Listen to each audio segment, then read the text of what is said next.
Alright, there we go.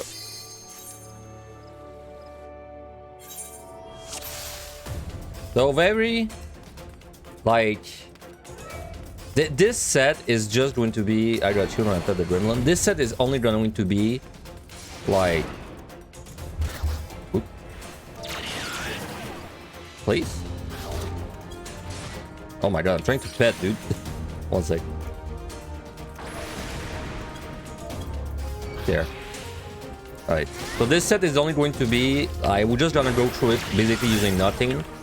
And then if time looks sus, then we are like going to use a strength or a fly to make up for it. Like honestly, this set, like time-wise, you should really not struggle on something like Warrior. Like if you struggle on this set with your time, it's because you're not fighting non-stop. Simply. You know, and awesome in Deep Dungeon Warrior is just makes you sad that you suck at playing it. I mean, it's really not like, I mean, sure, if there's like a little bit of a learning curve, but it's not a big curve for Warrior. Like at this level, it's mostly about pressing Berserk when it's up and keeping Storm Eyes up. And also not falling into the trap of delaying your Berserk by like 30 seconds because you want to make sure you have 3 felt leaves for it. Like if you start doing that, you're going to miss like uses of it. Personally, what I do with my Berserk is whenever it's up, I allow myself like 2 or 3 GCDs at most, then I pop it.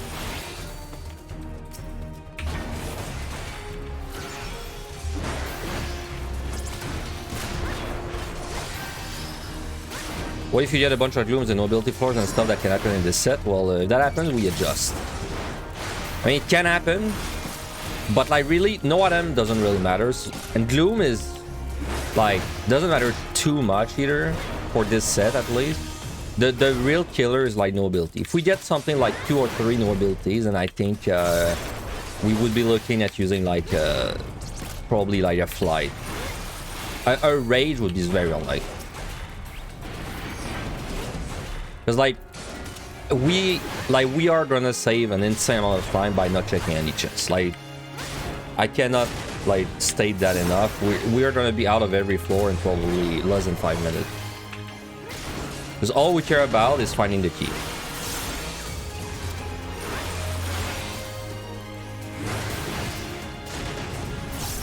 Nobility Warrior is pain. Nobility, a lot of jobs is pain, so it's not a Warrior only issue, but it is pretty bad on Warrior, yes. I'd say Dark Knight is probably the worst one though. Like no ability Dark Knight feels like awful.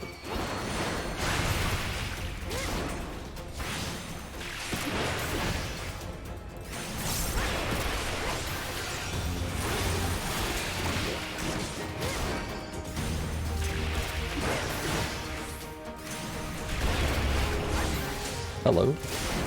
Okay, you're gonna witness the power of like pulling non-stop and not even bothering to check any chests or exploring any room.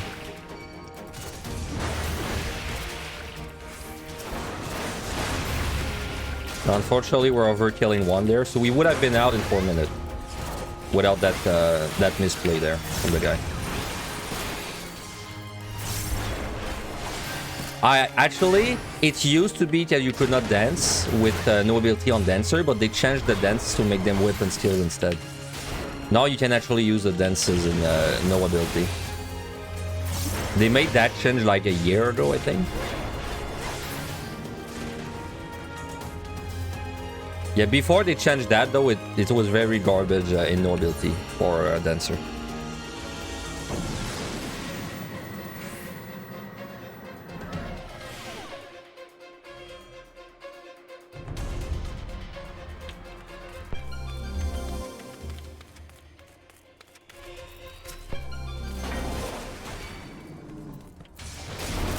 It's hard to not open chests. Every time I see one, I have to like think of it. I have to be like, don't open it, don't open it.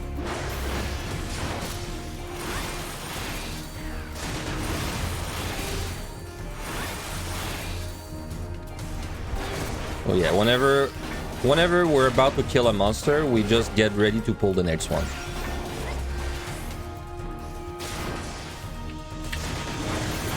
The urge, yeah, the dark urge.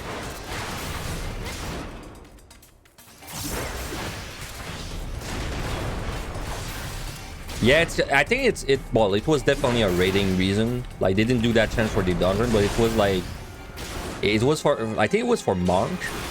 But it was a reason specifically that they made the dance weapon skill instead of abilities. Alright, so monster's about to die. We're just gonna pull it close while we're spamming Tomac. But why not?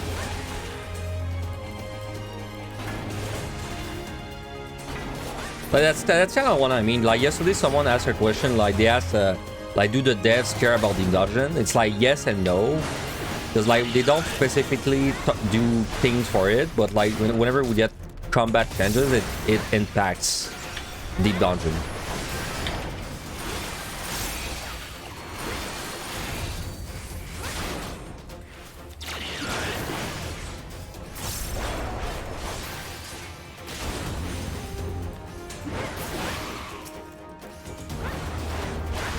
This room has very close to the wall traps. You really gotta hard the corners. So on this set, the average amount of kills to get out is like 6-7. It's like 6/7 usually. So what I like to do usually is until I've killed like 4 monsters, I'm just kind of killing whatever. But like once I start killing the 5th and 6th one, then I'll like try and stay close to the key basically when I'm about to kill them. So this time, for example, we got just lucky. Like this time it opened in 4. So can't complain, but I could have been like 2 rooms over fighting, because 4 is too lucky.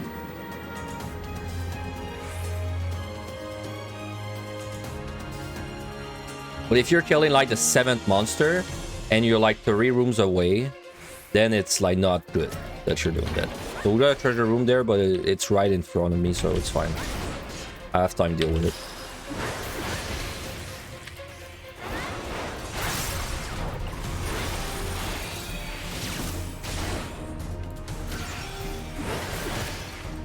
Like if you have time for a treasure room, it's like getting through it is not as bad as you would think. But you're gonna multitask. Like you have to pull anything proximity ASAP, and while you're fighting, you have to look in the treasure room because you need to see when there's an opening, right? Because like, it goes without saying, on something like Warrior, I'm basically never looking at the monster I'm fighting. I'm looking at everything else except the monster. Because like to fight the monster, you don't really need to look at it, or something like Warrior at least. You know, like simple rotation. You're very tanky, so you're not gonna get crit and die in one shot.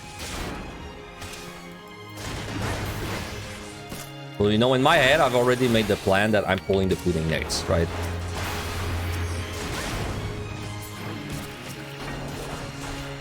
And I'm fighting the pudding, but I'm not really looking at it. I'm looking at like the room. So I'm looking at maybe I can go on the left, and I would only pull like the pot, right?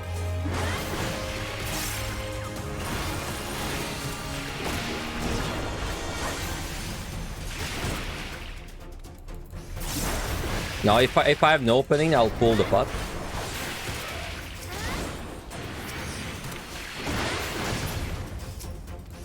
And now we just look at an opening again.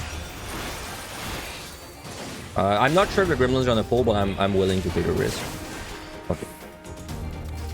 Because again, warrior privilege. I mean, we're tanky, so like even if we had 2 monsters on us, it's whatever. Like that's people always like I feel like people misunderstand tanks sometimes. It's not because you're tanky that you should multiple like everything, right?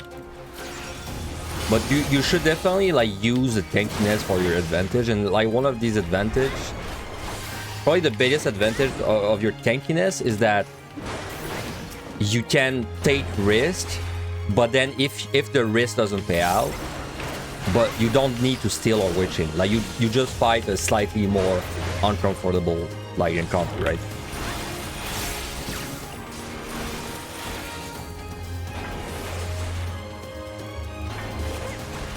So like, let's say this treasure room, I had like maybe a slight chance to get through, but like I didn't know when the monster last moved. And then if they moved, I would have pulled like 3 of them. On a DPS, it's like steal or witching, but on my tank, I could actually like do the pull. So these 3 are gonna be 8 kills, which means we'll very likely be out. So I'll just fight there. Always good to be fighting on the key for the last few kills.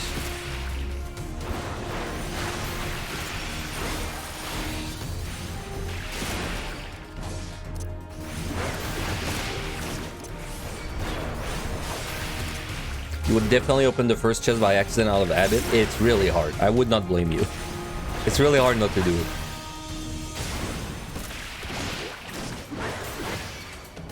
Alright, we're gonna be out.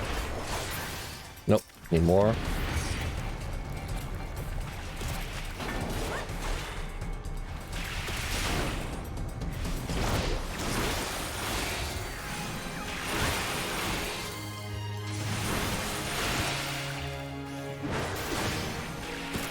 So my pace usually I'm looking at is 6 minutes per floor.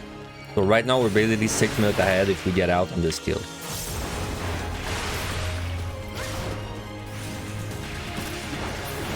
And we do. So good.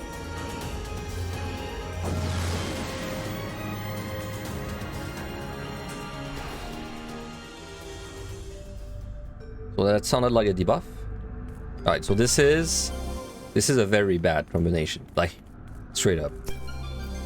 This is probably the worst combination for tank, period. So, but like, see there, we're 6 minutes ahead. So like, as crazy as it sounds, I don't mind fighting this too much.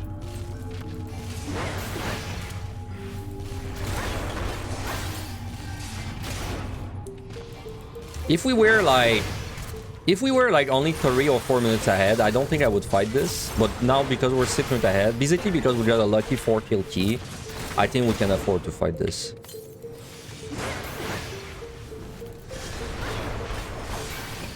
Now it could be like 8 kill,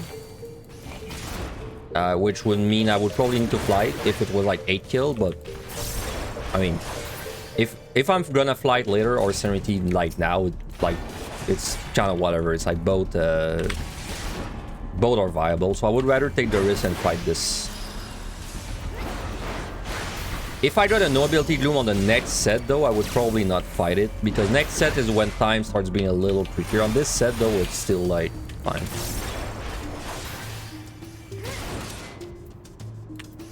Like even if this was like terrible, like 9 kills, this would probably not take over 10 minutes, so we would still be ahead by a minute or 2.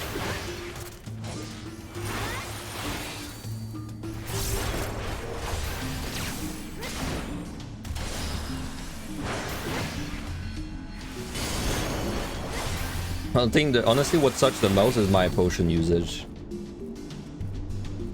because I have to use potions now. So that's something I like to do. When there's a monster in the key room, but the monster is like not in the way, I like to keep it alive. For like, I like to kill it as one of the last monsters. Because then if I'm lucky and the key opens on that guy, I'm already by the key, right? So there I'm gonna like clean out this room. It's gonna be 5 kills. Then I'm gonna kill that guy. It's gonna be 6, and maybe it'll let me out, right? It's like very small optimizations, but it's worth doing because it doesn't really cost you anything to do it.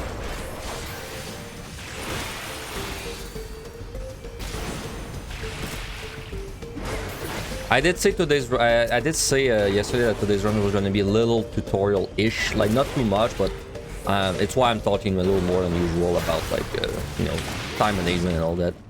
It's not like a full-blown tutorial. It's just going to be a little bit of a tutorial sprinkled in, so.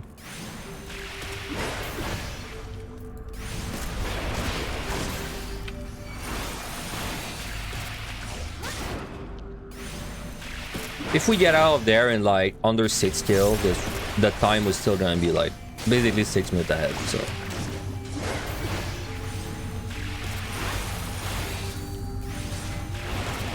The no chest runs were definitely the most useful for learning for you when you were new to DD. Yeah, I regret a little bit. So I did some like actual guides, right? I regret not doing these guides with no chest restrictions on. Because I could have, like, both of them I did it on warrior. I could have done it, but I did not even think of it. So, but then I don't want to do like a full-blown guide again. Because I feel like my current guides are not old enough to really like justify doing that. Maybe in what's the expansion called again? Trailblazer? Dawn Trail? Maybe in Dawn Trail? Yeah, maybe in DT Rush. DT All In. We'll do another guide. There was no way I was not going to say... There was no way I was not going to say Trailblazer with Arkai, right? Yeah, like, it just wasn't happening. Goddamn Getro player. Man, I'm so behind my dailies and not dailies, but my like events in Arkai. Because there's so many events, but like I don't care to pull until my banner that I want is on. So like there's no drive to do the events.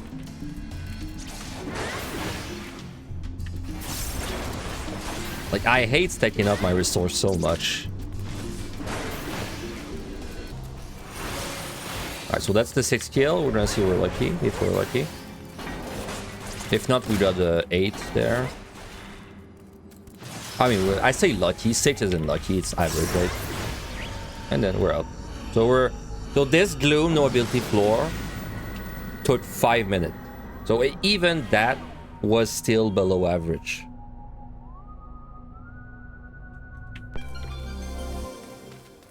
So it's why I say this set, like, it's hard to miss time on this set, especially if you're going to like strength once. It's really hard to not have enough time on this set. Imps is very easy. You interrupt one and you stun the other. Like that.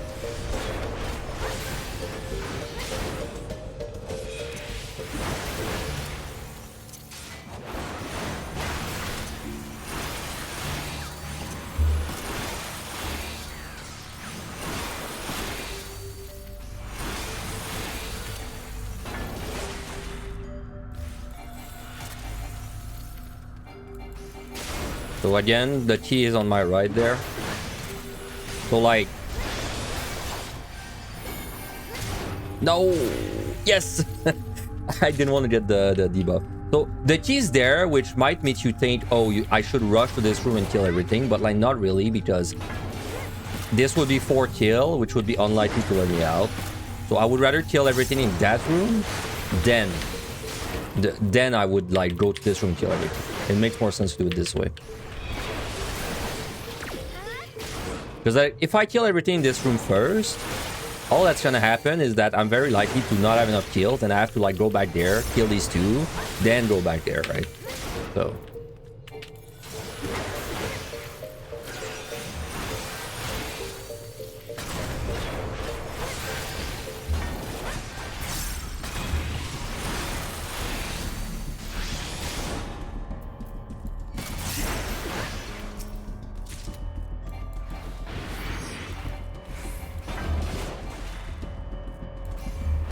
What's up, Shadow?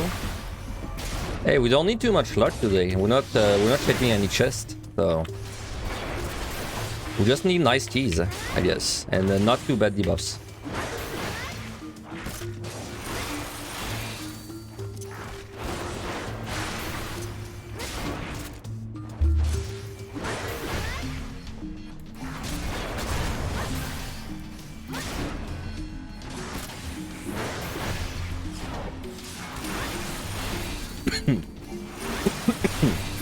Sorry, choking. I'm choking on my coffee.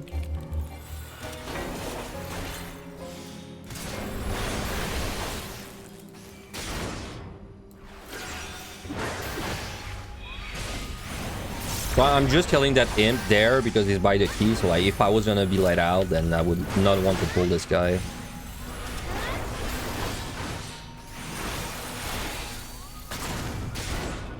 Man, it's crazy how coffee I don't understand how I'm not addicted to coffee at this point. I drink coffee like probably 2 every day. But then whenever I have bouts where I don't drink any coffee, I'm fine. Like I don't have any headache or... Because when my hand was fucked up, I didn't really think of drinking coffee, so I went probably like 5 or 6 days without coffee, and it was like fine. I didn't have any side effect or anything.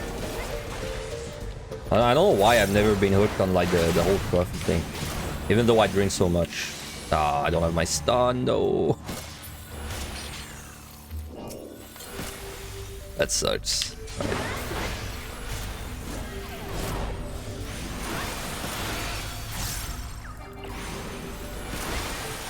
Time to server for 20 seconds, yep.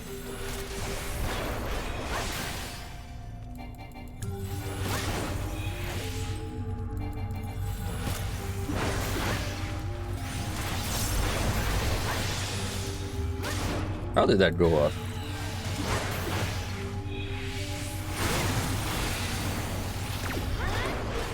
So this is 5.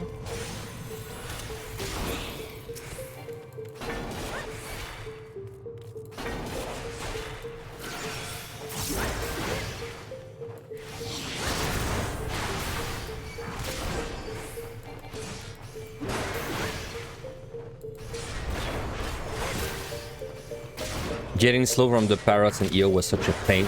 I mean, it's a pain, but it's also like... It's like one of the few telegraph that doesn't like straight up kill you, so it's a pain, but it's also kind of nice that you don't die. I don't hate it too much. But everything else is like 10 million damage to you.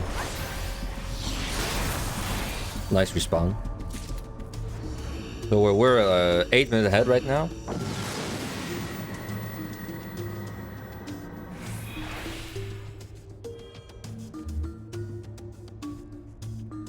No ability again. So two new abilities in my opinion is already like we're already in unlucky territory for this set, because I'd expect like 1, but 2 is kind of pushing it honestly.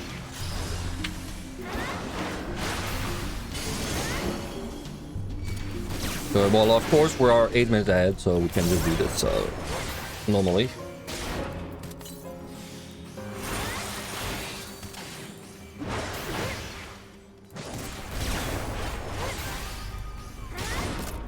Yeah, you can't Esuna the slow.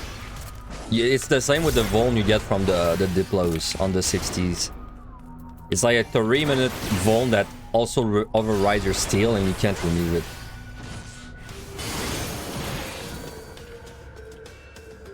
Alright, so again, this room has 2 monsters, but I don't really have like a reason to kill things in it yet, so... Now these options are ass for having no ability though, because like... Soul Flare makes the fight Dragon, and Divillet I can't stop its slow.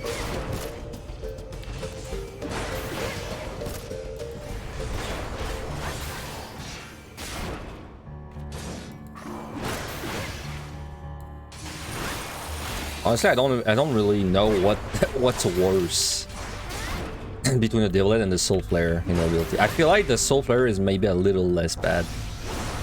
Then the Divilets, I have to pull them back to back to bad basically, because I want to like build up CC resistance.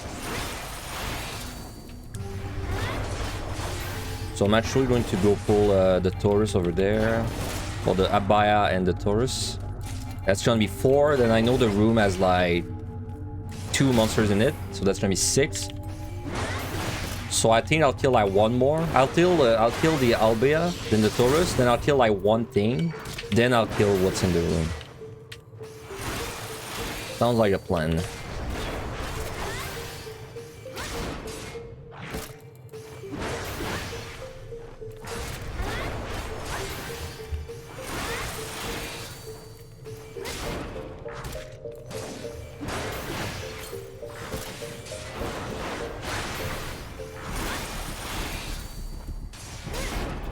It should be a little annoying to pull. I'll take the 5 seconds to do it though.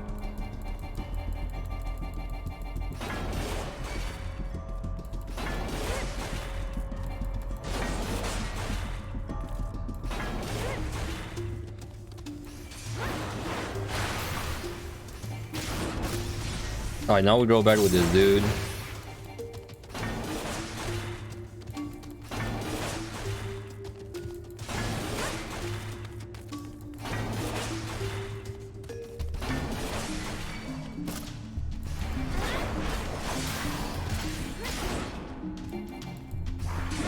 So here's the thing, I've got 2 easy monsters in that room, but that would be 6 kills, which is like the lower average for the key to open. So like the question is, do I actually go kill them now and take the risk, or do I kill like one thing and then go kill them? But like the thing is annoying. I think I'll take the risk and go kill them first. Plus there's a respawn that's gonna be after these 2 guys, so maybe we're gonna be lucky.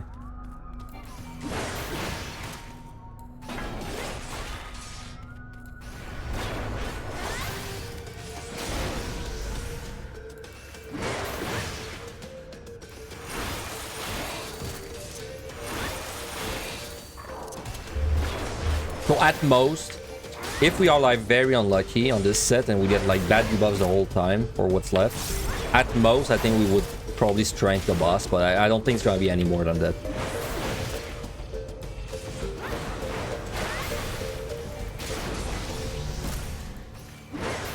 Right, so I should have pulled the pot first, by the way, because now if it opens I have to kill it anyway. And yes, I pay for my mistake, so we gotta kill this guy.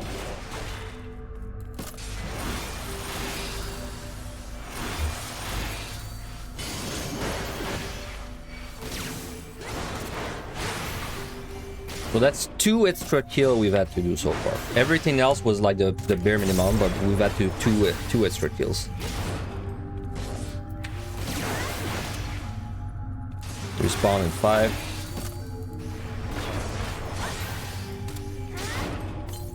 Well, we've had to do 3 extra kills because I can't avoid this guy. I mean, I could, but the time it would take me to avoid him is less than the time it would take me to kill it, so...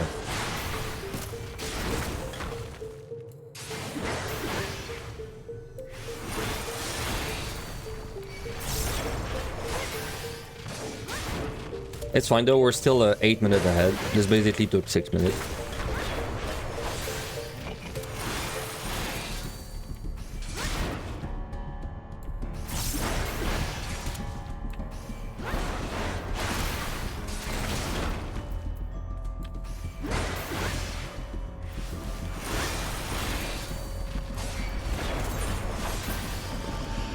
Okay.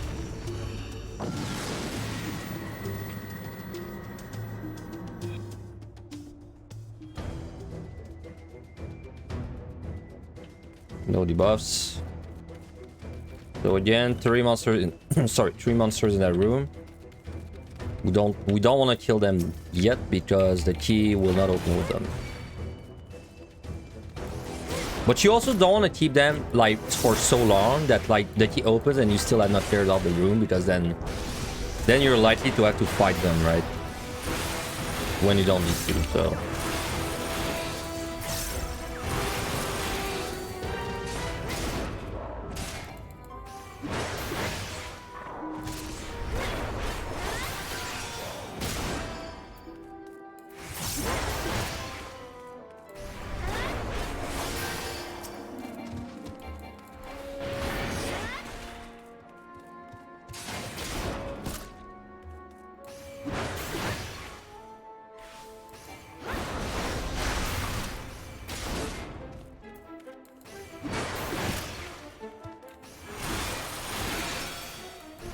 I don't care about killing the soul player though, so I'm just gonna go. The reason you avoid the soul players is because they like lifesteal you, so it's like, can you fight it on tank? Very easily, yes, but because it's gonna lifesteal you, it's just a longer fight, right? If you've got another option, like within, let's say, 4 GCDs of you, then you should go for the other option every time.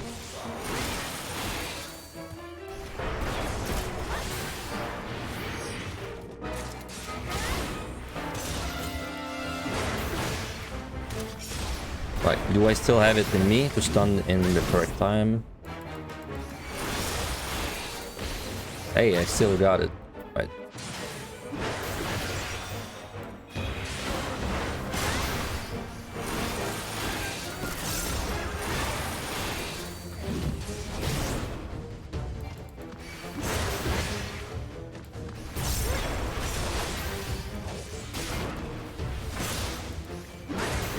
Well, that's 3. These monsters will be 6 in the room. So I'm just gonna pull this guy, Taurus. Then I'll kill everything there.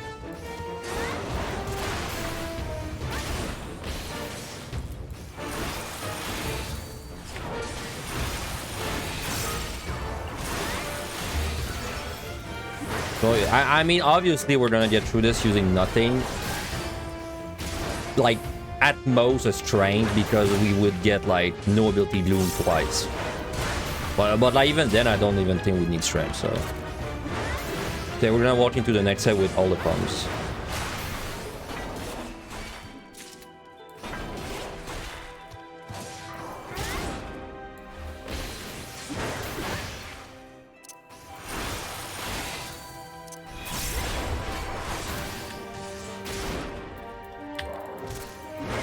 That does not surprise me, because I knew this set was going to be like low requirement, if even anything was needed. Because this is technically the 3rd time I've done this like specific challenge in PotD. Because the first time I did it, I failed, but I failed Behemoth, right? So I didn't fail like the actual challenge. And then the 2nd time I cleared, and then now this is the 3rd time. Man, failing Behemoth on a challenge run, that reminds me of my summer run. Absolutely the worst feeling.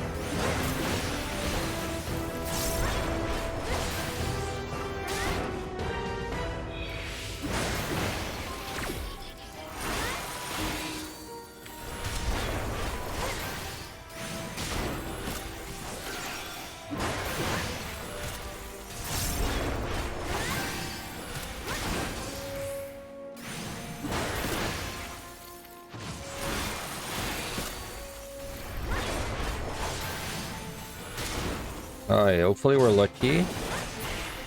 We are. I should have probably already moved to the key. This was 6 to be fair, so... Oh, don't do this. It's faster to kill it if he turns. Okay, I got lucky there. Yeah, the anti-scarring summoner run died to Behemoth to a stupid mistake. Feels bad. The same as my first time I did this challenge on Warrior. I also died to a stupid mistake on Behemoth. The first time I died on Warriors was simply because it was because I didn't remember which things to use in which order, and then I just kind of like winged it and it didn't work. So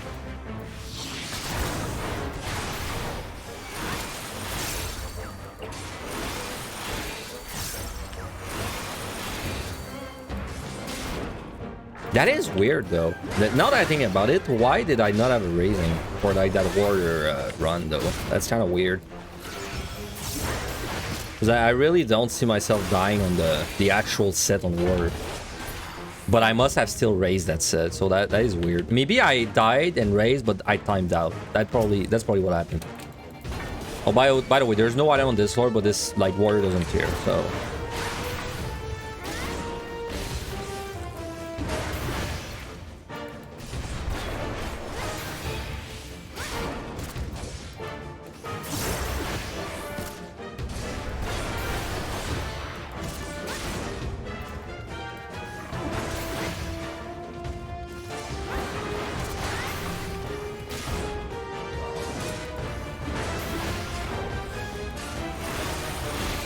Ah, I should have kept my stun, man.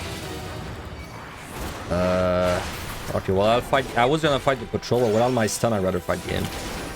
I'm just gonna let the ice spike go through and then interrupt the void blizzard.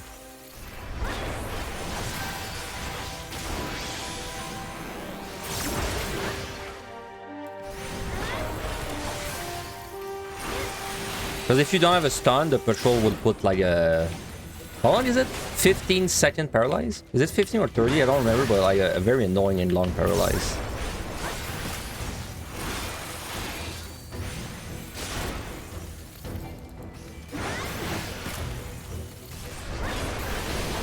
Oh, I need some things to kill. Let's just go to the key, I guess. Please be out of range. Okay.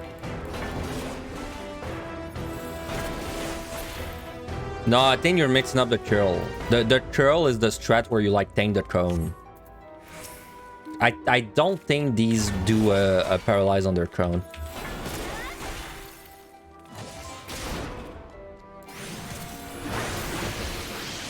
Nice stun.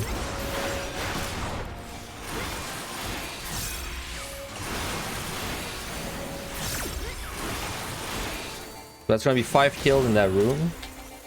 I'll kill the Soul Flare probably because it's likely to be in the way. But I kill a patrol before.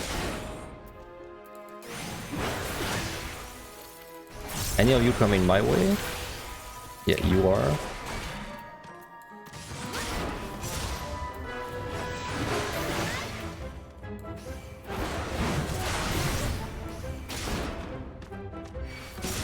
Ah, too late. Okay, it's 30 seconds. These guys, to stun, they're paralyzed. Basically, you go behind them, and then when you do the swing, they're gonna turn around. They're gonna attack you once. Then you have to stun like after that auto attack to catch it.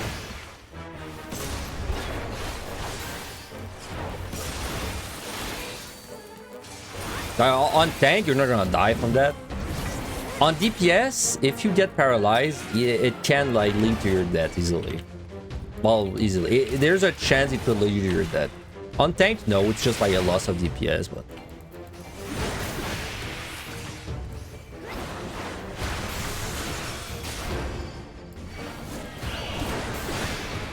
Oh, nice. We dodged.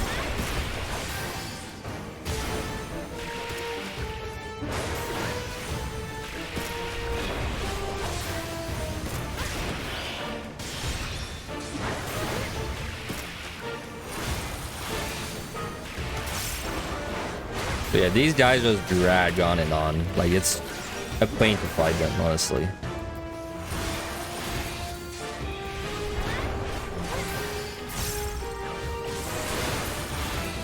Not out.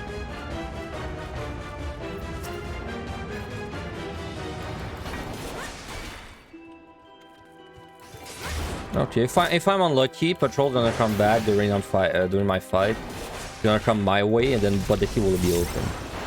If I'm unlucky.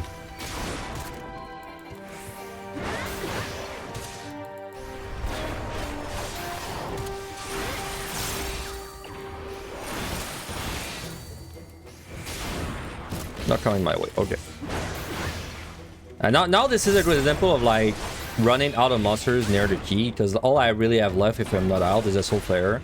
But this is the 7th kill, so I'm expecting it to open there, right? Because that's just the average. That's the higher end of the average. Anyway, 1 floor left. And honestly, I don't even know how long the boss takes. Like, it's probably... It can't possibly be more than 12 minutes, in my opinion. Wow, so we got no ability 3 times. So that's actually... that was actually garbage luck, in my opinion, for the set. 3 no abilities, and I think 1 gloom. And damage down once, too. But the no ability 3 times is the really bad one, right?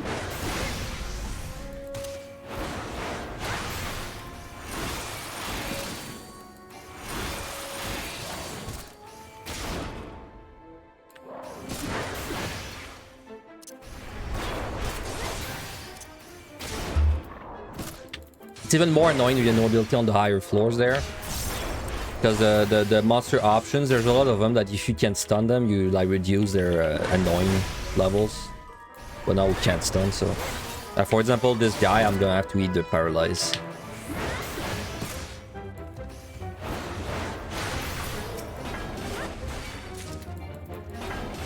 Like, could I avoid him? Yes. But it would definitely be a giant waste of time, because then he's gonna be like on my ass the whole floor, so... I'll just take the paralyze.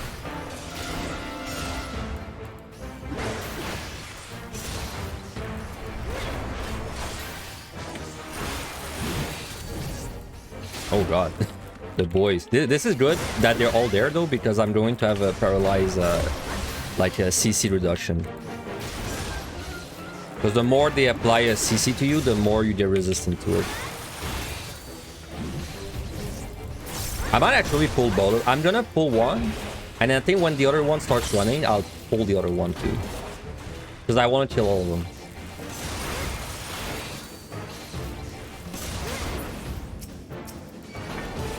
Oh, well, I guess we're fighting both.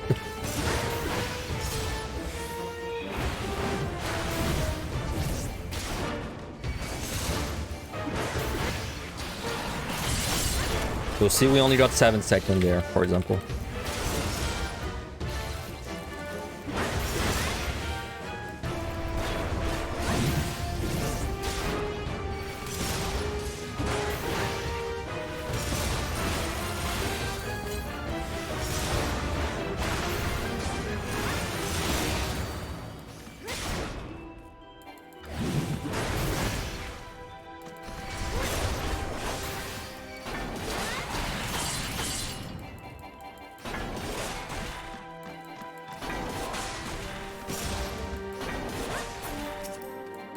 Might as well move while I'm fighting, right?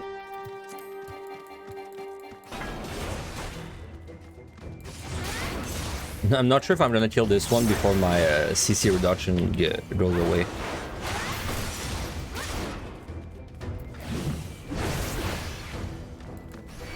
Try and find the key. I don't see the key. Yeah, there we go. 30 seconds. Wow, it's already 4 kills. That went fast.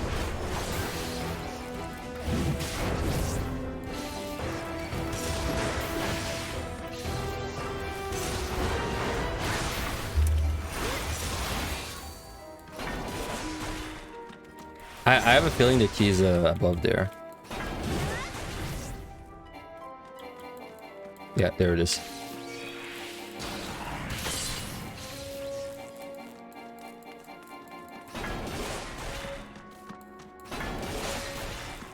It's a little early to go to the key. This will be 5 kills. I have imps there. I'd rather not fight the imps, but I mean, it's imps everywhere, so...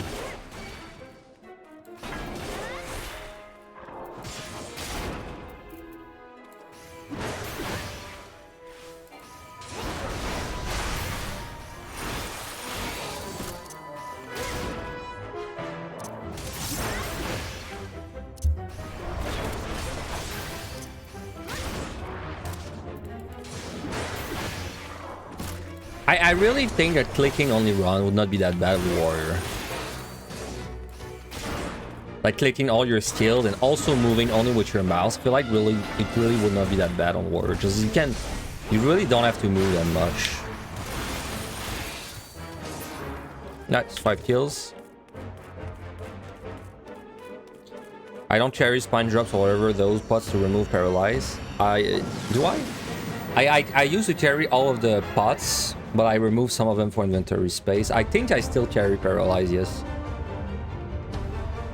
I just never really use them. So it's gonna be 6:30 pull, and we have enough time to do this, of course. So.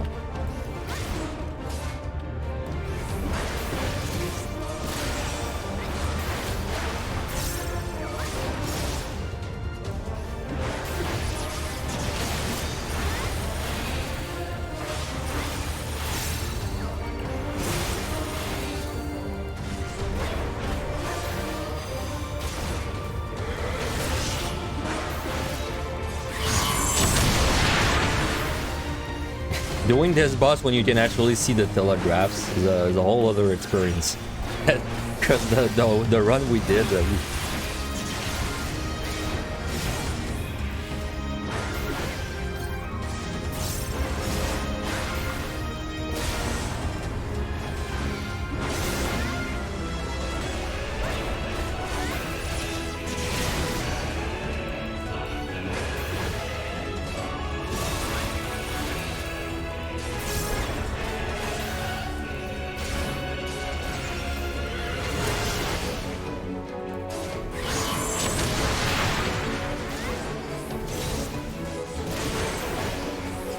I used to carry all the items to remove debuffs. Then EO came out, and there's monsters that put a debuff called Poison on you, which you can Izuna, but then the poison pots don't even work against it. So when I saw that, I kind of got rid of almost all of them, because I was like, okay, they've been forgotten.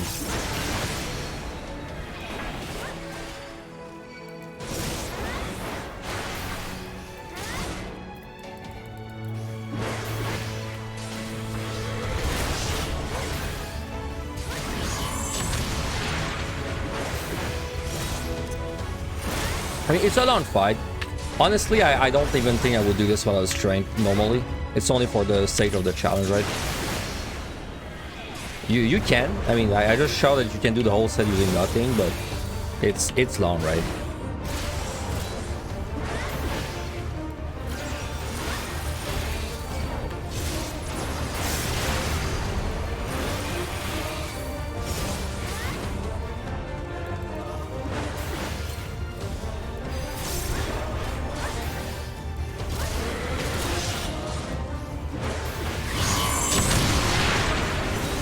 But to remove silence is probably the only one worth to carry. I mean, it's definitely worth. I'd say the paralyzed one is useful in pretty level high.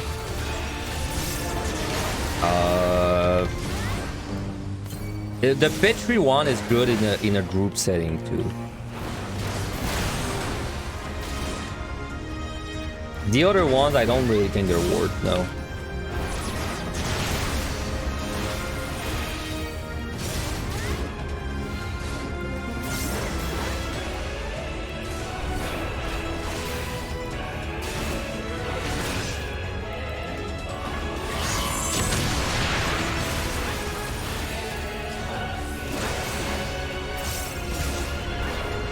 What's the damage difference between my combo and a Feltleaf? 380 versus 520. It's a pretty big difference.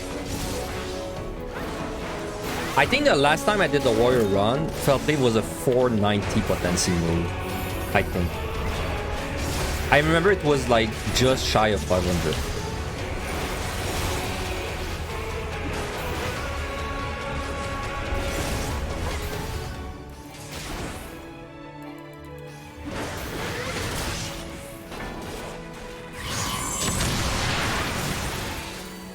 By the way, this boss cannot crit for some reason. It's like the only boss that can't crit in PotD.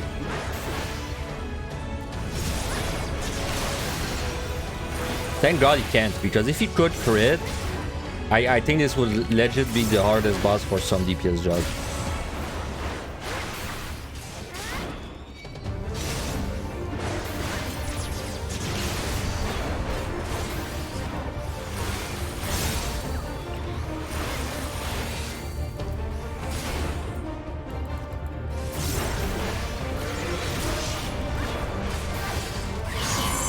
Because the 170 boss took all of them away. Yeah, probably. I've seen Aurora die instantly from a double crit on the 170 on Scholar. Like 100-0. Like damn.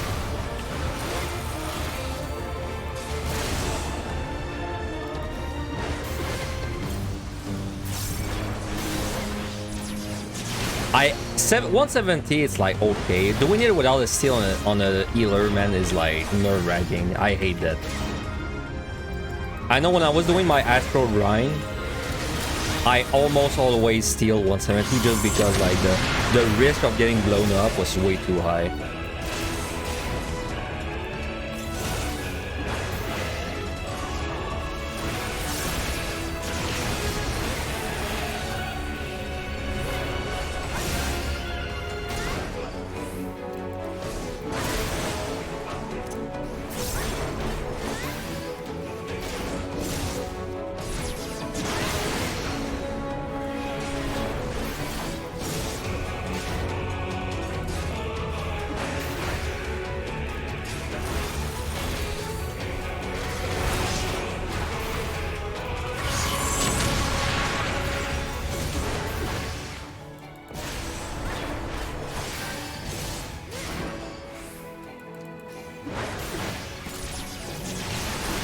That's why you're a bit afraid of actually trying Machinists. You are not used to being squishy, plus you have most of the mobs worked out on tank already. Yeah, I think if you're used to tank already, there's not really much reason to switch to Machinists, in my opinion. Like unless you're struggling like massively with the time, like maybe. But even then, I feel like it's easier to work with the time than it is to work with the monsters.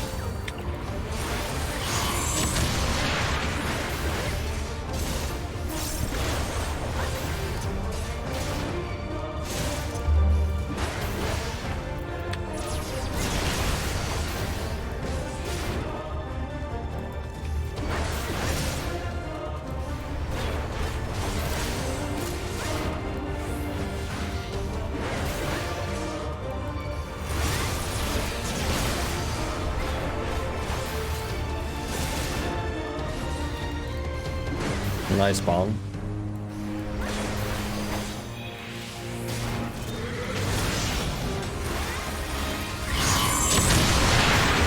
Apparently these orbs, by the way, they do a percentage of your health, of your max health. They don't actually do like flat damage. So even if you're on a tank or DPS, they'll hurt you the same like percentage.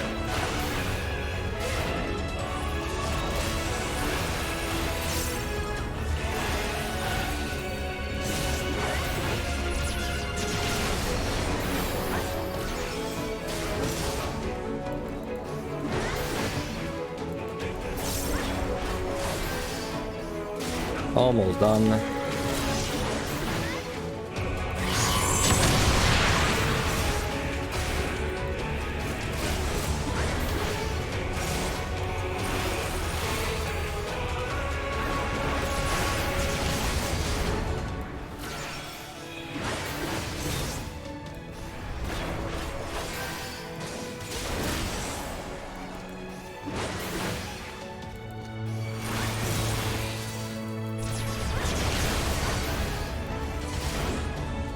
Wow, I'm actually going to have 3 health leaves on my Berserk.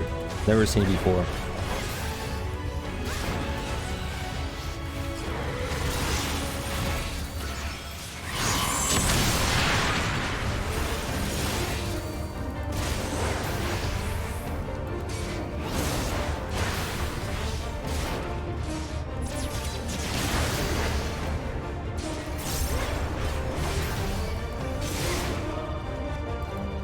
Okay.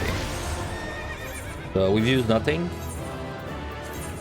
that's the TLDR of what we use there. So let's just go over what actually happened on this set. I'll do that after every set I do. So this is the this is the set. So I mean the first icon there, the little angry face, is the amount of monsters I kill on this floor. The angry face with the key is the amount of monsters I needed to get out. And then, you know, the time it took to do the floor, and the green number, we don't care about that. And then, you know, debuffs and Pommanders use. So like overall, like 5, 4, 7, 6, 6, 5, 6, 7, 5. I'd say this was a little on the lucky side for the amount of kills we had to kill. We had to the amount of kills we did. But we had 8 minutes to spare, and we had no ability 3 times, and gloom once, and damage done once. So I'd say overall this felt like maybe a little worse than average for the luck, but we still did not need to use any Pomander. And the boss, if you're curious, the boss took 9-2 with without strength or steel. So yes, of course, for the next set we've got all the pumps. So, you know, it's like that. You're looking forward to this run. When you watched my previous No Item Clear, you were just starting to try to solo. You only just understood that it's not worth exploring, maybe thinking that maybe if you find a fly, it will make things faster. Yes, I see this mistake all the time, right? Like taking a minute of your time to check your chest. Like there's some cases where it's good, but like on tank, I'd say it's almost never good. Cause you'll do that, right? Like you'll take a minute and check like chest, and then you'll do that for like 10 chests, and then on the 10th one you'll find a rage, and you'll be like, wow, it was worth it. But then it's because you can't look at it like that. Like you did not save. If it took you 1 minute to get the 10th gold chest and you got a rage, you didn't save like you didn't save time. You wasted 10 minutes to get a rage, right? You have to look at all of it together. And like, yeah, you can be lucky and you can get 5 rage by checking like 5 chests. Each one took like a minute, but it's not realistic. I guess you can be lucky, but it's like you should not need that to clear. You should not need that kind of luck, right? You were doing 170 without steel on White Mage, but it was creating you every other attack. You spent so much time on GCD lane. So when you realize you're short on time, it was too late and you timed out on 1%. Yes, I've seen that on Aurora too a lot. Angelus as well, me. We've all timed out on 170 because we try to do it without steel and we heal too much. Yeah, like if it's a mimic, it's also like bad. Though, like usually you'll try to check chest while you still have kills to do. So it's like if it's a mimic, you should benefit from it. At least when I'm talking about clearing, like a clear run specifically. A score run is a little different. Wait 1 second.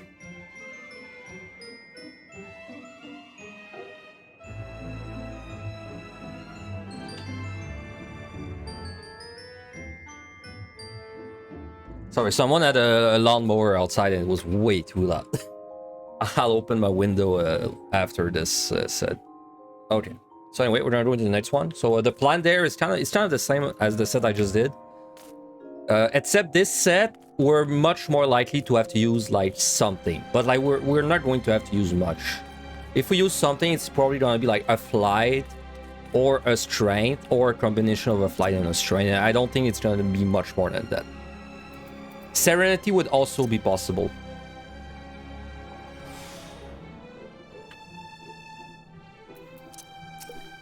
This is also the last set where we're not raising, though it should really matter on tank.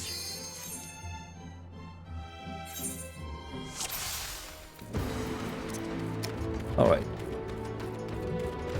Well, yeah, we've got every pom, of course, so same plan, we just fight non-stop. It's exactly the same, except monsters hurt a little more and have a little more HP.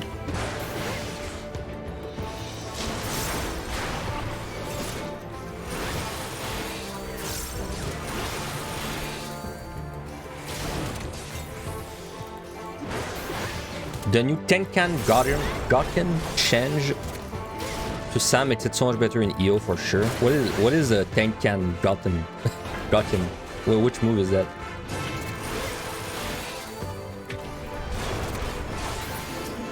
Alright, the patrol puts a slow on you, but it's right in my face, so I'll just eat it.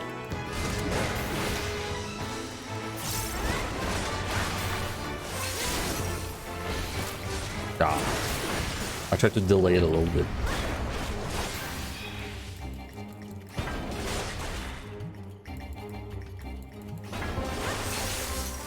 Are you talking about the, like when you get 2 stickers, you can do like a AoE move? Is that the move you're talking about?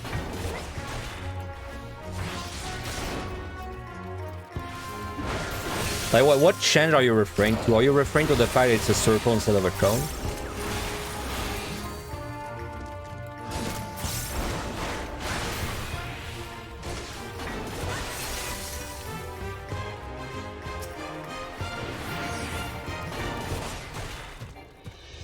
Alright, so looks like the key is in the furthest room. Let's just count the amount of kills I have. So I have 3, 4, 5, 6, 7. I have 7 kills. It should open, in my opinion, with 7. Like, that's literally every monster except 1, so...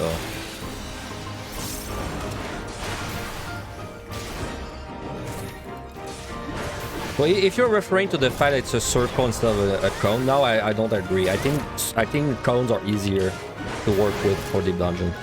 Because the thing with circles is that if it's a circle that you have, you need to be in the middle of everything, and that's inconvenient. But if it's a cone, you can hang it like at the edge of the pool, basically.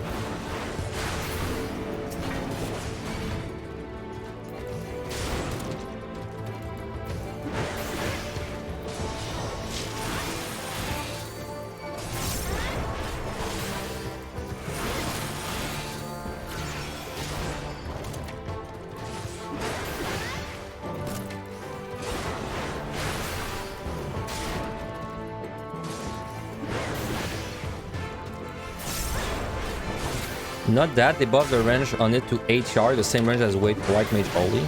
Wait, when did they do that? Like recently or like a bit before?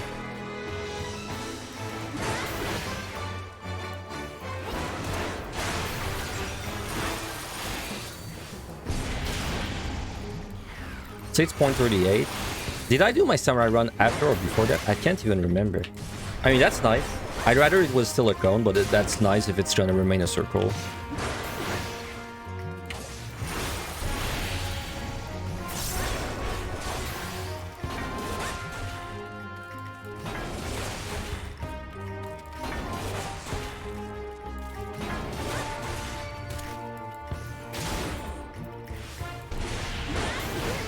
So this set, it should be about 5 minutes on a regular floor, 5 or 6 minutes on like a floor with no debuff and like average shield count.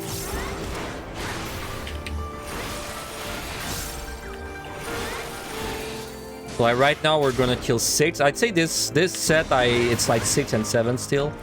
So I would expect the key to open on this guy or the next one.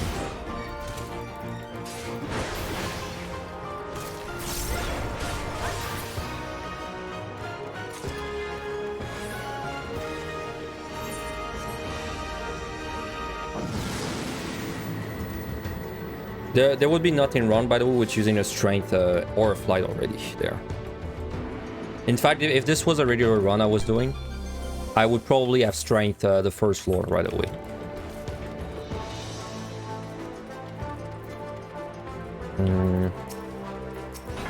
Okay, there's a chance I can avoid the patrol, so I'll delay fighting the patrol a little bit. We got ace, by the way, that's good. I mean, I would definitely strength there. Because like strength plus ace is just good.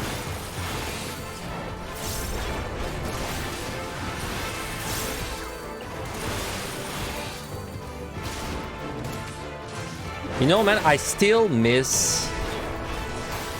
So you know they made like inner release and berserk basically stacks instead of like you could just do it 5 times in a row. I really missed being able to do it 5 times still, like even through the whole expansion basically.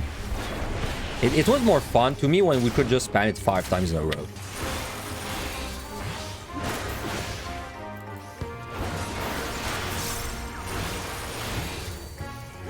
Do I usually strength the first floor on desired sets? Yes. If I have 3, like 100% of the time. If I have 2, I probably only do it if I'm like starting 180. But if I have 3, yes. Always strength at the beginning. Because the thing with strength is that it's a very common commander. So if you keep it at 3, you're like super likely to find 2 of them on the floor and then have to waste 1, right? So I like living with my strength at 2, basically.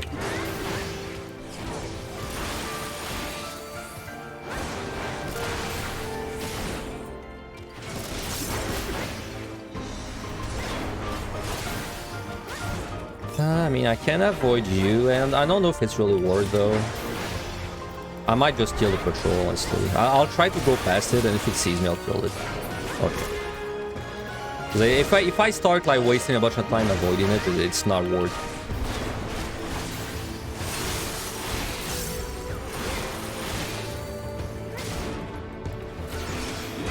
Still need to find the key too. Oh, there it is. That's 4, 6. Okay. Let's. I'll kill like one more thing over there. Yeah, that's gonna be 7.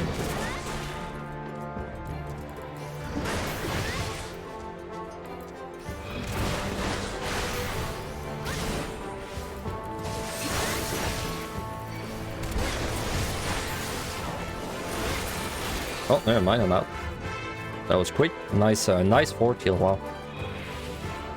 So basically, like, if you ran a set in the past and you know the set, like you'll know, right? Like after running this multiple times, you'll know which sets give you trouble with time. If a set gives you trouble with time, then you should use commanders early on that set. Like there's no reason not to do it.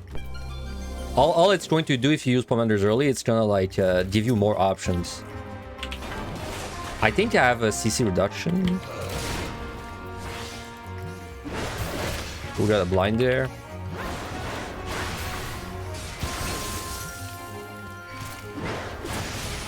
Yeah, I do. Nice.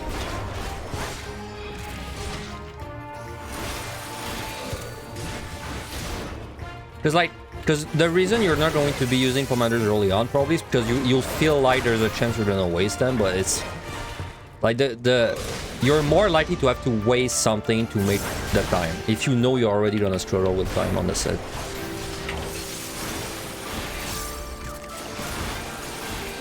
Okay, we're gonna fight all the patrols while I have a CC immunity.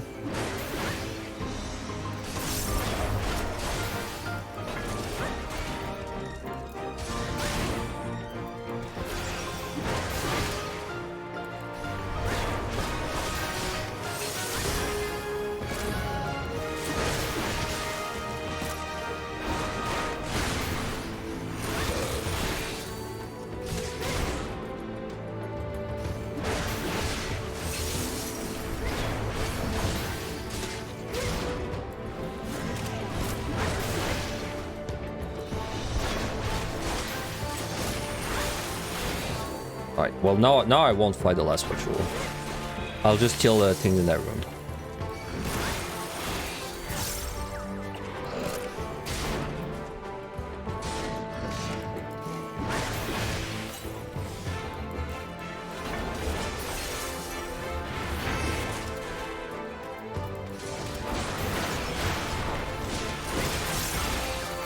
Your biggest bane on the higher floors or treasure rooms. If you have to get past it or it has a key, you still sometimes waste time trying to figure out how to deal with it. Especially if there's a lot of proximity monsters in it.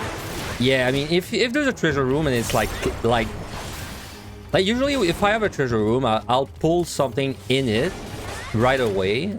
And then while I'm fighting that thing, then I'll start like trying to see... I'll basically look in the treasure room to see like if getting past it is possible without using something. Then after I've killed a monster, then it's usually when I'll decide if I'm gonna like rage or like do something else, right?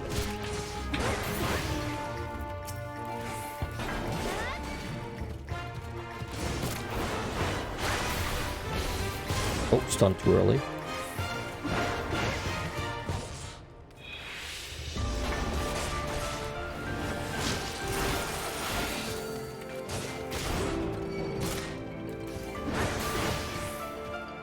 I mean, I've seen my share of badgers. I'd say 9 times out of 10 you can get through the treasure room without like with maybe killing like 2 or 3 extra. And then there's like 1 time out of 10 where the treasure room is like a rage, and sometimes even a witching rage.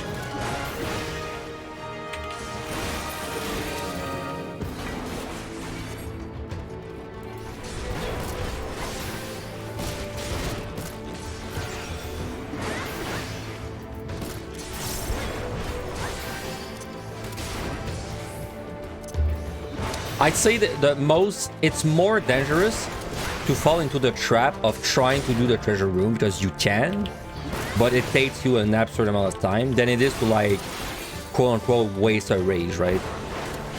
Like if you just see a treasure room and you rage it right away, it's probably going to be less of a pain than if you spend like 12 minutes doing it.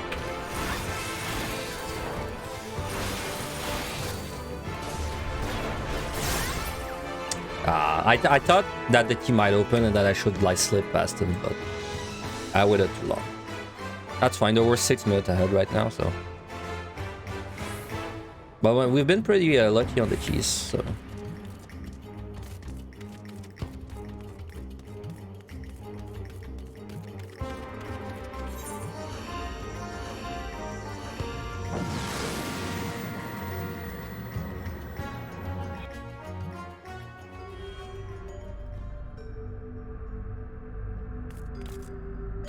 I'd say definitely on war, it's true for every job, but I feel like it's more true on like the tanks and healers.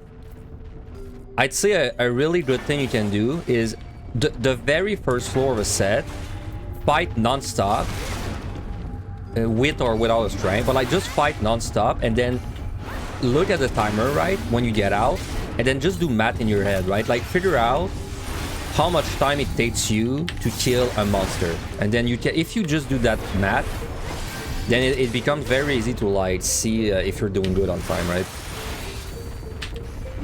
So for example, if you just start the first set and you see that it takes you a minute to kill a monster, let's say without strength, then you know you're not gonna make it, right?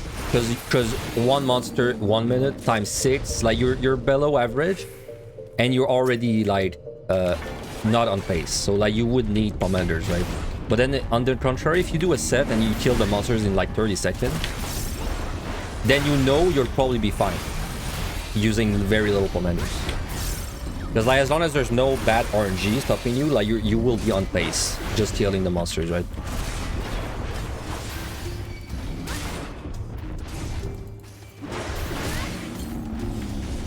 Like I don't do exactly that myself. Me, what I do is I do the first floor, and then I don't really count like how much time the kills take, but I count how much time the first floor takes, and then basically the amount of kills it took me to do the first floor, right?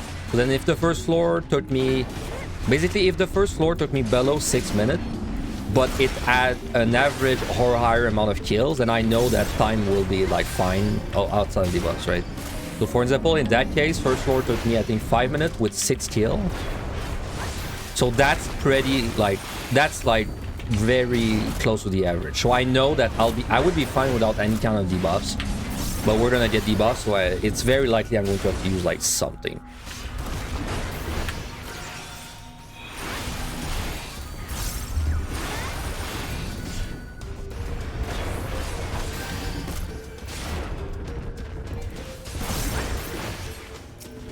Lots of proximity monsters on this set, by the way, so you gotta find the key fast.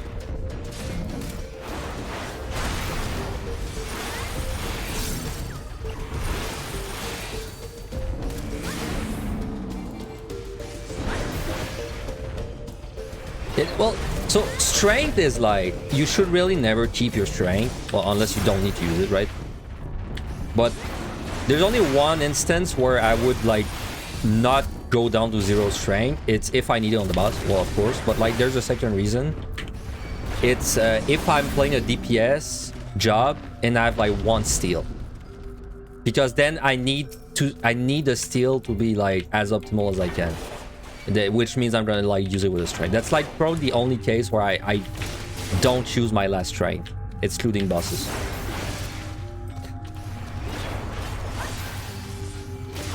Yeah, I mean, do the math while you're fighting easy monsters, right? So like you know the Croc, for example, this guy has no telegraph. So like this guy is a safe thinking monster, right? Like when I'm fighting this, I can read the chat, like I can think. But then don't fight, let's say, a Stormcrow if you're gonna be thinking, because this guy does a telegraph. Or like you can, but then it's gonna be a little harder, right? So even your monster options, you can like adapt them. Like I'm gonna kill that guy because I think it's gonna be too long to wait for Bolon to move.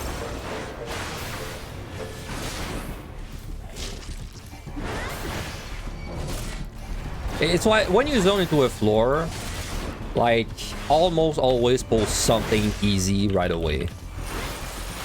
Because like if you're gonna be thinking, then at least you're doing something while you're thinking.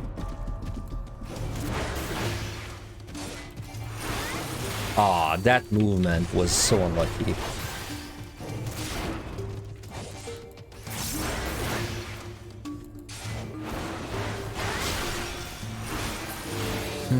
I'll let him move once, but I honestly think I should just kill him. Because like now this guy is likely to go towards the key too.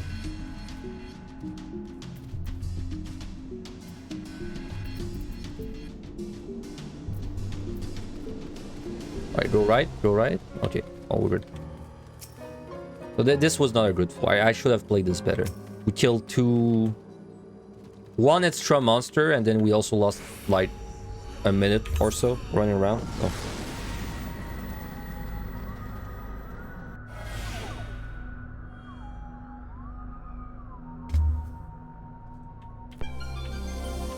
You tend to get less debuffs on this set than the previous one, by the way. So it's usually this set is a little like there's less RNG with debuffs, but there's more RNG with proximity monsters.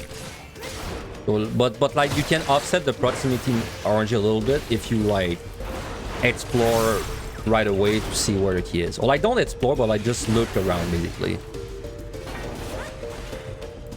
But you don't have to see the key to know where it is. Like you can go by process of elimination. Like if you go in a direction and the key is not there, then you know it's in the other direction. Like you don't need to find it on the map. Like you don't need to physically go in the tile, right? Until you're ready to leave.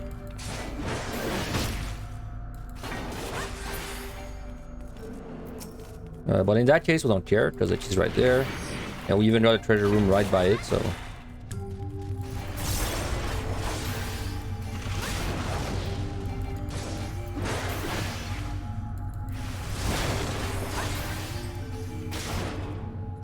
I mean, I could fight 2 of them. Like, it's not really necessary though, but now there's a 3rd one coming, so I guess I will after all.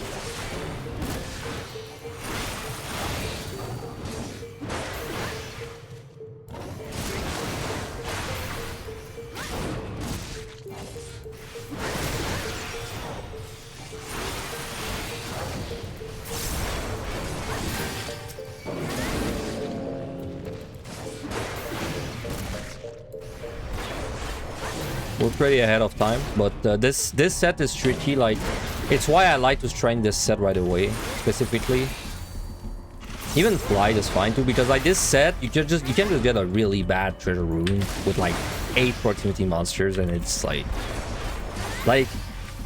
it feels bad to rage on this set. Like it happens. I've had to rage this set, but it feels bad. So.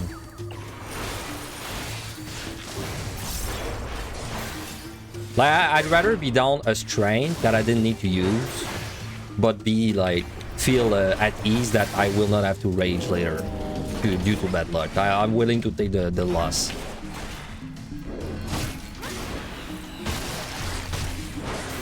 So there's a chance we don't need to use anything, but I'd say using strength on the boss is not impossible. Or flight. I would rather use a flight than a strength for this particular challenge. Because I would rather keep my strength for the bosses, right? Because I need a strength on one. Well, I don't need, but I would rather have a strength on 190 and 180. Well, at 180 I need a strength. 190 I'd like a strength. Everything else doesn't matter. Let me pull the patrol.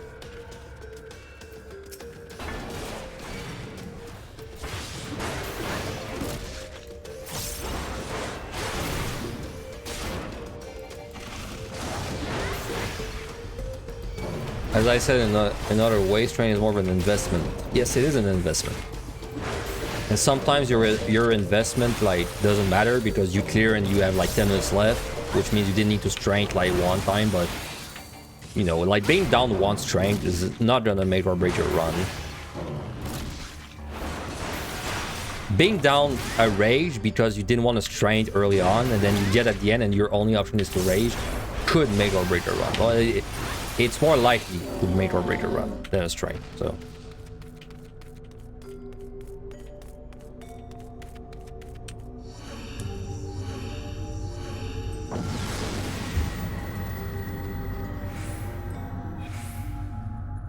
Have I opened a single chest out of muscle memory? I don't think I did. I don't remember clicking a chest.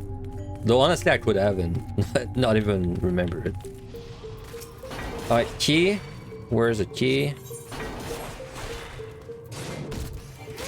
These monsters, this is where like the tank privilege starts, dude. Like these guys on DPS are such a pain in the ass without steel, but like on tank it's whatever, right?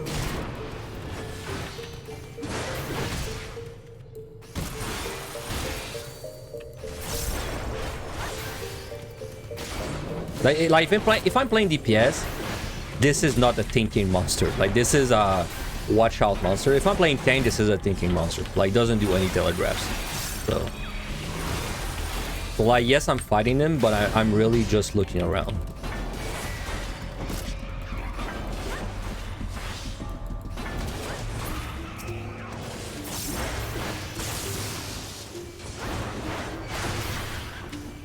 I don't think the key is there. It's hard to tell.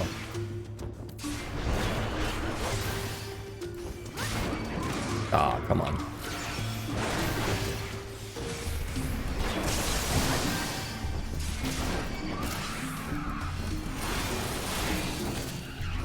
I really don't think the key's there though. Like I'm gonna backtrack.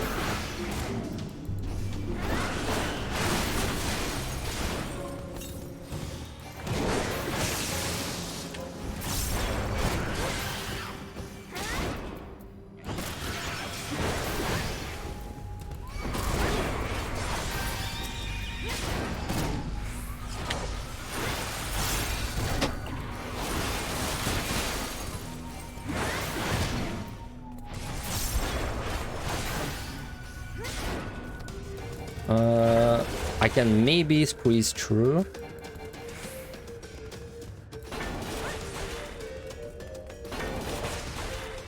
Yep.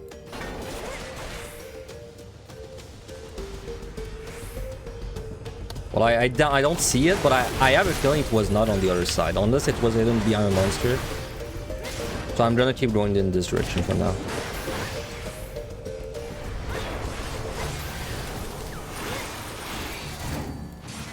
Definitely gonna pull the Triceratops up there.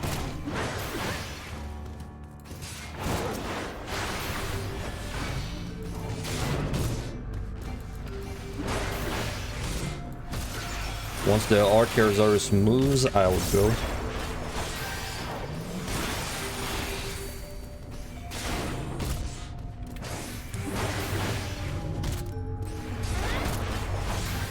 But this is an example of like a floor where proximity makes it way longer. Well, can make it way longer.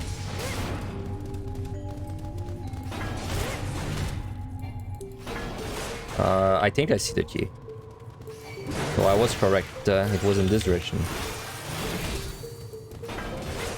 Yeah, it is. Okay. So we're out, but we've got a proximity monster to deal with. Honestly, this was a pretty bad floor overall. So, no, not bad as in badly played, but bad as in like bad layout. So I think we got off lucky having only to kill one extra.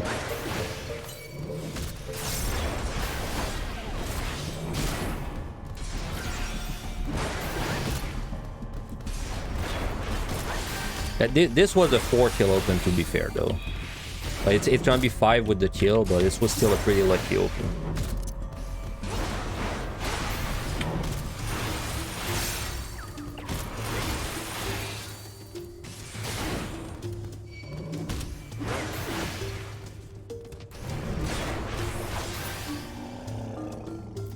It's probably faster to wait for it to move. It's a small thing. We're still trying to optimize your rotation a bit more. You notice that you use Storm Eyes more than you need. Storm Paths will allow you more felt leaves. I think it's better to overuse Storm Eye than not overuse it, though.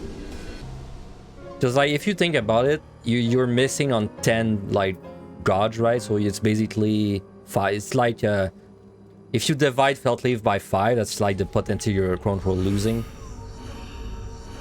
So you're losing like 104 potency every time you use Storm Pad instead of Storm Eye. It's not the end of the world.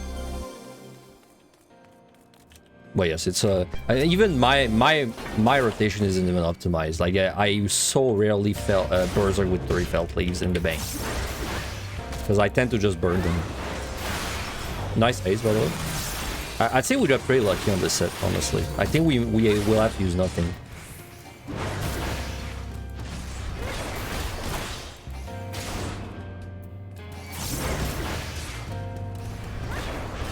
I don't think that he's there. Let me check.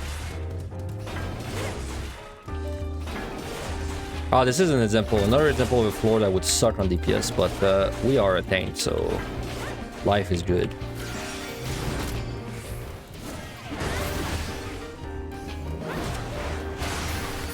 Because of the no item, of course.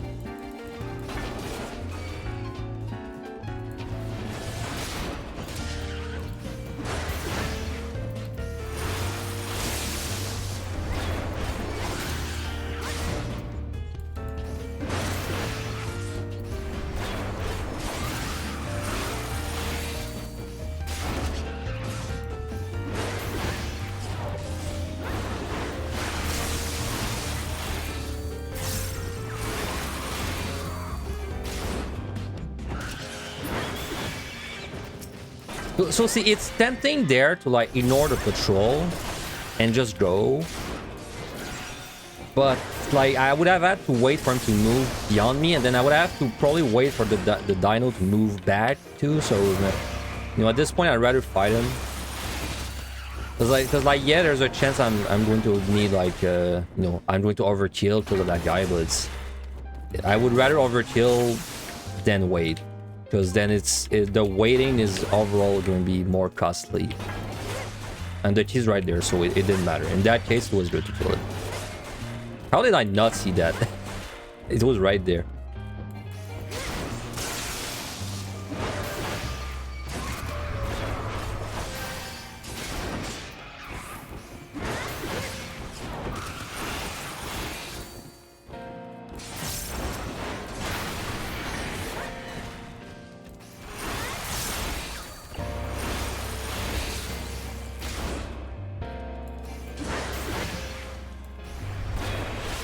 I mean, clearly this, unless we get like super bad debuffs on the next 2 floors, we don't need to use strength or anything. So we're gonna go into the next set with probably all my pumps still. And the next set, surprisingly, it will like cost some bombs, but it doesn't cost much. I can tell you in advance, the next set is probably going to cost 2 weight change, 2 sights, 1 strength, 1 lust, and 1 raising. If it costs any more, it's because we're like pretty unlucky, or we get like a really bad set of debuffs that we can do.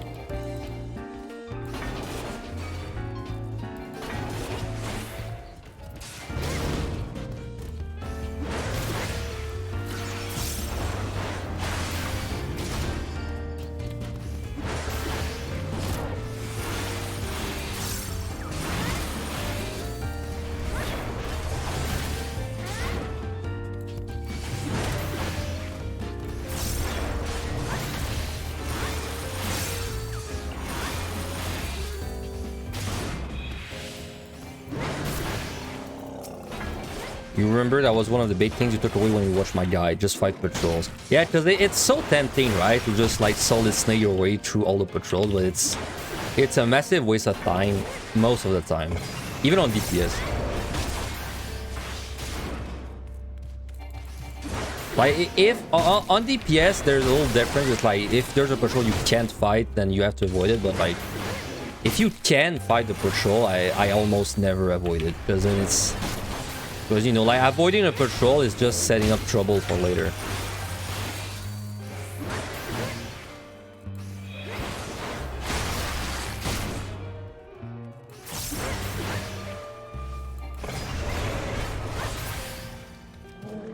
That's like the first kill, the first key that's not lucky on the set. That's gonna be 7. Well, 7 or more.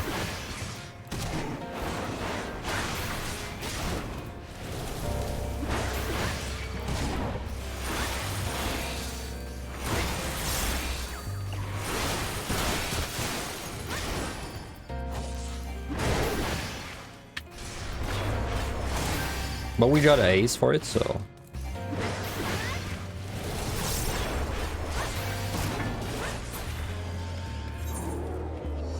Well, man, we've got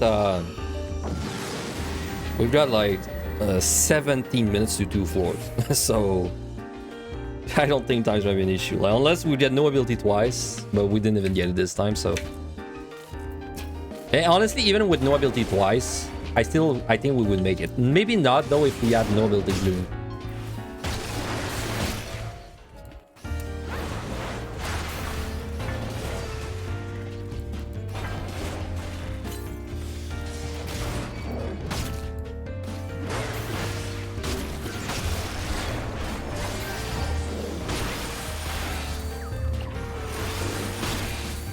I'm gonna pull the patrol after this guy's dead, and then I'm gonna like move around with it. Come here.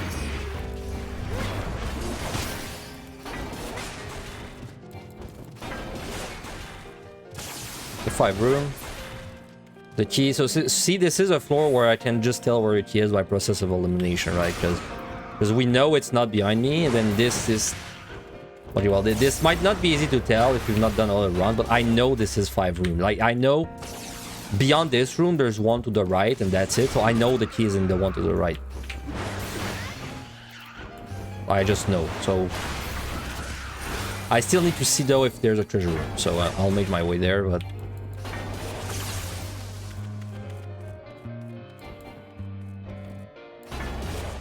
There is not.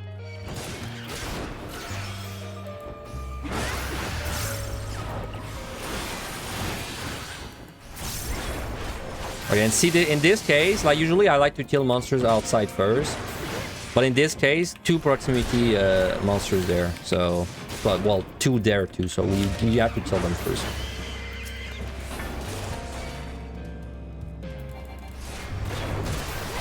You probably realize at this point, like the way, like this challenge run, the way you like do it is you optimize everything that like is small, because then it adds up and saves you like bombs there and there, and then you know that's how you can do a run like that. You optimize the hell out of everything. It's like saving 5 seconds doesn't seem like a big deal, but if you save 5 seconds, like 50 times. That's starting to be, well, that's like 500 seconds, you know? That's like, what, 5 minutes? 5, 6, it's like 7, 8 minutes already, so...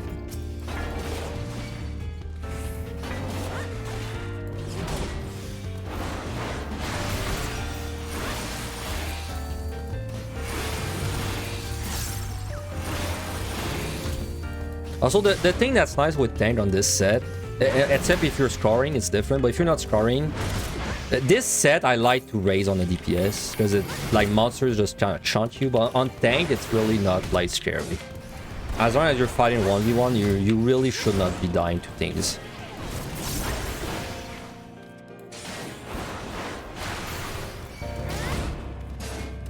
I'm not even stunning the monsters, like, you keep in mind you can stun all of them too. Well, almost all of them.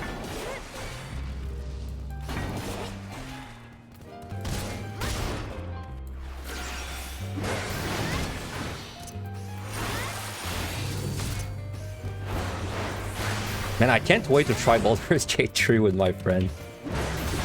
My friend is wrapping up Trails 0. The last cross-belt game, and then after that we're gonna try a Baldur's Gate 3. All I know about Baldur's Gate 3 is that you can choose your penis at character creation, and also you can kick squirrels. That's it. That's all I know about it. Game of the year.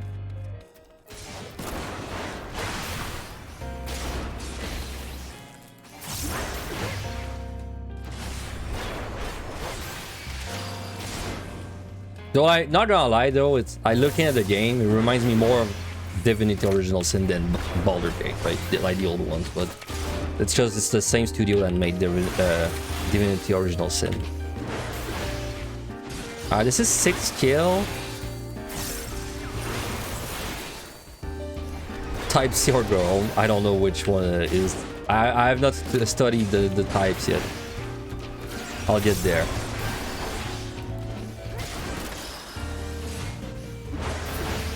Yeah, okay, so that, see, in this is an example of why you want to clear the key last, usually, because then if you need more kills, you need to backtrack and like get the kill. But in this case, in my opinion, proximity comes before like this, because proximity is way bigger of a time loss if you have to deal with them.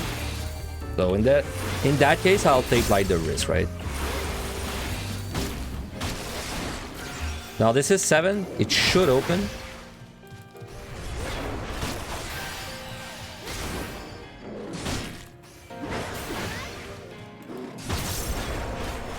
But I don't know, right? So I'm gonna stand there and it's not open. Okay. So see, just by the... If I had killed, like, say, 4 monsters, then came in this room, I would have saved easily... Probably I would have saved, like, honestly, maybe an entire minute just by doing that. So it's a significant time gain to try and plan your route to finish at a key. But like I said, if there's proximities, I prefer killing proximities first.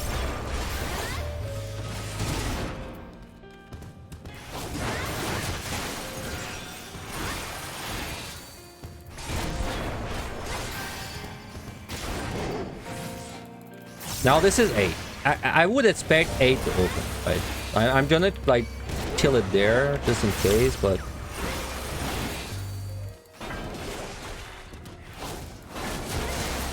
Okay, well, so we've got about, I mean, this took what, 7 minutes, so we've got probably 8 minutes to the next floor.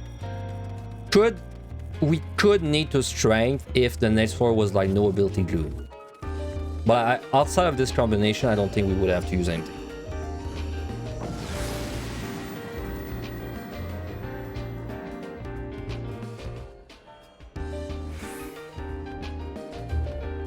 Alright, so we're fine.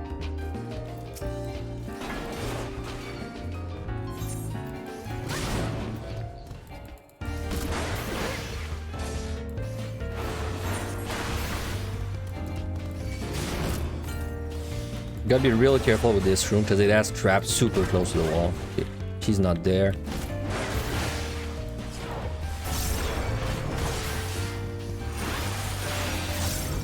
see how many proximity monsters there are? That's 1, 2, 3, 4 that I'm gonna have to kill. And patrol 5. And the one I'm killing 6, right? In fact, these are all proximity. These 3 also proximity. Oh, the guy, the dino there is not proximity. That's 1. Alright, so let's kill things that are likely to be in the way. Well, let's kill the patrol, I guess.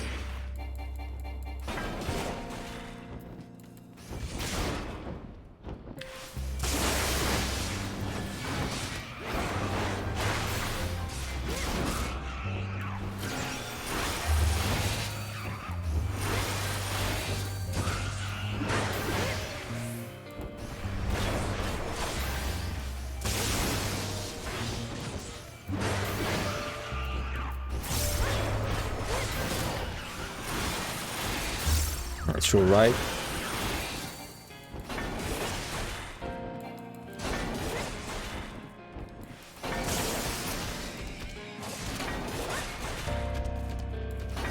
Alright, she's there. No, don't do it, don't do it. Yeah. Oh, lucky, lucky. Nice. Alright, we'll just kill everything and then we're out. Well, we're not out, we do the boss after, but then we're out. So a very painless set. Very honestly, I think this was pretty lucky.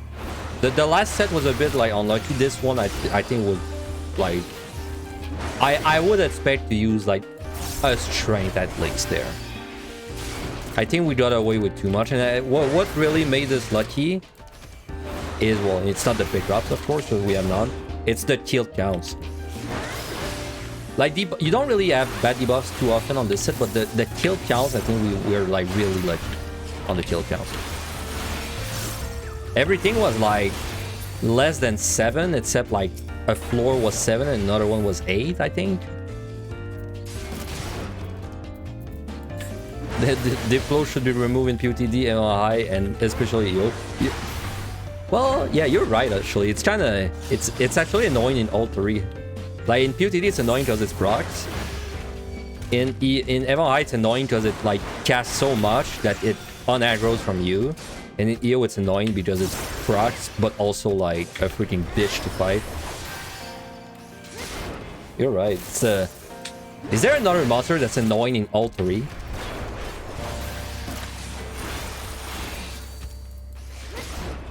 I like Monkey. I know before I say Monkey. I don't think Monkey is like, and Monkey is fun, right? I don't think Monkey is annoying. Like Diplo is straight up annoying. Garms are not annoying. Garms are fun, in my opinion.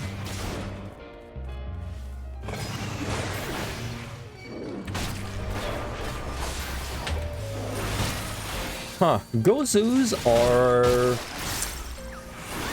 not that annoying. In Even on High, I like the Gozu, so I guess... Oh, well, you know what? The big robot Gozu, I like him. But the regular Gozu, I don't like him. In all 3. Like in PotD, it's on the low, it's like on the 2130. It's the only monster that has untelegraph AoE, which is like just annoying. In Even on High, they're just a annoying monster to fight on 8190, and in EO they're like super annoying because they kill you instantly, but like they cast so fast. I think Gozu I find annoying in all 3 too, and I mean the regular Gozu.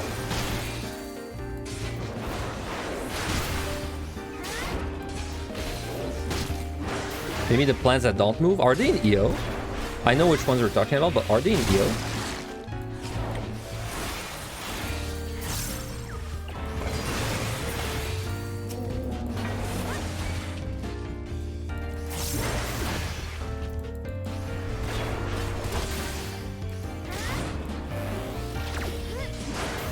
Don't think so. Yeah, I don't remember them in EO, so they don't count for this.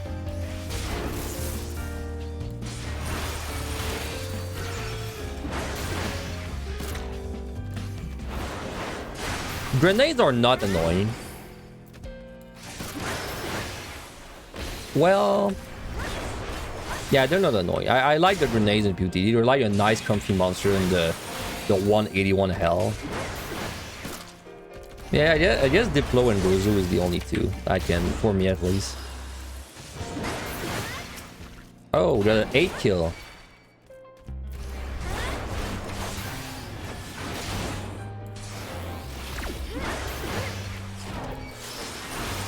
Oh, Houdanes. Houdanes. They're close. They're close, but in PotD I actually don't mind the puddings too much. Because they have this kind of nice, they have this interesting thing where like they will walk up to you, but then once they reach you, they stop moving, right? And that's kind of interesting to deal with. It's a unique thing. Oh, they're a 9 kill. Okay, maybe this wasn't so lucky after all. I mean, this is close. I think like 3 more kills and we would have to use a strength. Maybe not 3. Maybe like 4. Maybe 4 or 5 more kills and we would have had to use a strength.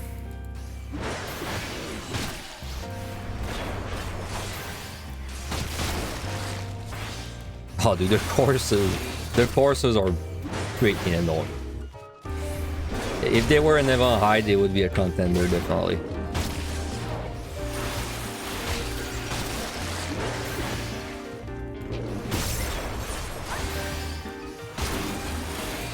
Alright, 9 is surely gonna open.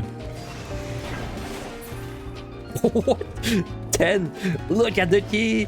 We got an ultra rare key. Holy shit. I know, I love that my shader, because I use a gameplay shader, and it makes the key appear even brighter. So it looks even worse.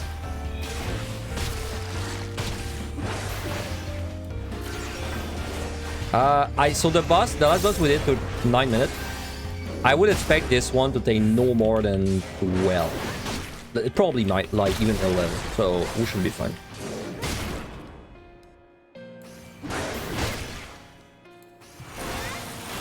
Now this will open, right? Like 10 kill. I'm not even sure it can go above 10, so...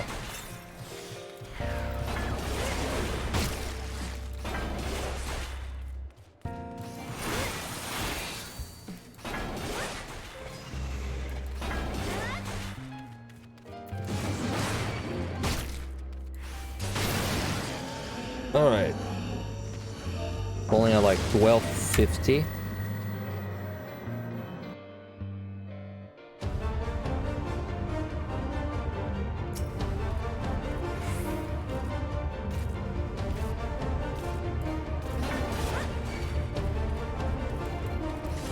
By the way, if you do all the bosses counterclockwise, you get a 10% DPS buff. Source, trust me, bro.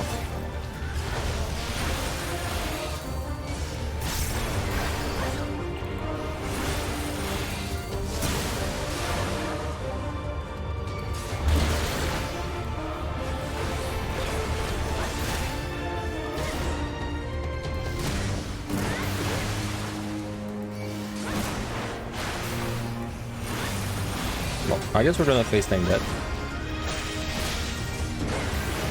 Because I forgot to sprint.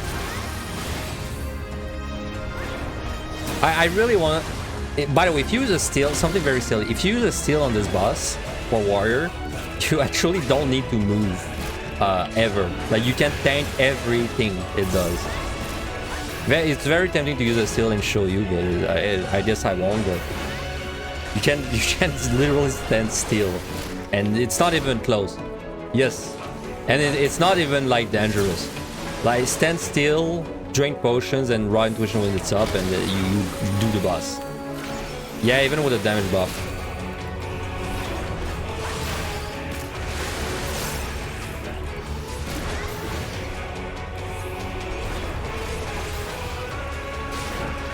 I mean, even without a steal, I could probably... I don't want to try, but I can probably tank easily with a defensive up, right? Because the attack buff doesn't make it stain one-shot or anything. It just makes it do more damage.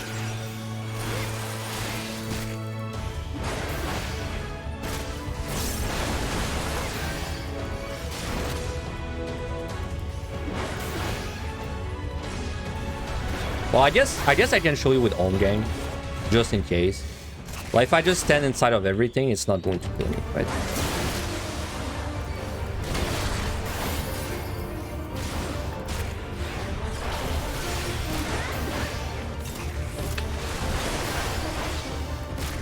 50.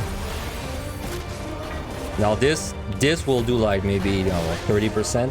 But you definitely want to steal for it.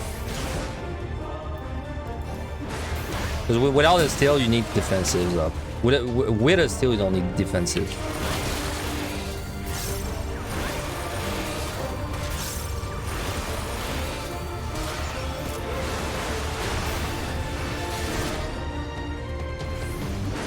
It's just really funny because I didn't know. I just happened to do this boss with steel up one time, and I was wondering, hey, I wonder if water can phase tank everything, because I had the raising and plenty of time, and it wasn't a strong run, and I tried, and I was like, wow, it can actually tank the whole fight standing still.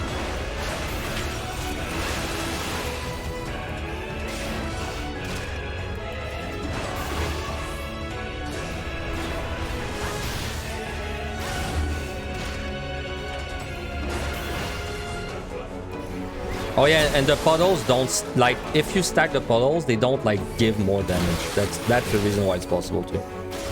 Like, the boss doesn't get a bigger buff the more puddles are under it.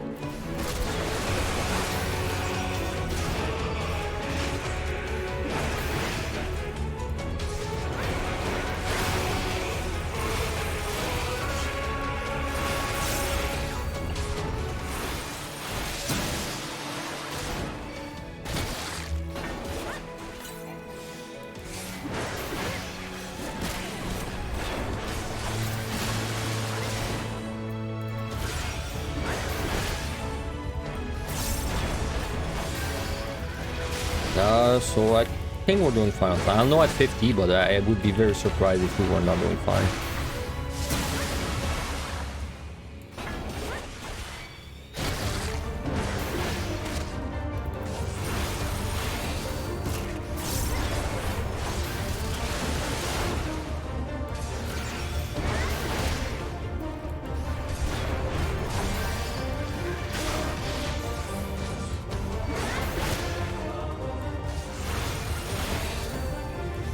Because what's nice if you can stand still and tank this guy is you lose 1 GCD otherwise. But if you can just stand still, you actually don't lose a GCD. You know, it's technically uptime efficient to be able to stand still on this guy. But you waste potions though, so I probably don't even do it even if I have a seal. It's just fun to mess around with. We're doing fine on time, by the way. It's gonna be around 9 minutes, I think. 9 or 10. About 10. It's gonna be like a little above 10 minutes.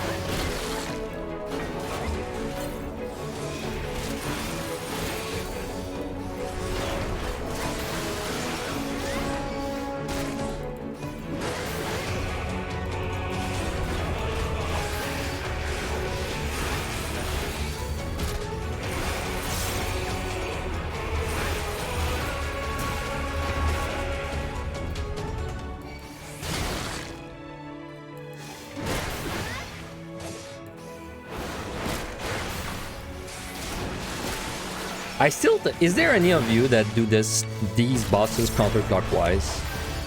Like, how many of you do them counterclockwise?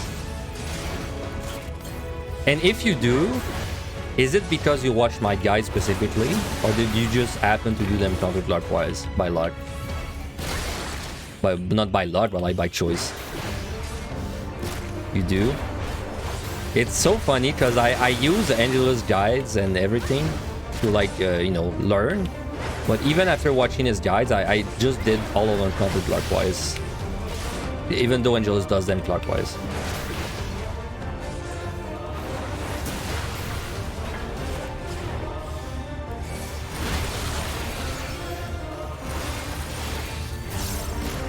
Yeah, same for me. It feels more natural to do it this way.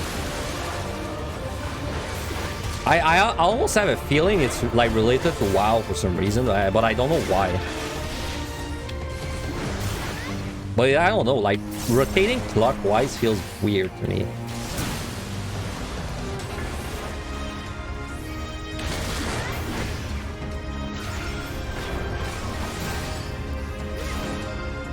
Doubted never played WoW. Yeah, well, that's fair. I don't know why it's in my head.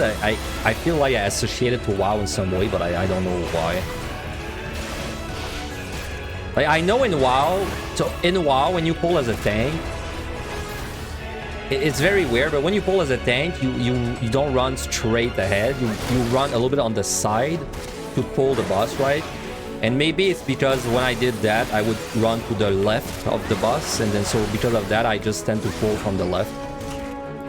It's just a guess though, but it could be why.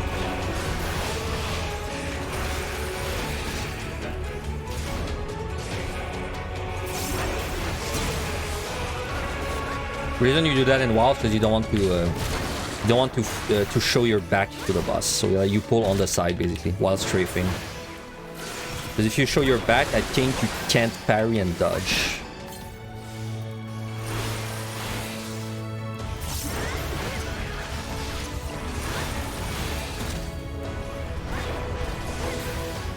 Moving right might feel natural to you because of all the old 2D games. Hey, good point, good point. Though the 2D game I play the most is Terraria.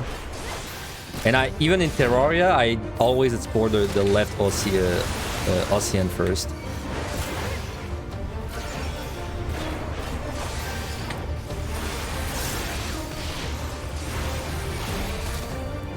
Yeah, I know you meant like Mario and stuff like that, right?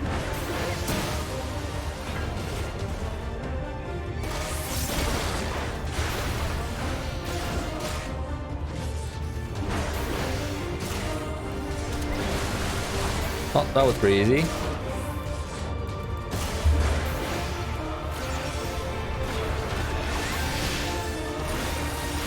Probably like one more cycle, maybe two. So we use nothing still. I think we were a little luckier than average on this set. Honestly, I would expect to use at least a strength, maybe even a strength and a flight.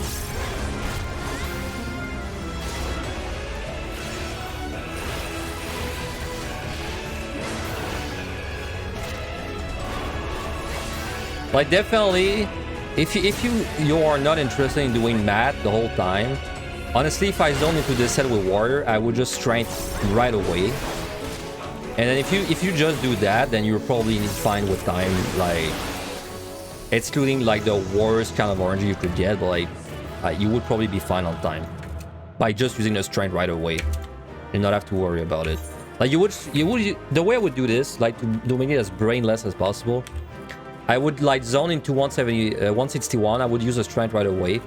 Then I would do nothing unless I had like very bad debuffs. I would do nothing all the way to 168. And then at 168, I would just look at if I flight or not. And that's like in my weird challenge run, right? Like if you're doing a natural run, then it would be like you would strength right away. Then you would use all the free gold chests you find, and then you would be fine, right? Like I don't think you would have problems. In fact, you would probably find your strength back too. So anyway, so let's actually look at the time and the kills and all that, because that's the interesting bit. So yeah, so the first one, the reminder, first one is the amount I kills, and second number is the amount we needed. So like stage 4, this is definitely lucky. 5 is also lucky, but they have blind. 5 is lucky, but we kill 6. 5 is... So see, the keys were like... Except the last 3, which were 7, 8, 10. Like, they were pretty lucky. So in my opinion, using a strength there would have been more realistic. Also, the boss took 10, 8 without a strength, if you were curious. Debuff luck could have been worse. Like, well, it could have definitely been worse. Right? We got ace twice. Like, usually on this set, remove the ace. And that's kind of what I expect. Like one blind, one no item, maybe a damage down, but you usually don't get terrible debuffs there. It can happen, but honestly, if it happens, I often Serenity. So hey yo, what's that strain? It's a plugin called Deep Dungeon Tracker. If you've got the launcher, very useful. It like tracks your stats basically. So if you're like, especially if you're learning, it's nice to be able to like it'll show you exactly what pommaders you picked up and use on each floor, for example. Very useful. Okay. So this set, actually, I have a very solid game plan for this set because I've done this 3 times now. So very simple. We side 2 or 3 times for landmines. We witching 2 or 3 times with the sides if we need. And just by doing that alone, we should be able to go all the way, to the boss. And then on the boss, we strength lost. And that should be all we need to use. There's a chance that we would have to use like a Serenity for bad debuffs. But that's about it. Like I think even a flight is kind of pushing it. I don't think we would have to use a flight. Because the 2 other times I did this, I made it to the boss with only 2 landmines. I made it to the boss with like 15 minutes. So now I could use 3 landmines. Like I really, if you're just trying to clear, I would use all your sides there. There's really no reason not to. In my case, though, I'd like to keep maybe a side just to say that I kept one. I'll decide what I do depending on how it goes, right? So anyway, we are ready to go. 85. There. Okay. And we raise this. The raising is like... You don't need a raising, but like you use raisings like for the sets that are the most likely kill you, which is this one and the next 2, so... Okay. So if you struggle with this set, well, you're about to see how to do it quickly. So we got a landmine there. So there we can steal too, for comfort. I might do it, honestly. Just because it's probably the most efficient time to landmine anyway. Sorry, to steal, so... Well, I will steal. Now, I don't actually need to witching in this case.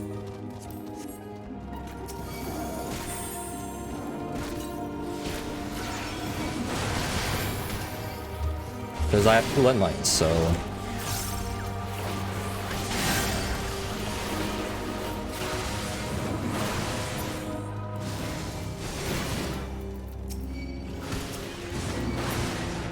Alright, so there's a landmine back there with 3 downmills on it. Let me pull the bear. It's gonna be 8 kills in total. If it doesn't open with 8 kills, we got kind of screwed with RNG there, so... Also nice that the key's there. Very nice. I see a little trait to my landmines is here. You wait until everything is synced up together. So I wait for the bear to be closed. Then I pull all 3 of these guys at the same time. And they're gonna do their AoEs mostly at the same time, right? And then because they do that, it's easy for me to, do the landmine.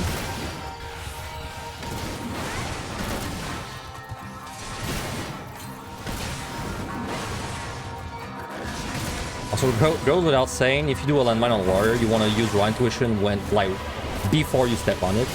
And then you want to proc the heal as you...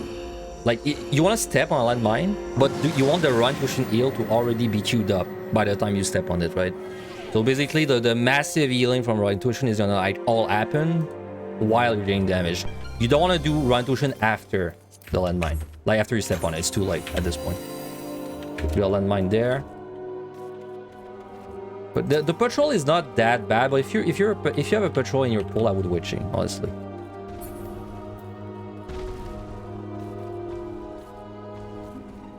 Luring. Okay, so this one I'm gonna witching.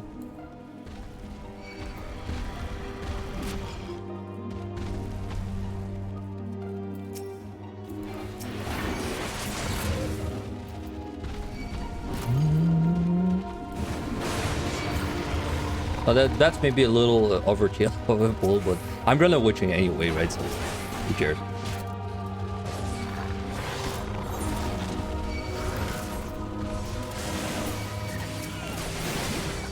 Ain't anything gonna kill me when I have a witching on, right?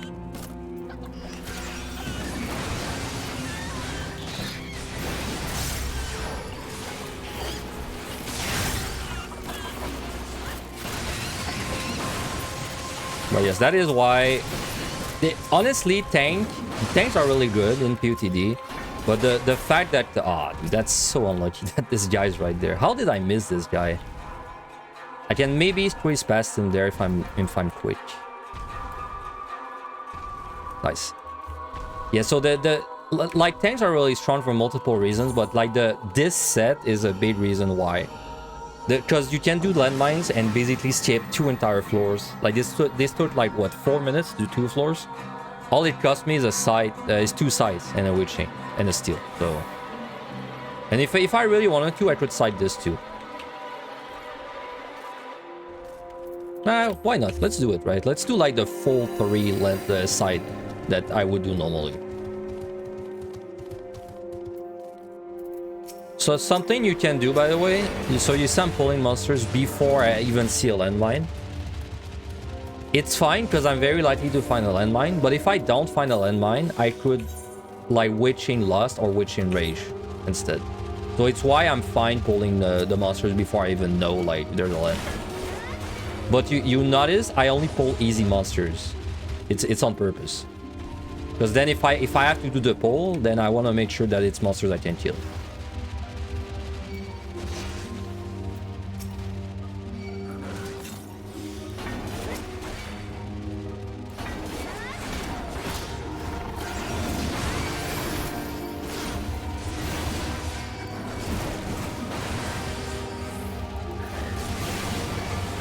No, I would recommend you witching that though, but didn't feel like it.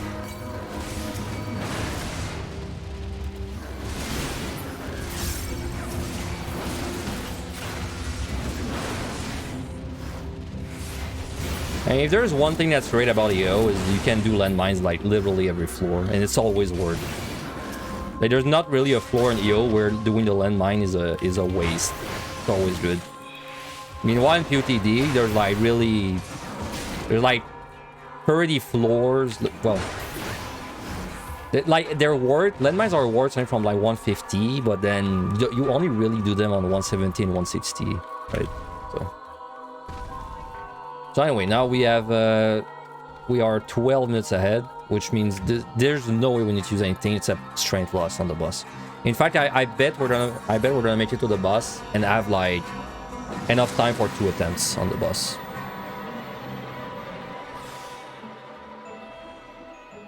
Like landmines are really OP on this set. Alright, so we just pull whatever. There's no monster that's threatening to us on this set. And zoos are like a little threatening if we don't have a steal. And then the wolves waste our time, but that's it. Everything else is whatever. You remember not having a mine on 172, but you already pulled 3 rooms worth of mob. Kinda crazy warrior could survive it with steel and raw. Yeah, warrior is insane. Like this, the pull I just did, if there was no landmine, I could have done the pull like just with AoE, right? Like I could have Witching Lost, but I could have done it like without any commander too. That's just like the strength of warrior. So then you might be like, oh, but if warrior is so good in AoE pulls, why don't you just AoE pull the whole freaking place, right? Because then you're gonna be faster. But that's because I feel like if you're trying to clear, I feel like doing like crazy AoE pulls on warrior, like it's faster, yes, but it defeats the purpose of like warrior being easy. Because like it's not that easy if you're doing massive AoE pulls non-stop. Which is why I like to just fight everything 1v1 on my warrior attempts, right? I mean, the ones that are not score runs, because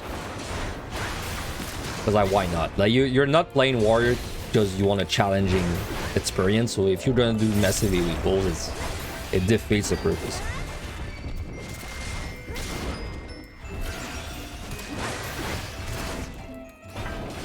But with steel, I could pull like, well, you see this line, I could pull probably 6 of them easily, right? On warrior.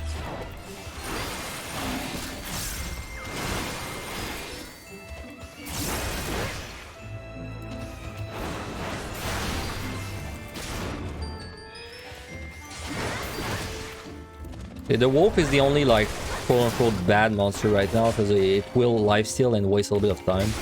It's not threatening though, like the damage is not going to be threatening.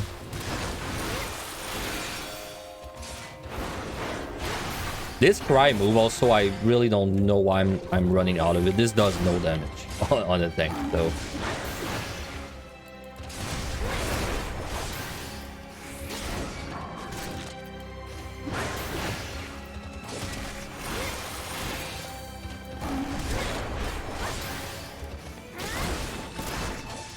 I guess it's because I want to save potions.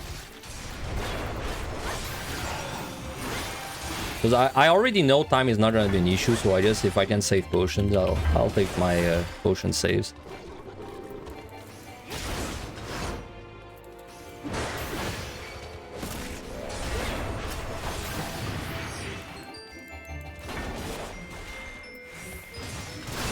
Might as well show you on this guy, right? You see, that's the damage this does. 3,000 with ramparts and no steel. Big damage, right?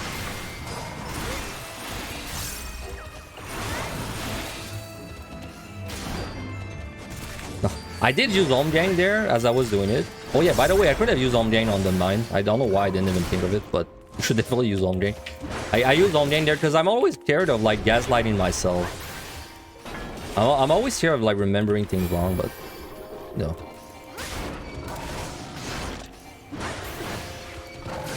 Yeah, with Rampart. So this was like what, 6,000 probably. Let me kill the wolves. Like they're longer, but they're also in the way. So I don't know if it can crit though. Maybe it can crit. Now this guy is definitely a potion upkeep guy. But as long as you keep your potion up and the defensive with the rotation, it's fine.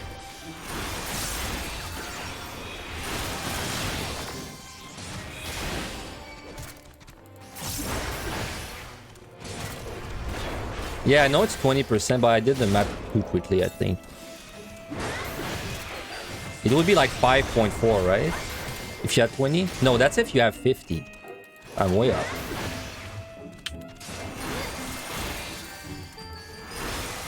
Do the raid AoE's one-shot? So the at curse spots, no. The Scream, no-ish, but it like CCs you, so it kinda is a kill. At curse spots, on tank, it definitely doesn't kill you. On DPS, I think you barely survive without steal, I think. I'm not sure for DPS. I'm sure for tank though. At your spot is the targeted one, by the way. Like the other, and Scream is the big one. The big one you can't survive it. Well, you can, but it's a hard CC, so you're unlikely to survive it.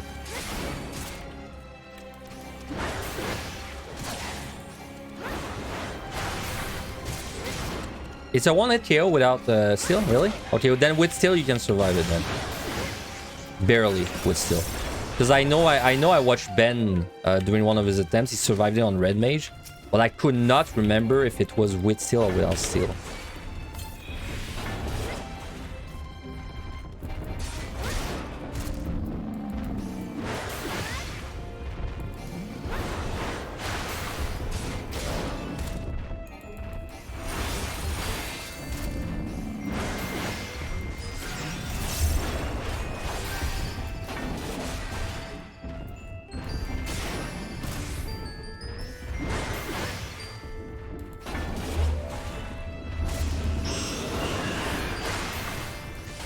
This AoE doesn't even do a lot. Like a lot of things you can survive them on in PotD, on tank at least.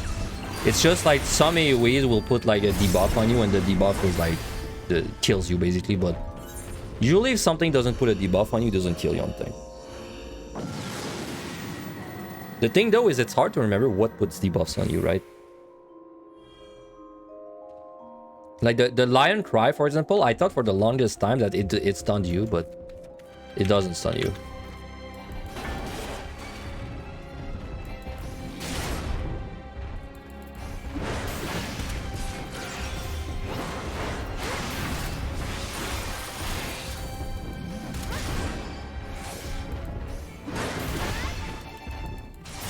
We're still 12 minutes ahead, by the way, so really no pressure. Oh yeah, the second tank privilege. The big tank privileges, the monkeys are not hard at all. So we don't have this whole thing like with DPS where like you don't want to fight the monkey because you don't have a steel or don't have room to kite.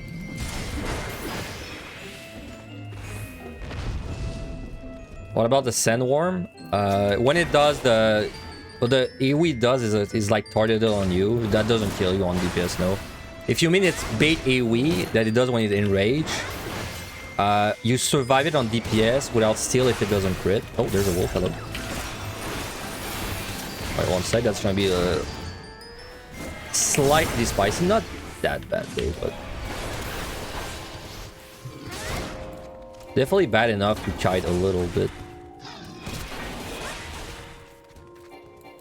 That wolf was freaking hidden. I don't even know where it came from. Alright.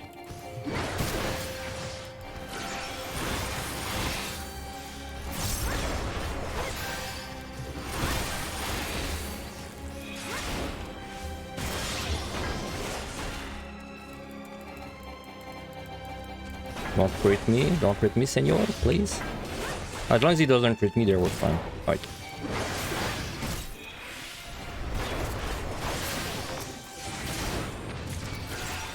Now this is some tank privilege, because on DPS this was probably steal and die or witching, so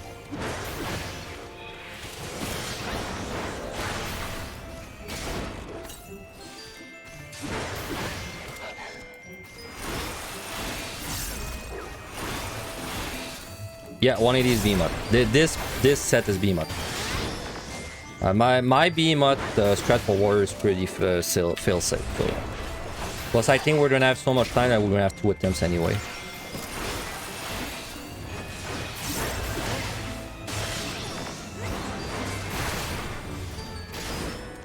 Yep, she's there. I see it.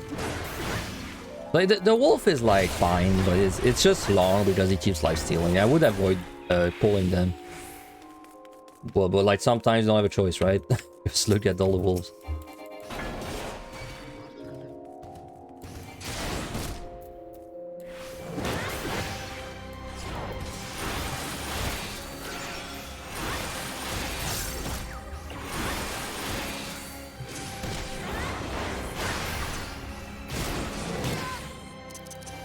Nice crit.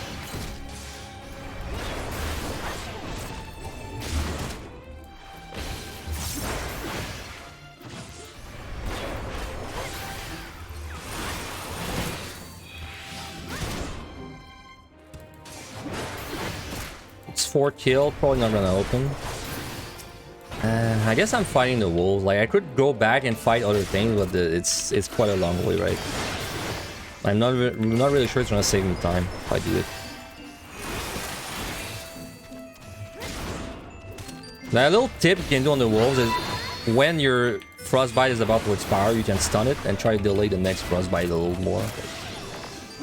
Hey, Sadie, thanks for the raid. Hello, hello, welcome guys. What were you doing, Sadie? We're just finishing, we're doing the no chest run from that we prepped yesterday. Doing pretty good so far. We use nothing, we use no commanders from 151 to 170. And this set, I think we're only going to use the 3 sights and 1 witching and then a strength loss. I don't think we're gonna need anything else.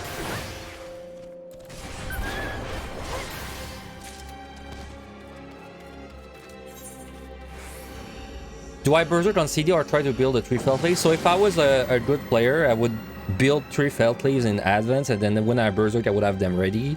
Unfortunately, I tend to like kind of let it rip and waste my felt leaves. So what I do, when my berserk is ready, I like allow myself like 2 or 3 GCDs, but then I use berserk, right?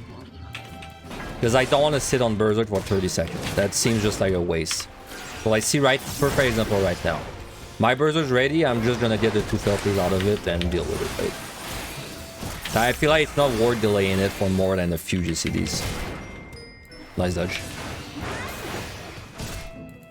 When using poms, be cheating this chances you're not supposed to have them. No, the challenge is no chest. It's not... The point of the challenge isn't no poms, it's no chest. It's basically can you clear with all your commanders, but like not picking them up, right? So can you clear without RNG on the commanders? That's the point of the run. He's there. How are you supposed to get poms without chest? Yeah, it's weird. It's hard to like title the run because of that reason, right? Because it's no chest. The way I do it on my YouTube is the thumbnail. I'll put no chest, but then I'll write like plus 50, like plus above 151, for example. Yeah. But like in the title, I call it a no chest run because otherwise it's too long of a title.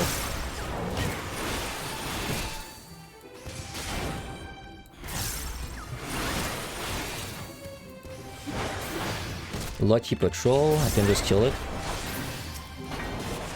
So I'd say at this point we're expecting me like about 7 kills to open most of the time. So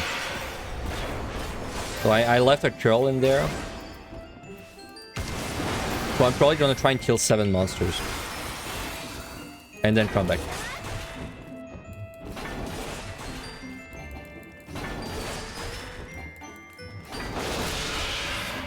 No, but the point is not to see if I can clear without commanders, because that's impossible. Like, I know this is impossible. There's no reason to try.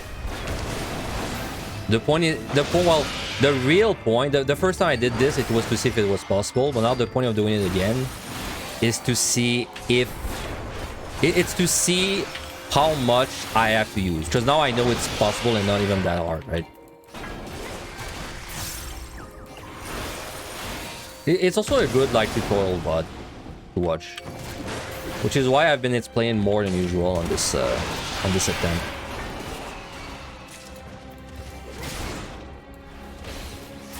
Because I did a no pom challenge in EO once. I tried it once in EO. It was possible in EO. I said it's different though. Like no pom under is a drag. It's a lot more boring than that. Because then you can't really blast through the lower floors. Plus, the only reason it's possible in EO is because you pick up the demi-clone. But in PotD, you could not clear without commanders. Impossible. Yeah, even I too.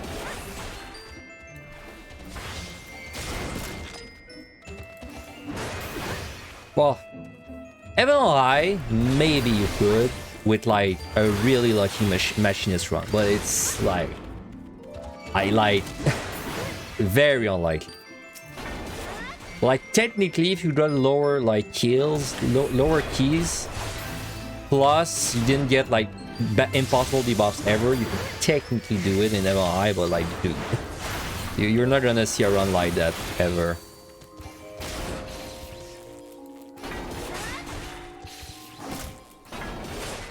So I'd like to kill 6, then I'll bring the 7th monster to the key, then I'll leave.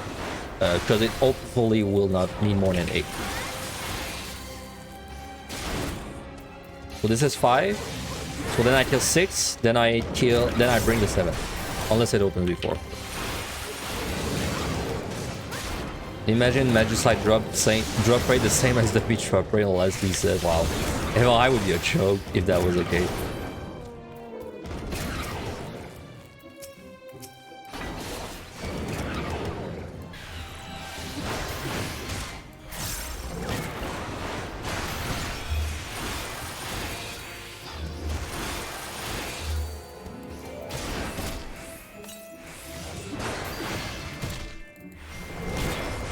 Yeah, even I-99 tends to be like really evil because it has a limited amount of debuffs to choose from, so it tends to be always a very bad one. Plus, it always has 3 something.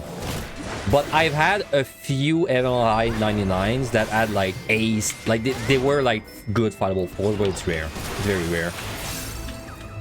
I'm pulling the other monkey or lion. That monkey. So that's 7. I'm just gonna bring them to the spawn room. The key room, because then I would expect 8 to let me out.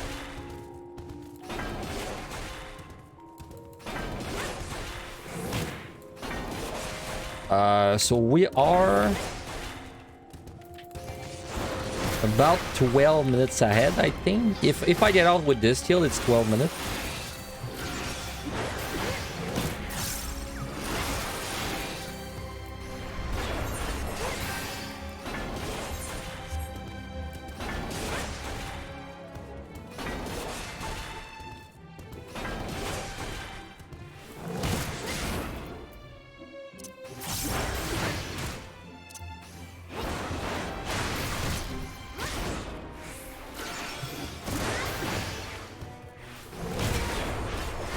Nice crit.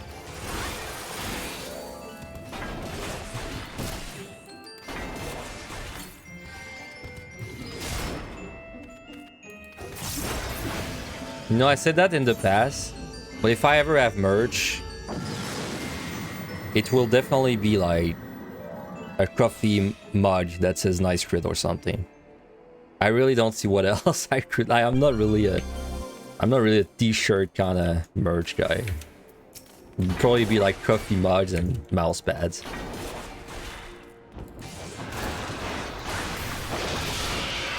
I didn't even realize I said nice crit so much until people pointed it out to me.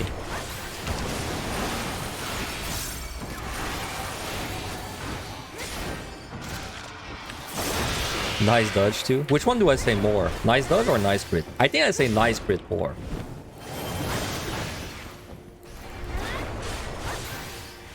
It's like the MRE Steve tray stuff, right?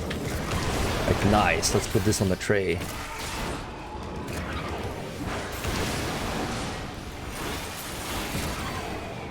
You are very cool if you understood that reference.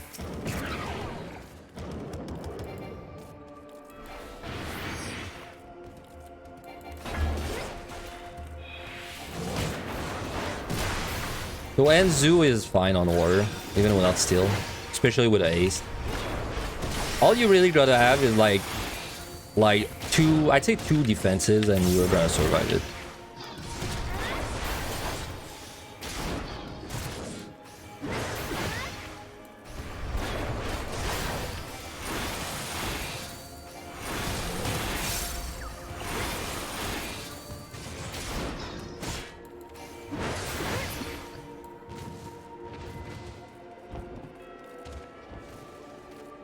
A little room to kite also doesn't hurt. Oh, well, I guess we're fighting you.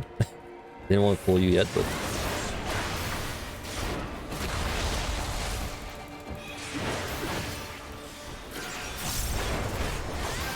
Also, you can stun an Enzu, if you didn't know.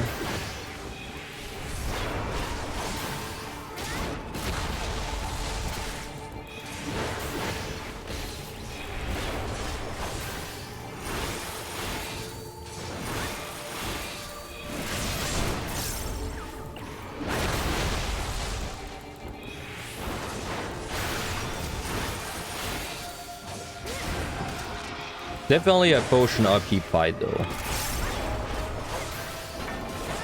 Like this ain't a monster you're gonna save regions against.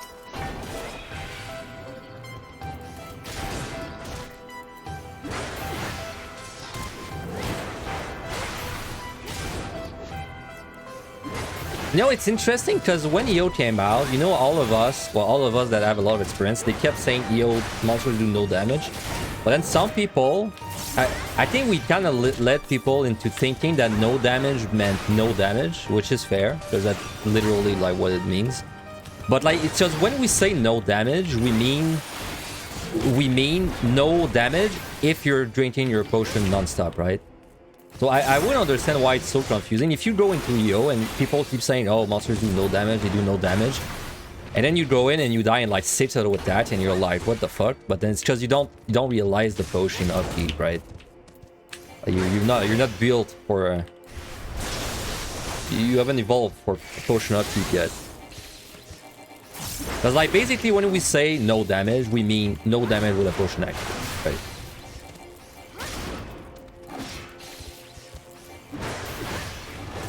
You would love to get back into this, but you get so much packet loss when you play the game, makes you scared to try a run.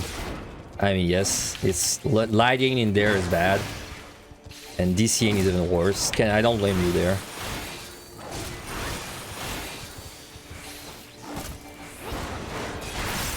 Yeah, you can spin monsters in PotD and even on high. It works. It's lame though, so we don't. Well, most of us don't do it.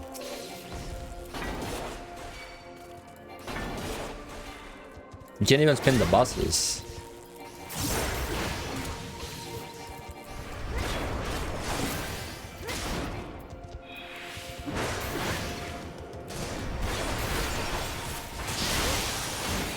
Yeah, if you tank, I've not mentioned that. If you face tank these guys cone, it puts paralyze on you, but a shorter duration paralyze. So you can actually like kind of cheat it a little bit.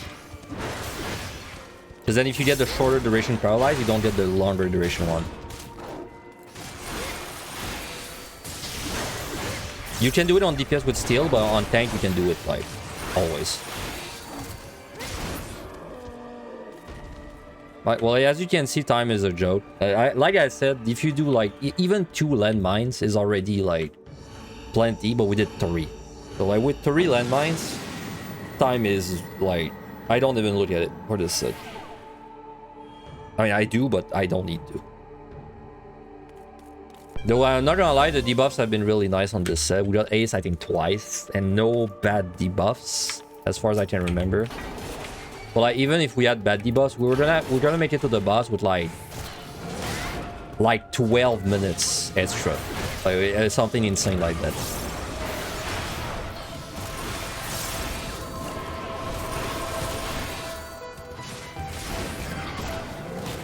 You always thought it just meant low damage since no crit. Yeah, well, yeah, that's pretty much what we mean. Like, it depends if you're used to using your potions non-stop or not. It's like, you would, if you're new to Deep Dungeon, you would think that your potion is like situational, like you use a potion when you need to, but it's not really the way you use it. You just chug that motherfucking potion non-stop. That's the way you play it, right?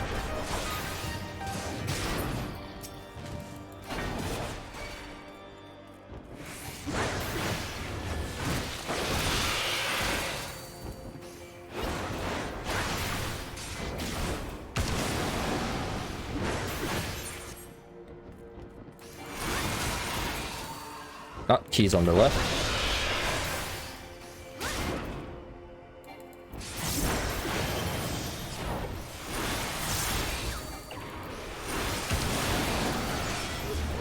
Chug the Hopium. How many potions have I chugged in my life? But well, regen potions specifically?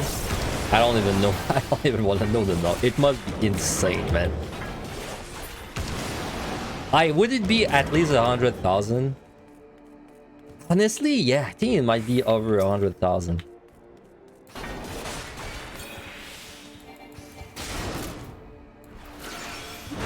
Wait, I'm gonna let the crown hit me there. You wanna put a 15 instead of 30. Oh.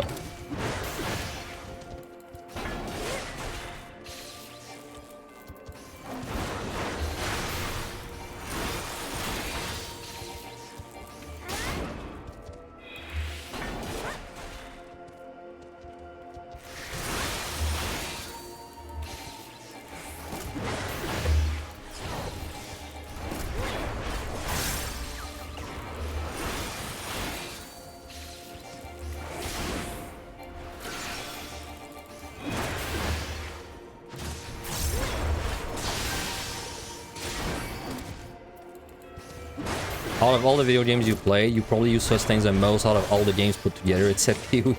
Yes. Except PoE, same for me. Like PoE, dude. PoE, you drink like how many chugs per second? Like, you probably chug 5 times per second in PoE, so yeah, it's not even comparable. But yes, outside of PoE, is it the potion I chug the most? I think yes. Like Terraria potions, you chug them a lot, but like nowhere near as much as the sustain. And then outside of Terraria, I can't think of another game.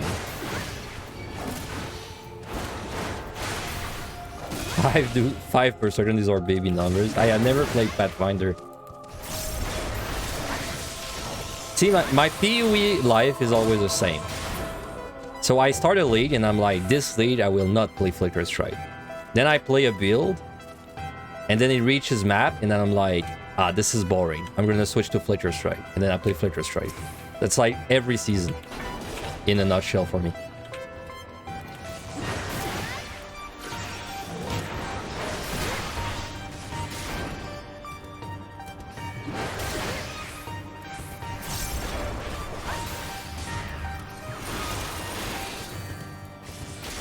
This is 5 kill.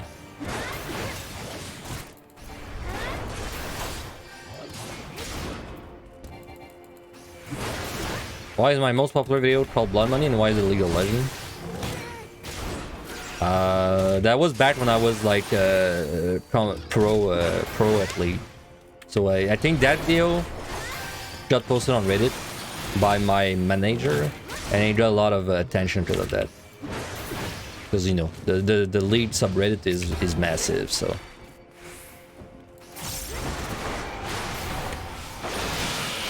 Nice crit.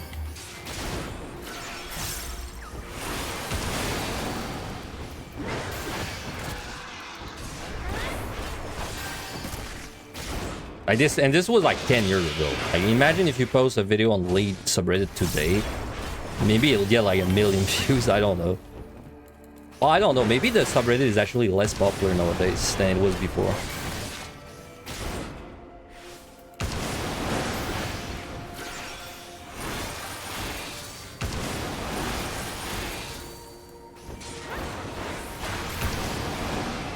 I'm out. Okay, one more floor. We definitely have enough time for 2 tries on the boss. Though I don't think we're gonna need it. It's just nice peace of mind. So yeah, what we will have used on this set. Ah, there we go. Finally bad debuff. So like we clearly have time to do this, so I'll just do it. It might mean I don't have 2 attempts anymore, but like whatever. I don't think we need them.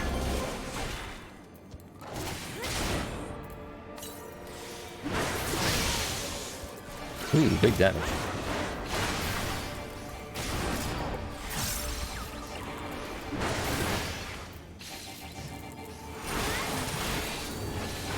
Oh my god. Every take is before my GCD. Alright. Dude. I swear, every time. Dude, I'm not kidding you. The last 11 takes have been before my GCD. Nice. Alright. That was frustrating.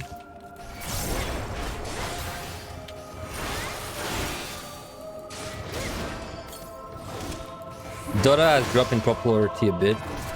But you feel more like because it's the community is super toxic. Dude, I love... Oh yeah, it does sound weird, but I miss toxic communities, dude. I'm not toxic myself, but it's really funny when you're in a toxic community and everyone's arguing, right? But it's because it's like banter. Like, yeah, people are telling you to kill yourself, but like they don't mean it, right? It's banter.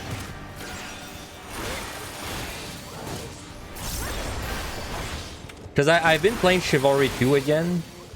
And then Chivalry 2 is like the kind of like a, you know, it's kind of the kind of community you would have in like, you know, TF2, you know, in Quake and like League, where everyone's just kind of trash talking each other's every match. I don't know, I like that. It's kind of comfy in a way, dude. Like 14 is too tier bare. There's never any fun drama happening. Well, if there is drama, it's like on Discord or Reddit. It's never in game.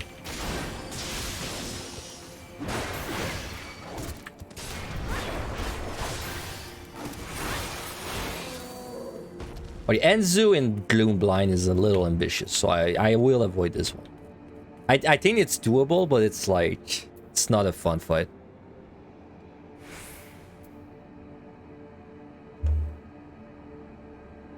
"14 drama is embarrassing." Dude, I know, right? 14 drama is always like... It's always like nothing, but then it becomes like big.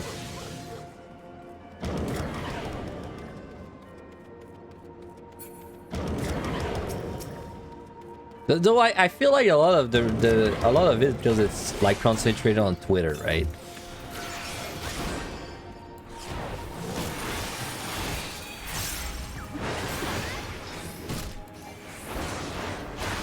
Yeah, like the billboard shit was funny. Like, it was really cringe and really funny, but people that actually got mad about it, it's like why? It's just funny, right? Like, but people are like, oh no, not because of you, Shippy is going to cry live on stream. I'm like, come, right? I bet the people of the billboard did not even get punished. I can't imagine being a developer of a game and like I see a billboard of my game, but like they did big titties on everyone, and I can't imagine any emotion but like feeling it's really funny, right? It's just, I don't know. Maybe I'm wrong, but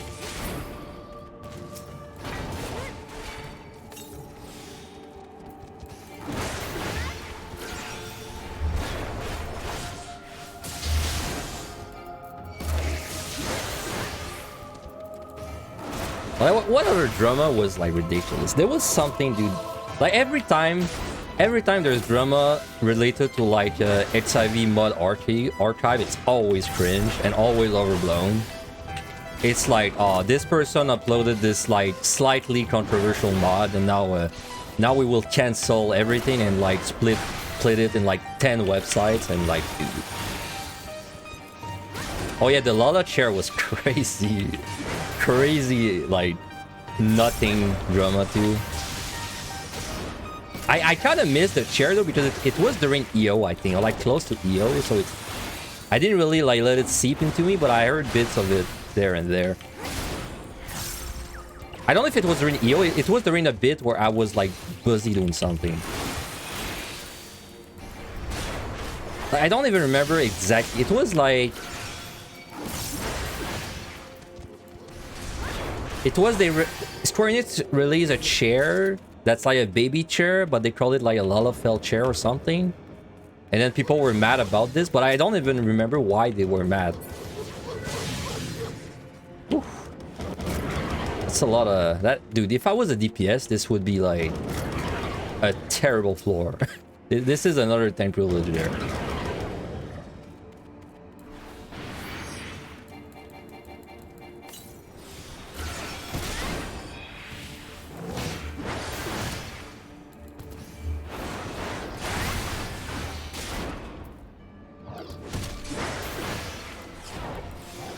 But because it's 14 drama, man, is like, it's because it's so much on Twitter, it's hard to know if it's really like drama sometimes. Just like all you really need is like one idiot to make a tweet and for like 100 people to retweet it, and then now it's like quote unquote drama, but it's really just like one guy.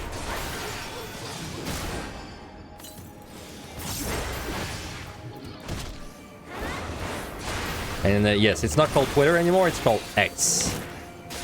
I made an X.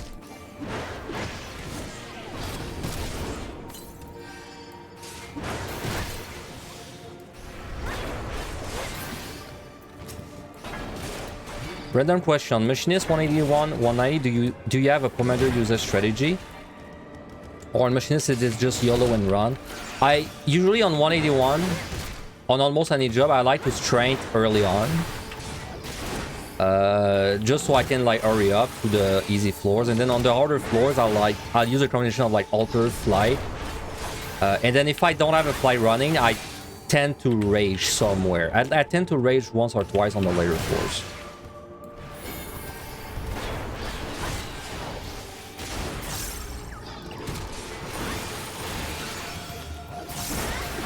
I mean, the greatest part of Twitter being called X now is that now every time HQC tweets, it's gonna be like X.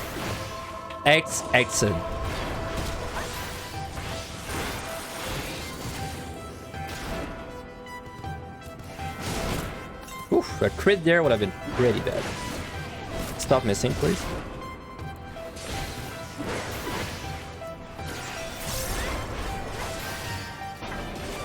Dude, if I was a DPS, guaranteed Serenity there. Like, I don't see how I would have done this without Serenity. It's just so bad. And even with a Serenity, I think this was like a steal. But it would have been fine to steal because it's right before the boss, so I could have carried the steal into the boss too, right? You would have busted out the rage? I would not have, because the time is way too good to rage. I would have Serenity'd. I would have Serenity'd, fought everything without that I can without a steal, then I would have stealed, and then probably made it to the boss with enough time for the steal. I would have even lost the boss twice if it meant I could save like a steal.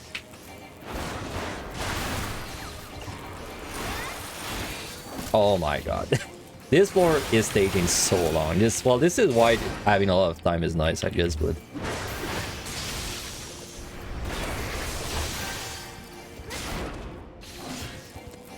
I'd say it's gonna be a 10-minute floor if I get out on the next hill.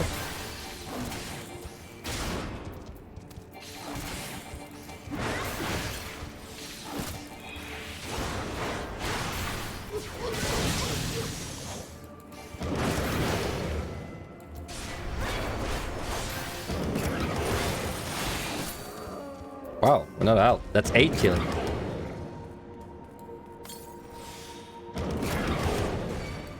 I recovered really well last night after that treasure room disaster. Oh, you mean the machinist run?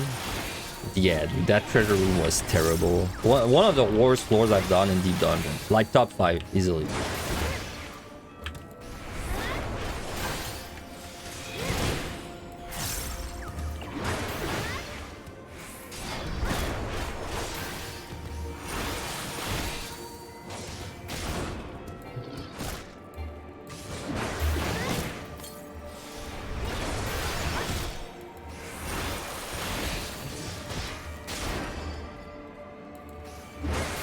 Let me go now. I think I literally have only Enzus left. Oh no, wait. Oh, a respawn. A monkey respawn. Nice. But I heard another monkey too.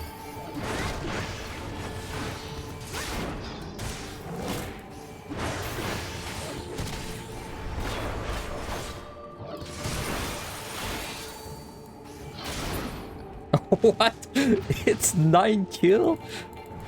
Wow. This is a pretty bad floor, dude.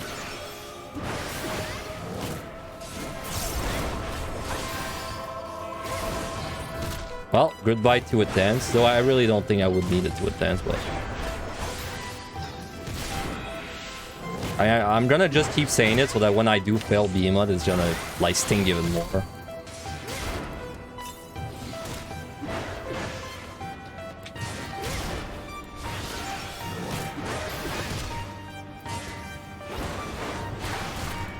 I keep missing the Storm Eye. Bro. I can't. That's the 3rd time. Oh my god, I got it. This is the longest monkey fight you've ever seen.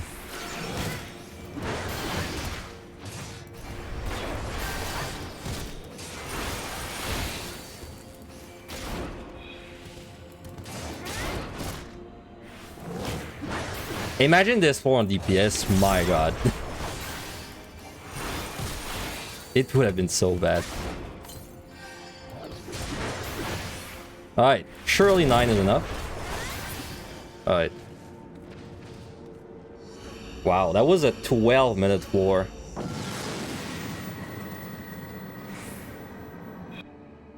I mean, let's be real. If this was no ability gloom, I would have Serenity though. Like, I don't think I would have risked a no ability gloom. Alright, I put the thing. So if you didn't know, you can make this boss easier by making a little like bar in advance for it. I made it, because why not? Like 1245. So I'm gonna strength and lust. I only really need the strength starting from like 80-ish, so. But usually I'll do like 2 berserks and then I'll strength after that.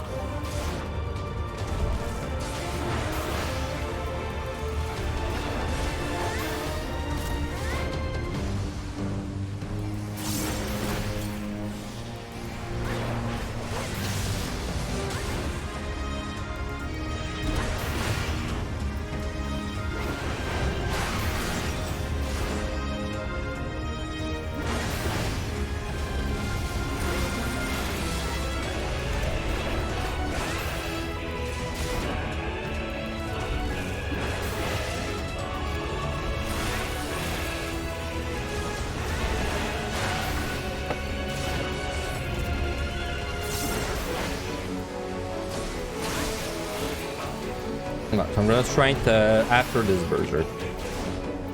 Well, when the next berserk is ready, I guess what I mean.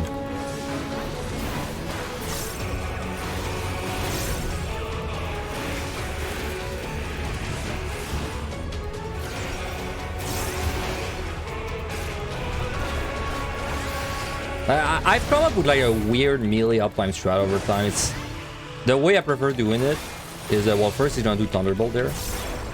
So it's like I'll stack up two chariots there, like one on the edge, and then I'll go like there and I'll put the other one there. Then I'll like go in his hitbox. And when he does Thunderbolt, all I have to do is run north, right? That's like my melee uptime strat. I didn't really think of it too much, but it's the way I started doing it to try and keep my uptime. The only thing is when he does the trials, you have to be ready to follow him. Alright, let's try it.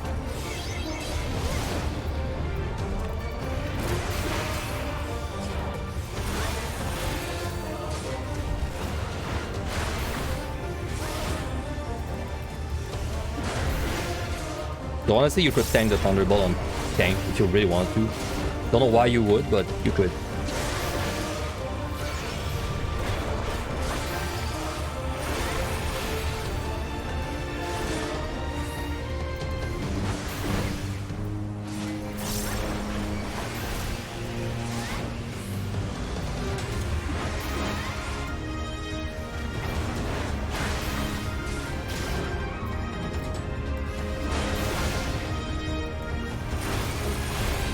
Nothing happening until the push. I'm going to respect the push this time because I didn't respect it on the summoner the last time and I failed it. That still lives rent-free in my head, for probably forever. But I think no more disrespecting Behemoth pushes.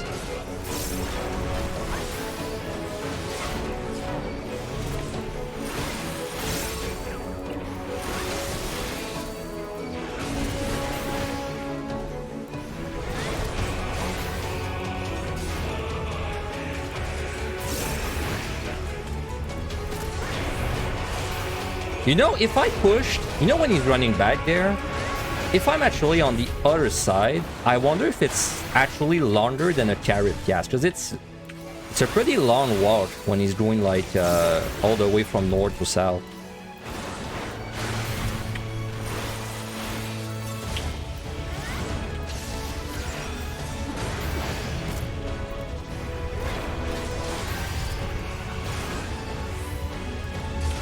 Like, he's gonna do it there. See how long it takes him to go to the other side. It's pretty long.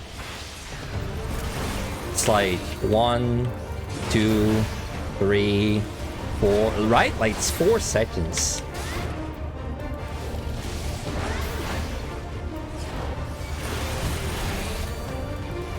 So he's not gonna do that. If you push him, like during when he's walking, he will not do the trance. He'll walk. And then when he gets the other side, he'll like do the meteor, right?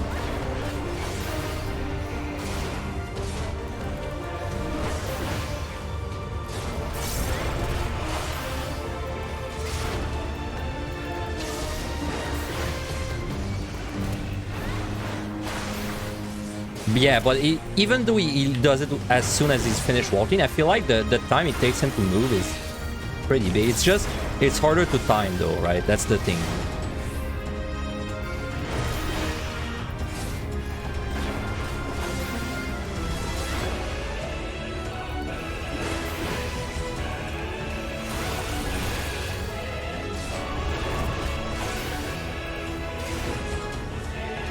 Alright, this might be the last Berserk.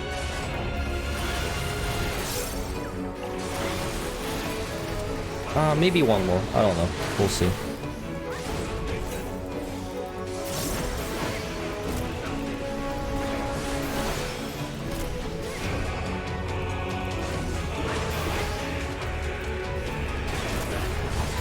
Yeah, Warrior is one of the easier pushes. Well, it's, I don't know, maybe a little easier than average.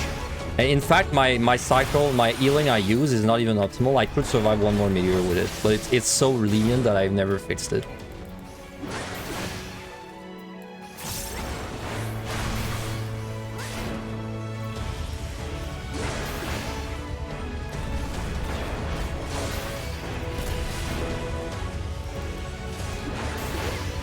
Alright, so we're not using Berserk again.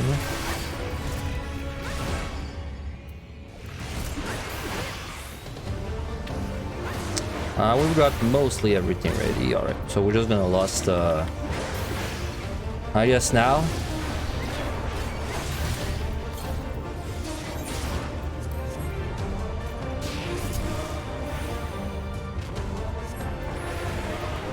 Alright, so 5 stacks. Then on Warrior, you really should not have LT shoes. As long as you don't stand inside AoEs and you go in with your potion active.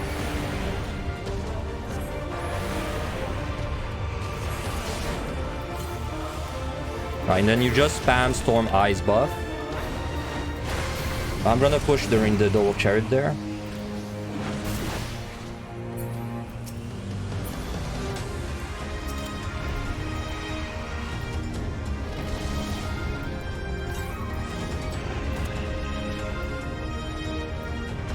My Storm Eye might fall off. It's fine.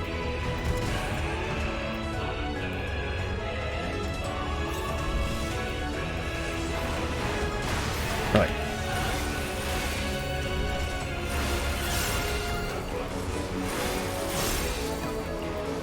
Okay. So heal.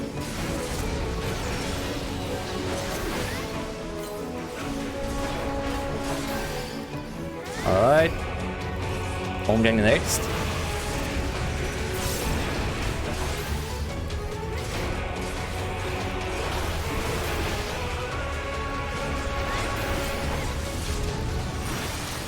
Potion Equilibrium. And then run to Shin, make it safer, and then it's fine, God. It's a very generous push.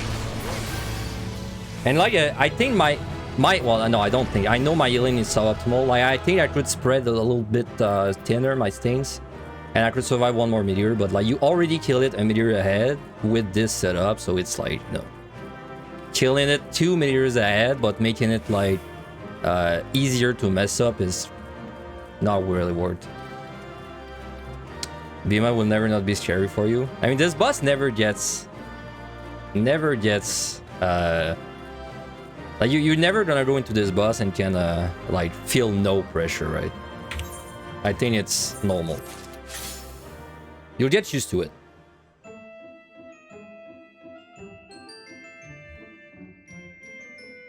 Definitely Behemoth though is a fight where you need to use a safe strats. You don't want to use like risky strats ever. Unless you absolutely need to, you never want to do a risky strat on this boss. Like fuck your DPS. Well, fuck your DPS as long as you kill it, right? So, okay, let me remove that. Is this an accurate statement? Claws bind after suck-in and run. No, they don't bind you. Claws will do a suck-in that you cannot arm's length. Then they will impale you after the bind, after the pull-in. Oh, you bind them? I don't know. Can you bind them? If you can bind them, it should work. But I don't know if you can bind them actually. So let's just look at what we use and what the set was like for time and all that. So first number again is what we killed. Second number is what we needed to kill. So first 4, 7, 6, and 5. Well, like these don't really matter because landmines you would skip them. Like you would do these floors in 2 minutes, no matter what. And then 7, 5, 7, 6, 6, 9 with terrible luck on the last one with the debuffs and kill count. So like pretty average set, I'd say. Like this is about what I would expect. Maybe even a little unluckier than average because this was like really bad. Well, yeah, as you can see, like take this floor for example, the 174.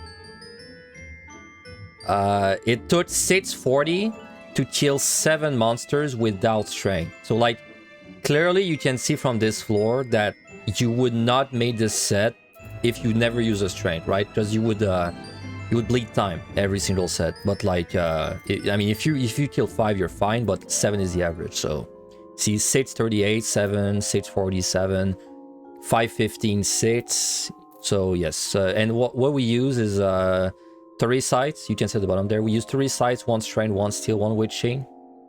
I could have used 3 witchings, honestly. It's almost like a flex to not use them. And then 1 lust for the boss and a raising too. So yeah, TLDR, landmines OP. That's all you gotta remember for this set. Landmines OP. Like, if you do 2 or 3 landmines on tank, this set will fly. As long as you're fighting non-stop after. Like this, like I'm going to give you an example. If you see a monkey, you are going to be very tempted to be like, oh, I'll wait for the monkey to move.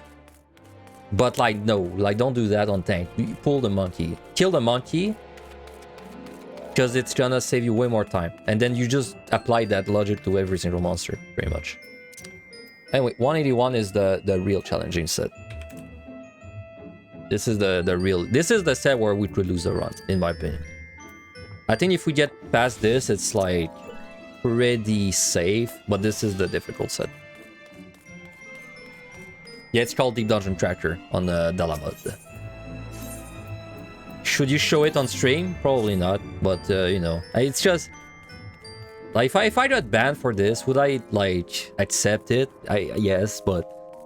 It's just, it's so good to learn, to teach people, dude.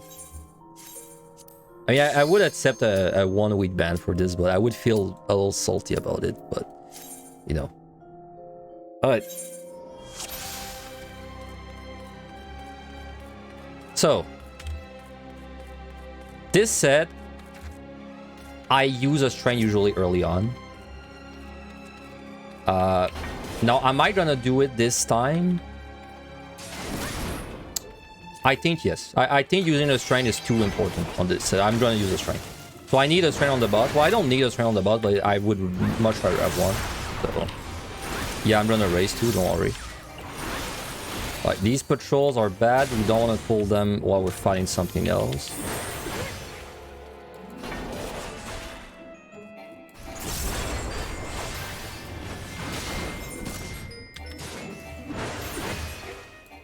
So this floor, we're pretty much using 2 lost and 1 strain on the boss, like guaranteed.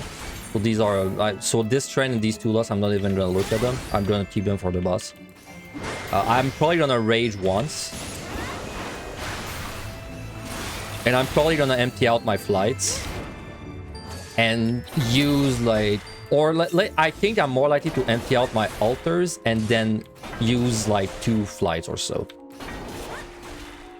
So what I'm expecting to use is like, I'd say 3 altars, 1 or 2 flights, and 1 rage. I think this will get me through the force. But it's hard to tell with the debuff, right? But I feel like that should get me up.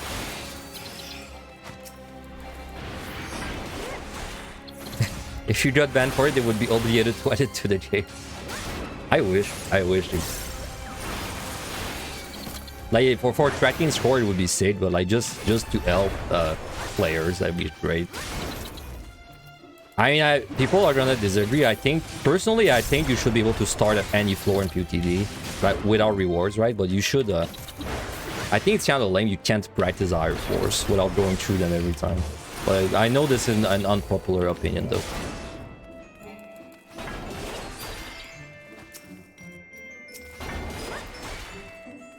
I'm amazed I did not open a chest yet, by the way, like accidentally.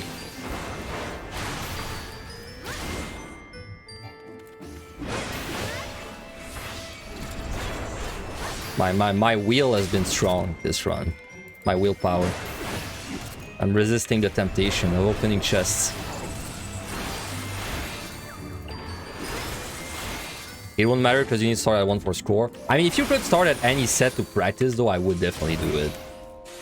Because there's so many things I would want to try, but I don't want to try on the real run. Like, if anything, I would want to get hit by every single telegraph once to see what it does.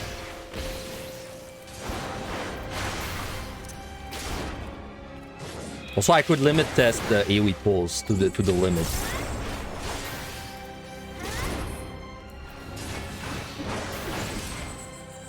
Talking of AoE pulls, I could do AoE pull on this on these first few floors very easily. Like, if I pop a steal, I could like easily pull probably 5 grenades on tank and be fine. Well, but like I said, I don't like doing that on Warrior, like non-score runs, because I feel like it defeats the purpose of Warrior, which is that it's easy. So.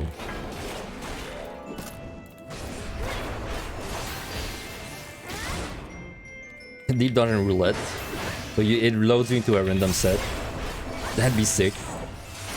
It would have to give you commanders though, for like the higher ones. Oop. Sorry.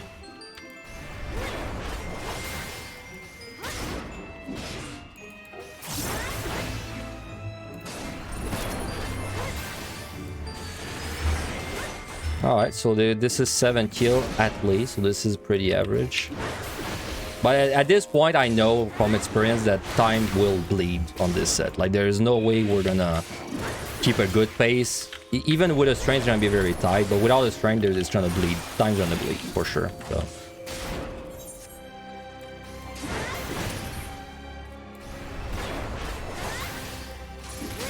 Now we have a very big privilege on Warrior.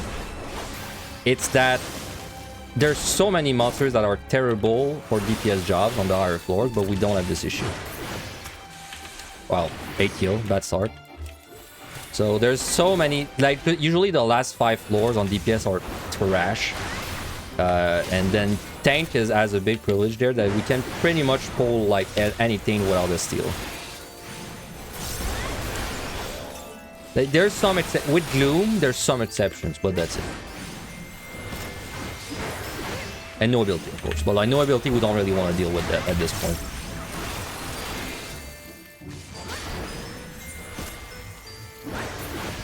Alright, I'm out.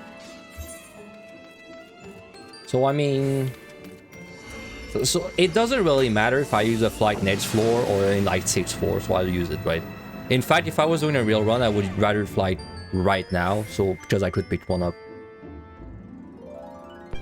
In that case, though, I would rather flight. In that case, it doesn't really matter when I flight, but I'll still do it early because why not?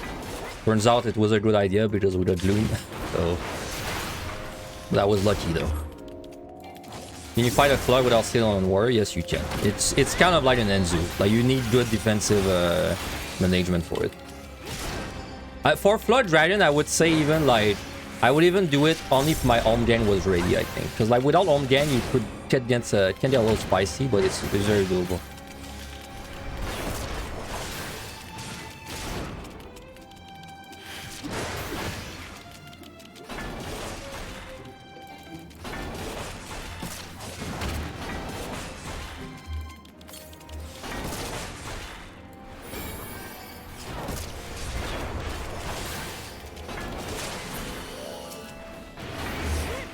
My god, there's like nothing.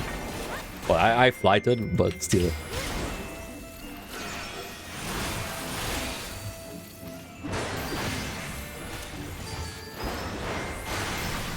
Flood Dragon is definitely the most dangerous monster you fight though, on a tank, for the whole run. Like, if you can fight a Flood Dragon, you can fight anything.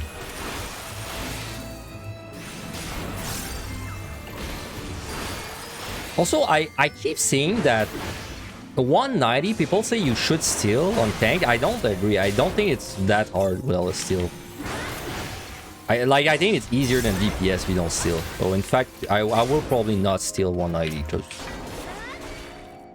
it just doesn't seem that important.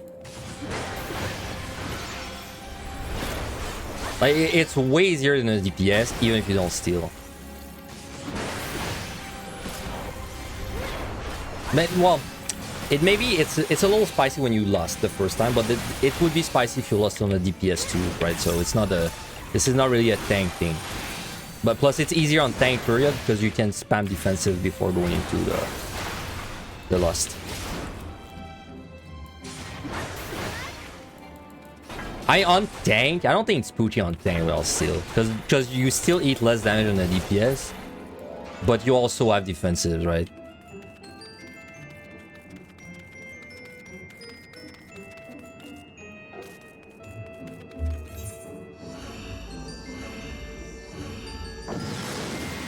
Have I done Paladin since the PotD, sorry, the 6.3 changes in PotD? No, I've not.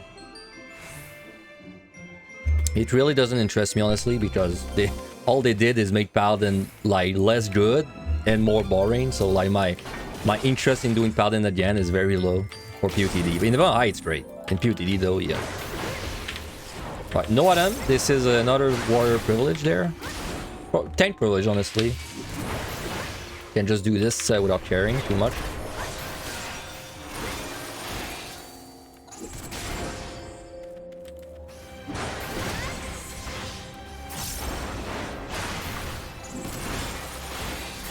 Alright, there's a patrol.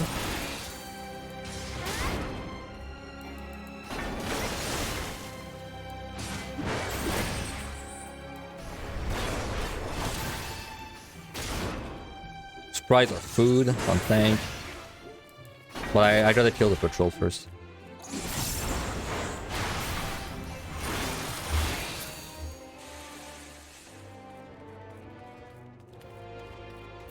Alright, come here.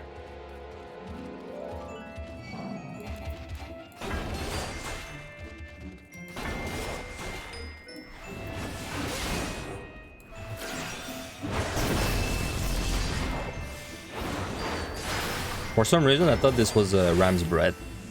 Too much, it's because of the run I did with the invisible telegraphs, dude. Usually I look at the telegraphs to tell if it's like which bread it is, but...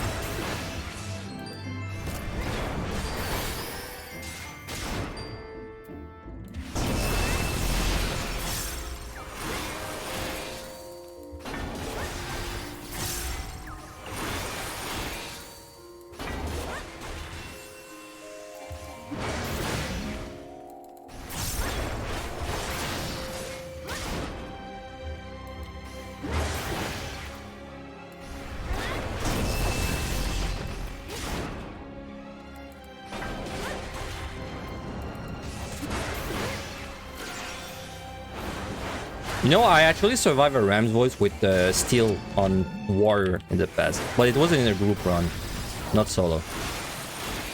And also, it wasn't because it was because I intentionally got hit by it, so it was to like see how much damage it does. I think I had like one defensive, like probably Rampart up, and it didn't one-shot me with Rampart. Well, it actually left me at like because it freezes you, but I think it left me at like 40%. But by the time the freeze wore off, I was still alive, right?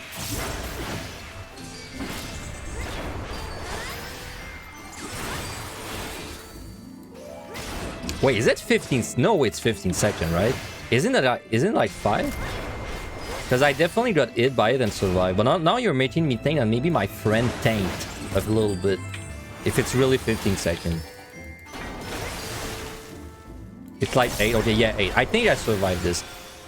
It might have been because he did... I don't think he did a breath move right after. I think he did like Ram's voice. And then like he slapped me once and then he did like Dragon's Voice or something.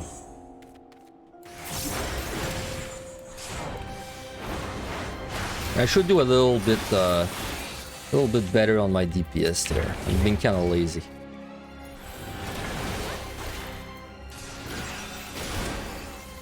Sprites are great because I can drink coffee with my left. Except if it's Yo, where it's the opposite.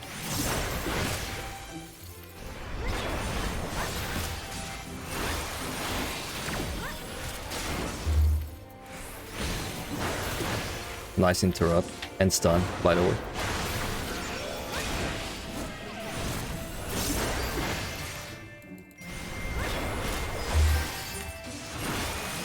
The no item is a little annoying there though, because I can't use a flight or alter. So it's kind of my fault because I should have used one last floor.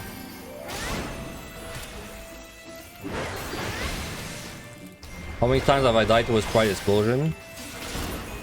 At least 3. And I've lost a run once to it.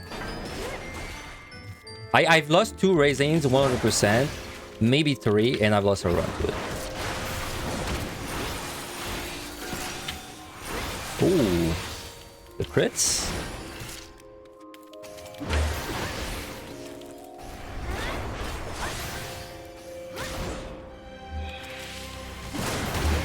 Oh my god, this respawn. That almost went bad. If I pulled a Sprite, I could have been a Serenity.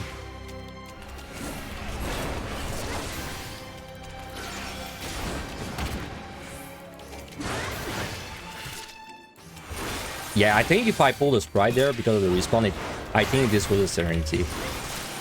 That would have been annoying. Talking of annoying, let me out, please.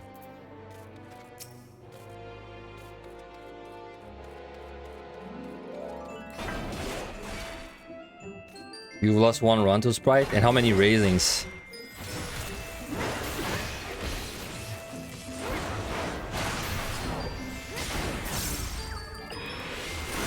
I lost the run at Rust was a Dragoon run on the stream too.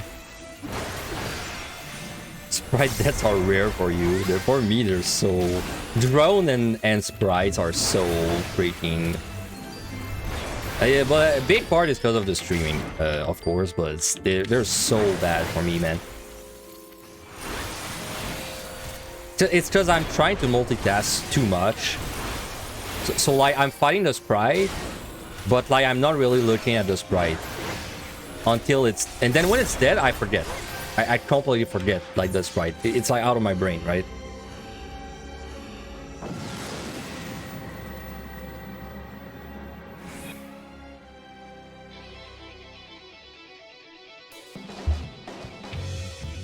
Okay, no debuffs. Good. Got a patrol, got 15s.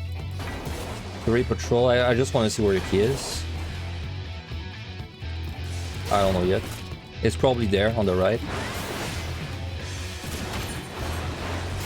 Next row I'm using something. Don't know what yet. It's Alter or Flight.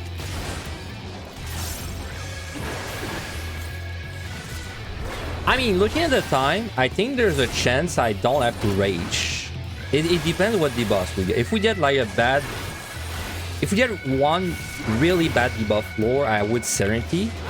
If we get 2, I think I would rage. But if we don't get like really bad debuffs more than once, I think I might be fine without the rage. Because like we don't have the whole issue like DPS where we have to like get through terrible monsters on tank, so... Because usually on tank, on DPS you rage, but not even for time. You rage because you can't kill the monsters.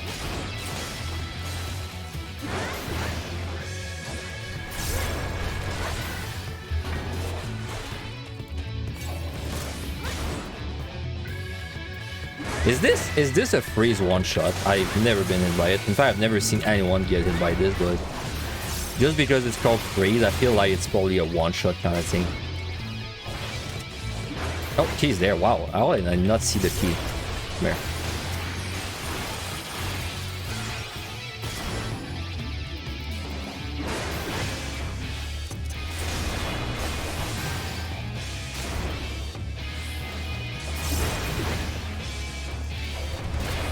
Okay, that's 3, 4, 5, 6. So I've got 6 over there. It's not enough.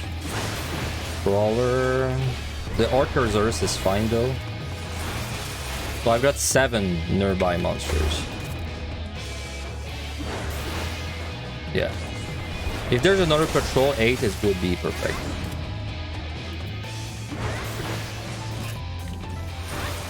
Patrol gets Storm's Eyes up.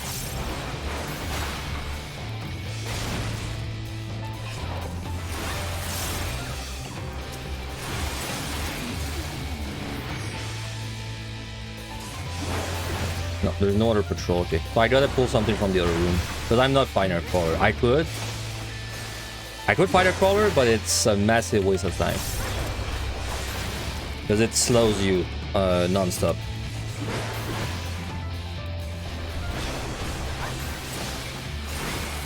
Right, so clearly I gotta pull something.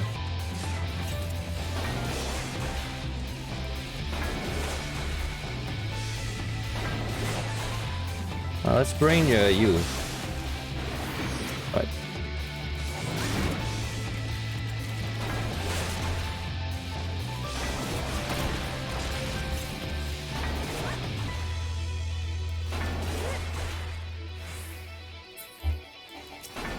Right, now we've got 8 monsters around the cube. Should let me out.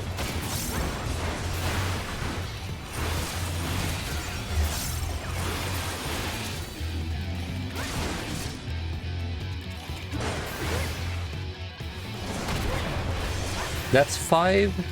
6, 7, 8. Yeah, okay. So let me pull. Are they near the key? Not really. So I'm gonna pull the dinosaur next. Well, unless I'm out.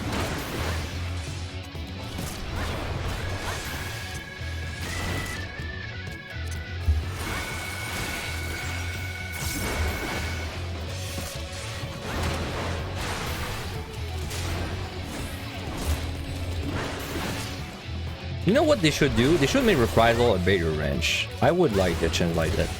So sometimes I'm just doing the shuffling in and out thing, and my Reprisal actually misses because I'm too far. It's kind of silly.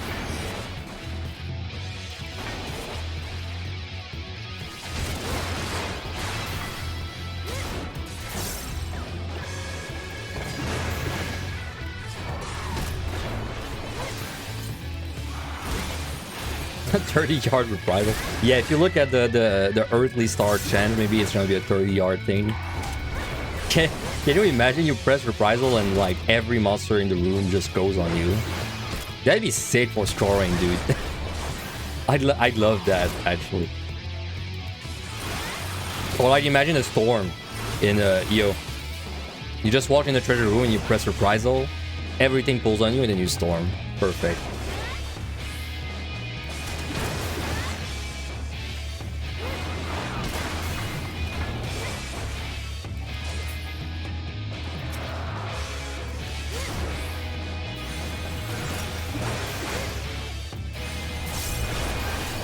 Funny you're mentioning that because I'm doing Astro right now in EO. Yeah, you've been for a few attempts. So, hey, have you ever tried? So when I did my Astro, I thought of something I thought was smart. I would like put my star on the ground, and then I would wait until it expires to use my storm, right? And my thinking was the monsters would not have time to heal, but that doesn't actually work.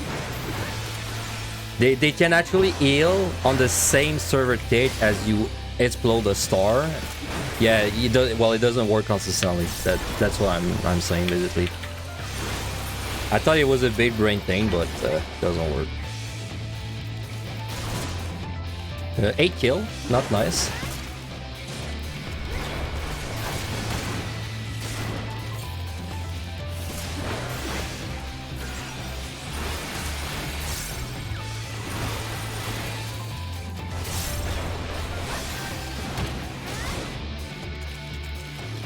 It's comfy, but I wish I could do it with just star, right? Because you're still gonna gamble basically like everything auto attacking you once.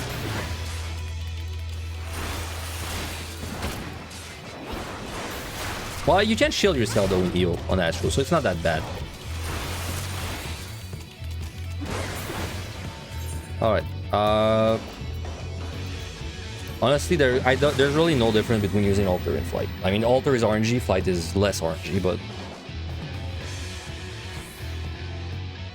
they effectively save the... On DPS, it's different because your Alter can replace like really bad monsters. On tank, it's not really the same. Like it's just a time save either way. She's there. A possible time save, I should say.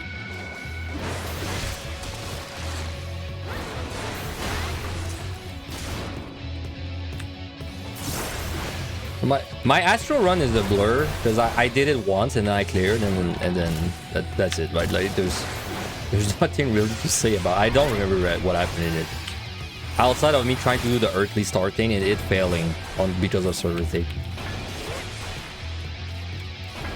Okay, we got Mimics.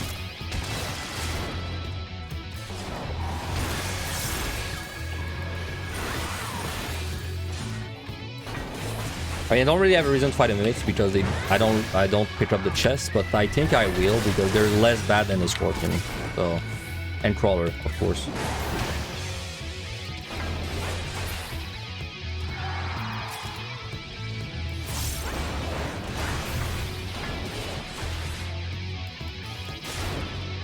You're 41k behind save. I mean, honestly, until you get to like 40, it's probably not that big of a difference, and then you slowly like... As you get to the higher floors and your AoE just starts sucking like bad and it probably like spirals out of control.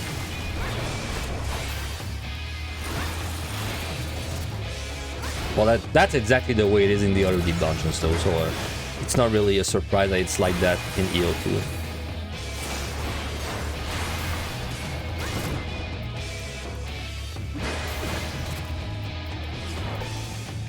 Oop. Nice berserk.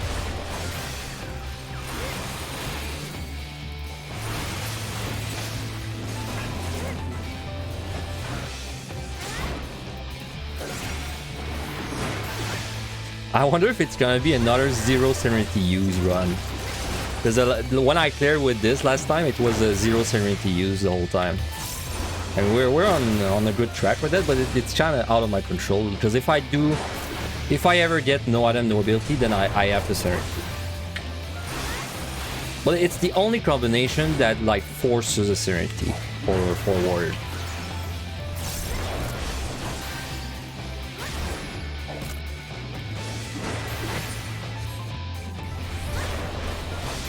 Wait, there is a small difference right now between Flight and Alter. Like this Alter and Flight didn't make a difference which one it was. Now there is a difference. It's that if I use an Alter and it happens to give me Mimics again, then we will be behind and we'll probably have to Rage. But it's a gamble, right? Because if I Alter, then I keep the Flight for the next set.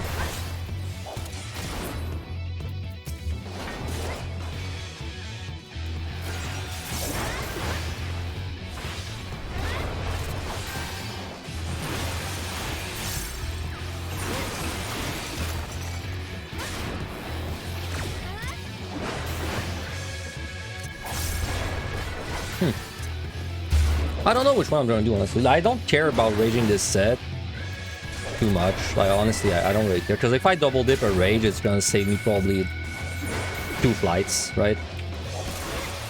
It really doesn't make a difference, right? I think I would rather get the alters out of the way first. You know, get all of the RNG out of the way right now, and then we can... then the next set is going to be less RNG in the commanders.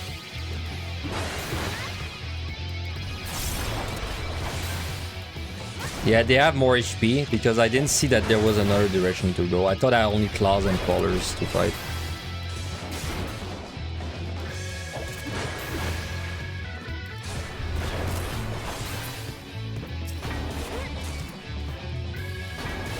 And this is only 5, and there's 6 on the other side. And there's nothing I can really fight there. Well, I can fight them, but it's not worth my time, right? Do Mimics have more HP than Garms? I don't think so. I think that they're equal. Oh, it's 50% more? Alright.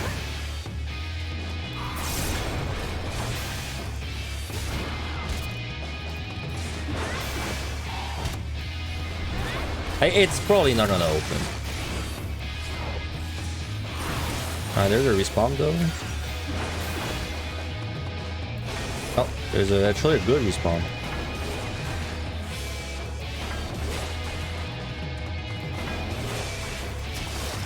Wait. Let me see if it opens first. Let's be smart. Okay. Okay, it's 5, but it could have been a 5.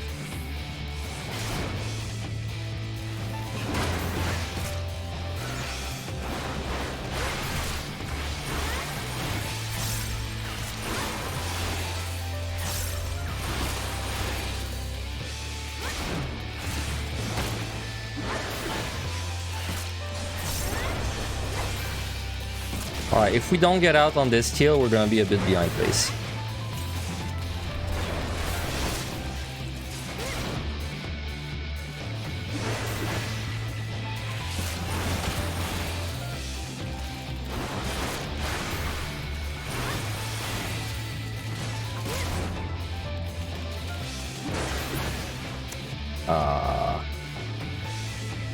That's a bad floor. Because the options are so spread apart.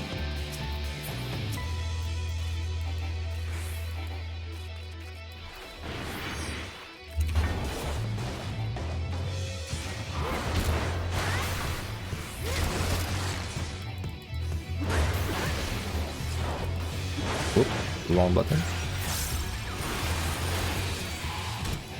That's 7. I'm gonna wait. I'm gonna chill by this guy in case I need to pull another one.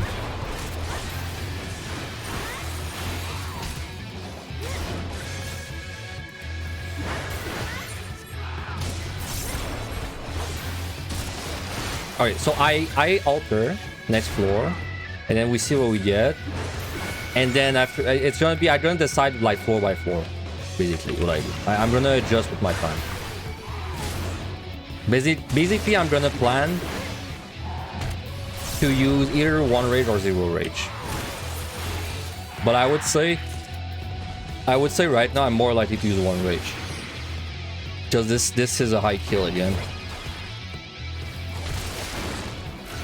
So it's probably gonna be I'm probably gonna alter twice, and then if we get covered again on the altars, then I have to fly only 0 or once, but then we have to rage once.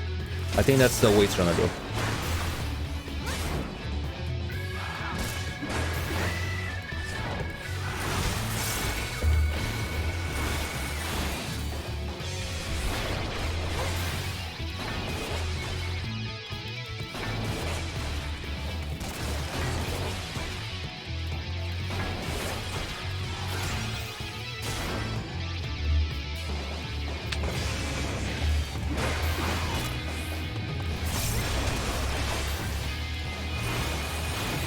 Don't turn around and open, please.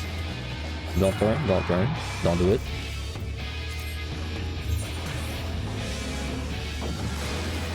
I don't know why I walked there. I'm not sure why I walked. I wanted to do less noise so he wouldn't turn around. Alright, that is Serenity or Rage. I got Mimics. Okay, I wish I had a sight right now, not gonna lie.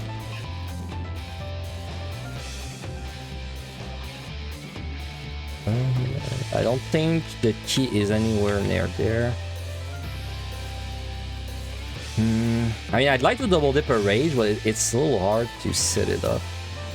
I'm gonna safety. I would really like to double dip a rage.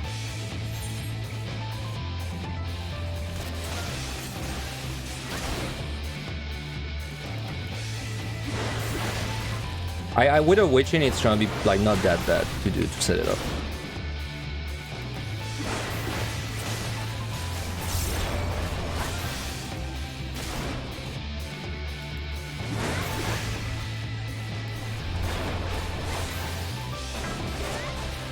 Okay, let's see.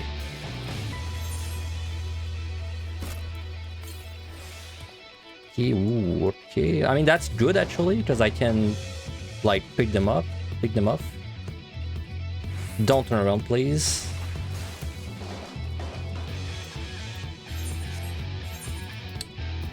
I'm not gonna alter.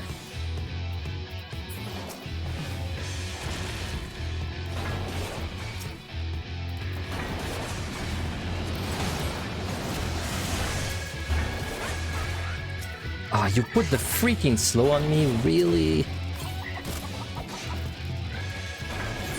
Luckily, Rage BAP isn't affected by it.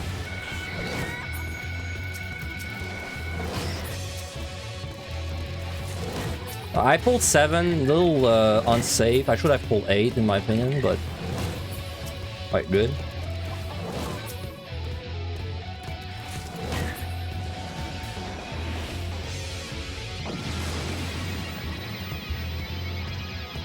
Let's see. Nutback penalty. You know, I've almost never done a nutback penalty on a double dip. I feel like it's almost never happened to me. I just keep getting lucky, I guess. Alright, no landmine, please. That's a lot of worms.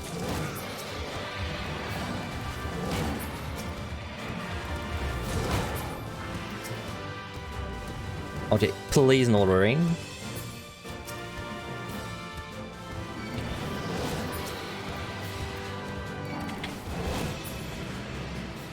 Not out.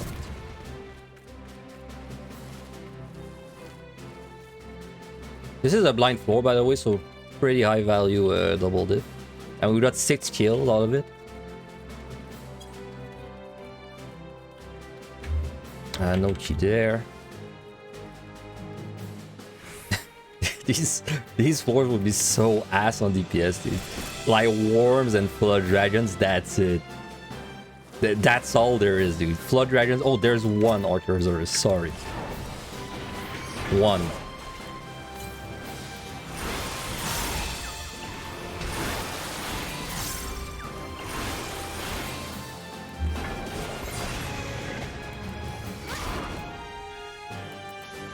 I actually have a plan for my steals, by the way. Well, one of them.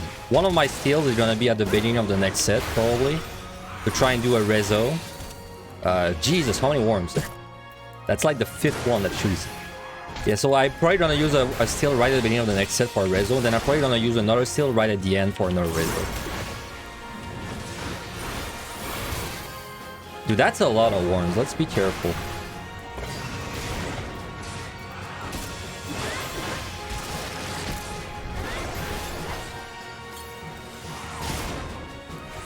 Alright, please open.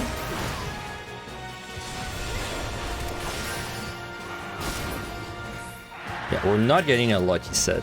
Let me tell you that much. Alright, Worm Enraged can be tank on tank, or we can stun it too, so really whatever. Plenty of options.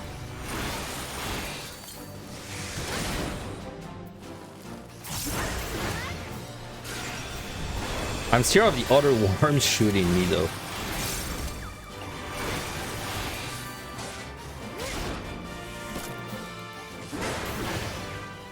It's about to do the thing.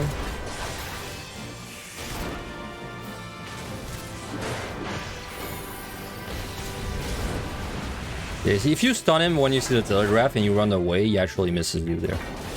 Because he just does it, he just lets it rip.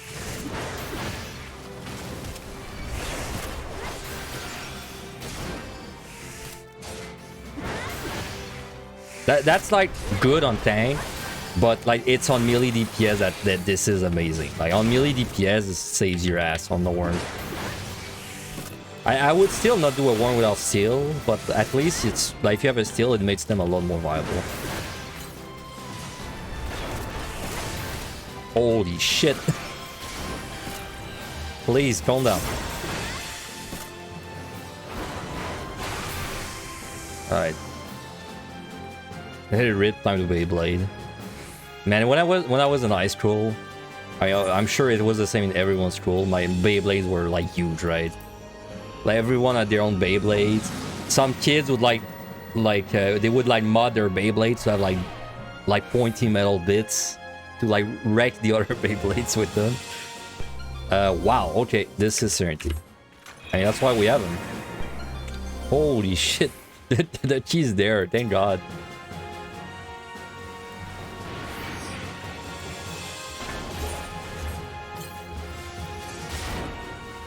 Rip the no Serenity run. I mean, it's out of my control. It would have been a nice thing if I could have not used Serenity again, but...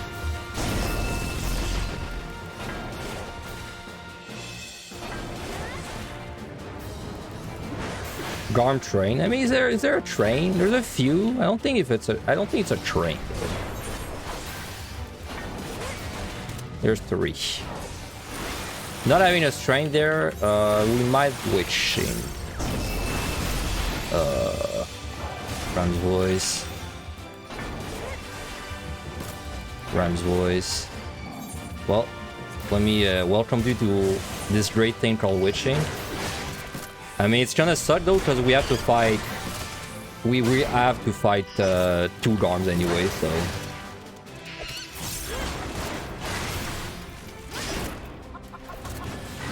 Kind of tempting to like lust this. I considered lusting this, but I'd rather keep it on the. It's greedy though. Like I really think I should have lusted this. Oh boy.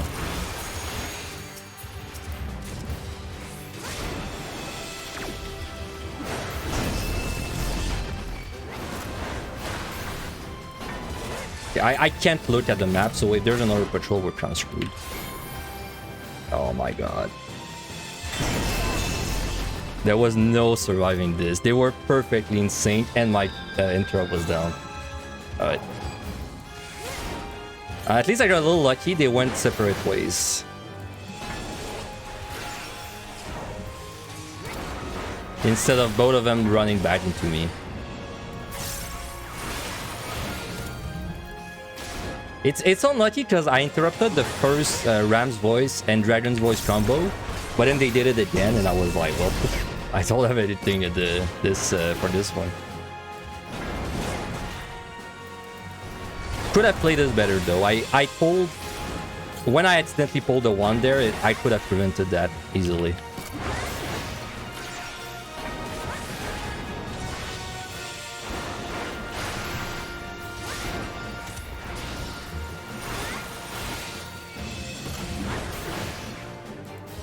By the way, if you were not aware, when you've got weakness, you're not actually like less tanky. You just lose damage, but you don't lose tankiness. It used to be like that like long ago, but it's not like that anymore.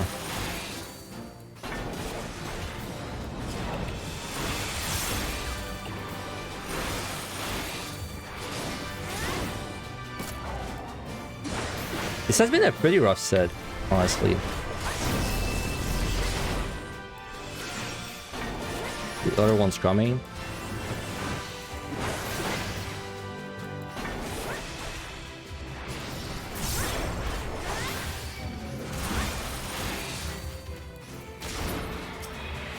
Are you the only one? Yes, you are. Oh yeah, I altered this too, but if the altered room is beyond the treasure room, it's not happening. No, it's I saw it. It's up there. It's mimics. Too bad.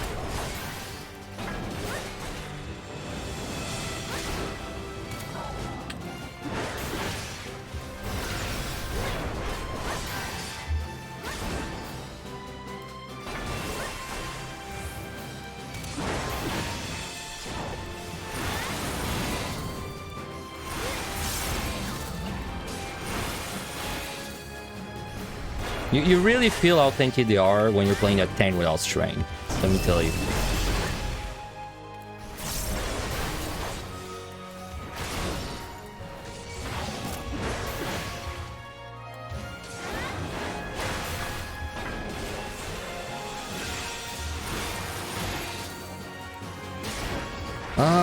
Do I fight the mimics? I mean, I don't really care.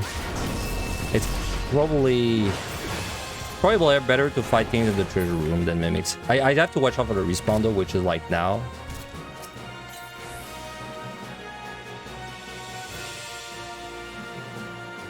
I think the Archer is a respawn there.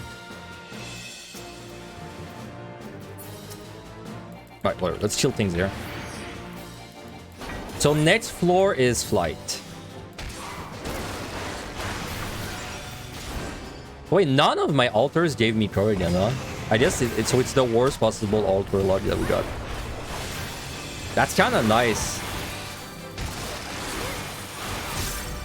For the sake of the challenge. Yeah, we got altar. We got maybe 3 times in a row.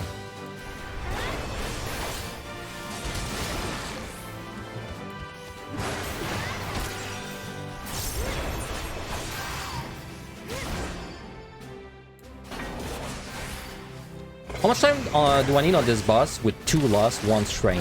It's probably right around 8 minutes, if I could guess. 24.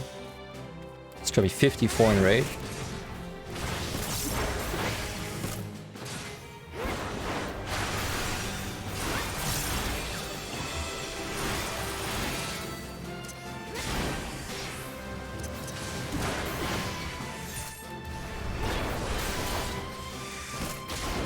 $54. It's coming.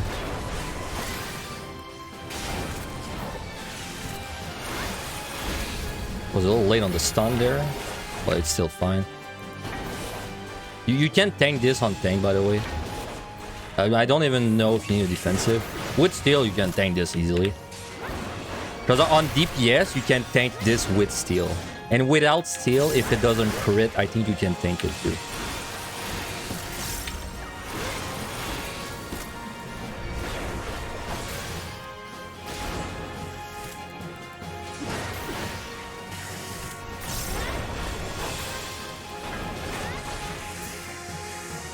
So flood dragons are doable, but I'd rather fight anything else than them because like there's a lot of running around I'm going to have to do and it cuts the TPS. I have no witchings. I gotta be very careful about having no witchings.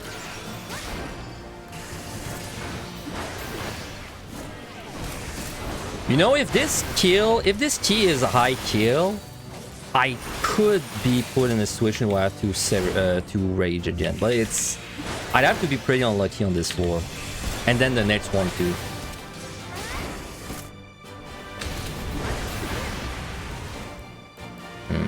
Well, I guess we're gonna tank it because...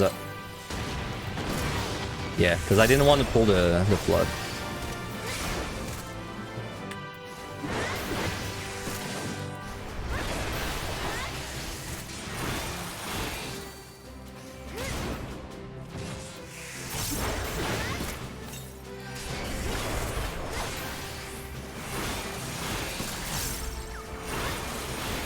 Alright, please let me out. God damn. Oh, you wrote the times that you had. Let's see.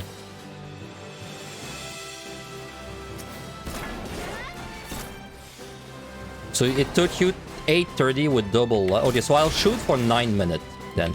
I think 9 minutes is fair then. Plus I have resos if I like really was gonna run out of time too.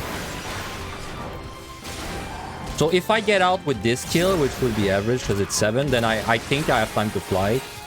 And at most Serenity, if I have like a Gloom. If I get out in more than... in 2 kills or more, then I think there's a chance my fly doesn't get me out. But I could sacrifice a lust. But no, I don't have a witching, so I can't even do that.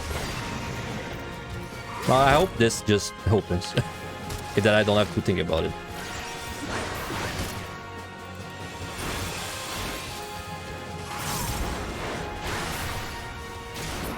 Alright, good. Alright, so flight next floor, and we have about 4 minutes. 3:30 to do it. It's a little tight, I don't lie. It's a little tight, but I'll take the risk.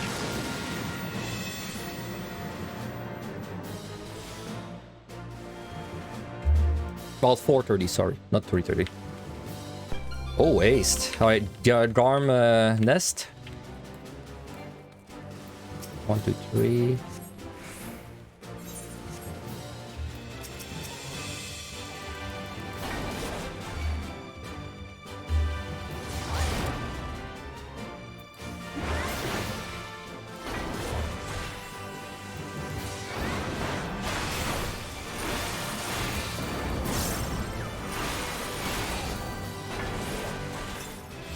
Okay, this, even if this is like...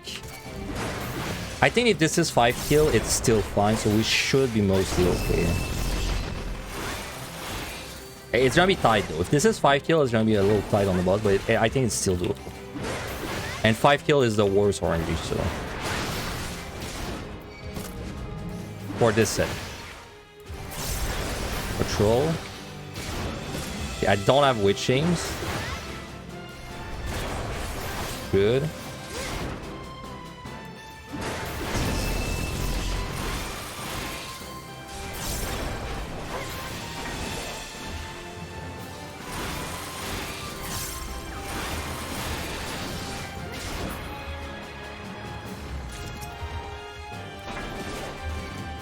Huh, the other Garm isn't coming back. That is weird. Well, there must be more than one room in this direction. Or something. I don't know. I feel like the other Garm will be coming back. I think Sid's kill is only on the last set. I think. I don't remember seeing Sid's kill on this set.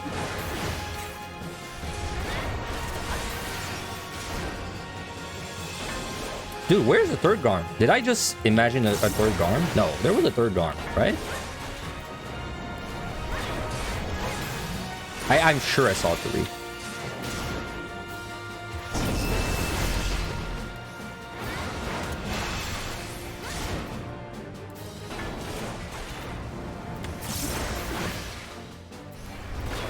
Oh, yeah, there it is.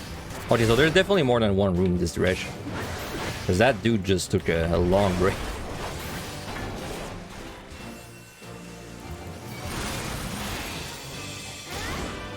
Like, could we avoid the Garm and kill like monsters with less HP? Yes. Would that end up biting me in the ass later? Probably. So let's just kill it.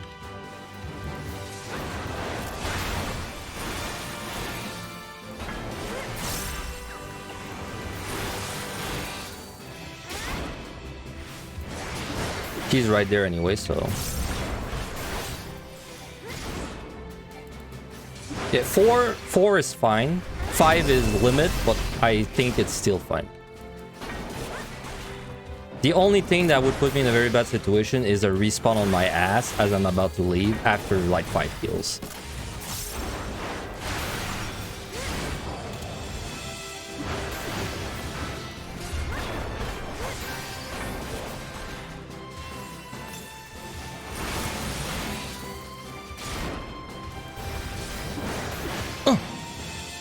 What the hell? Wait 1 sec.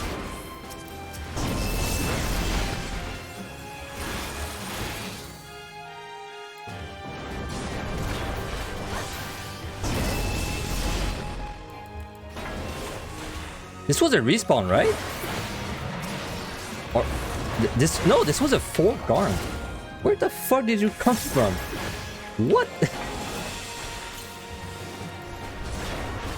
Oh my, this guy patrolled between like 3 rooms for so long. For like 4 minutes basically. Okay, well, the time is sus now because I wasn't expecting to fight 4 Garms in a row. If we get out this kill, we're fine. If we don't get out this kill, it's... I might steal the boss. Okay, I might steal the boss after all because I don't need it, but if I steal the boss, I can stay in my loss for longer, and I think we are gonna need that after all. So it's tight though. If I don't get out on this kill, it's tight if I don't get on this kill. Please let me out. Whew, okay. If we didn't get out this kill, I don't know what I was doing, dude. Okay, I'm gonna steal and lust. Steal and shrine. Okay, we gotta do good DPS there. Good DPS.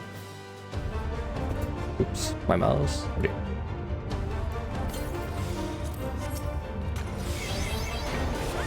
Shrine steals up. Alright, just get Storm's Eye and then you do the lust right away.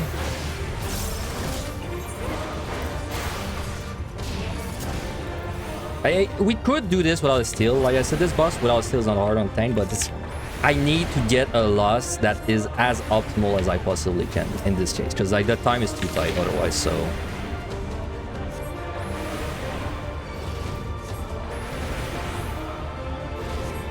well, I'm staying in that loss for as long as I can. It's probably gonna be like he's gonna sap there, then I'm gonna probably stay for like 1 auto attack, and then I'm gonna go out.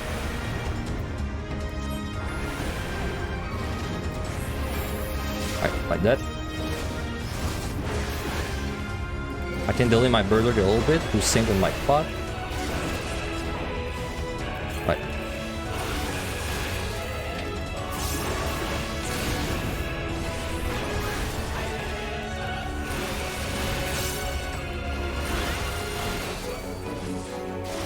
Okay, it's gonna be pretty damn tight. That is terrible uptime.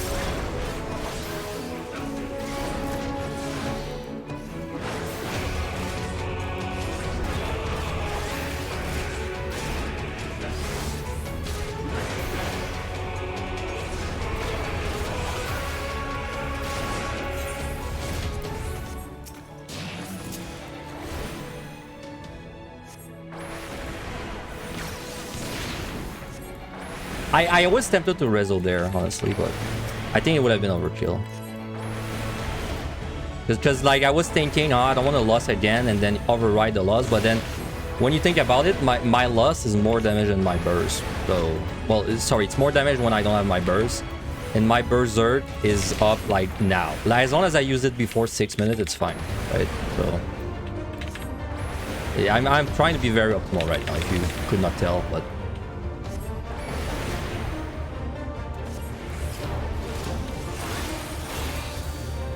Okay, the red bomb, though, is gonna be... I'm gonna need to push it. I don't have a choice.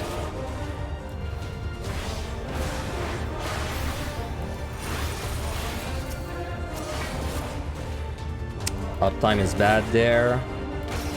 Not my greatest fight. I'm trying, though. Yeah, it's very tight. I'm thinking of maybe using a rezo. I can clear very easily if I lose a rezo, so I'm thinking of using a rezo.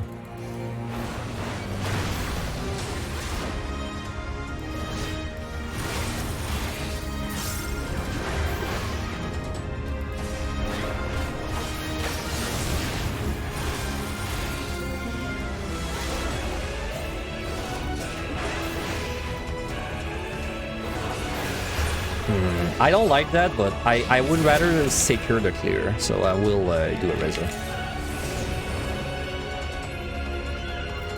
Well, that's not a nice interrupt.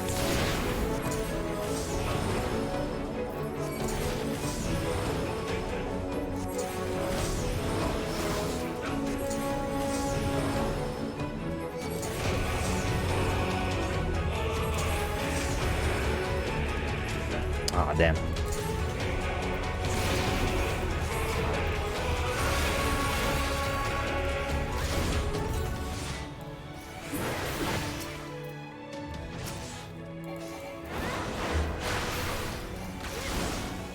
Alright, we'll see if that's enough.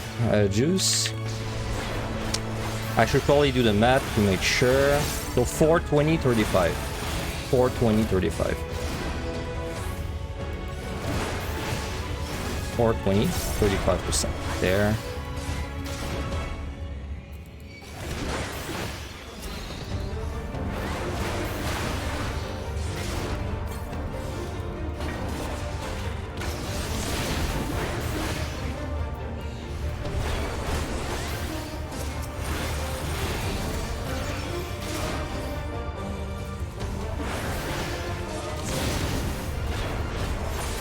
We still have great bond, by the way. I really don't think I'm not clearing this. Like this is the strength of warrior.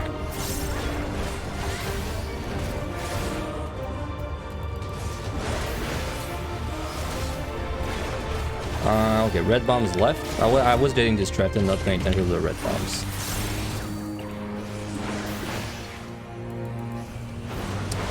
We look like we're doing fine. Yeah, we look like we're gonna be fine. In fact, maybe even without the rezo. It's hard to tell because my strength would drop like shortly for a little bit, so.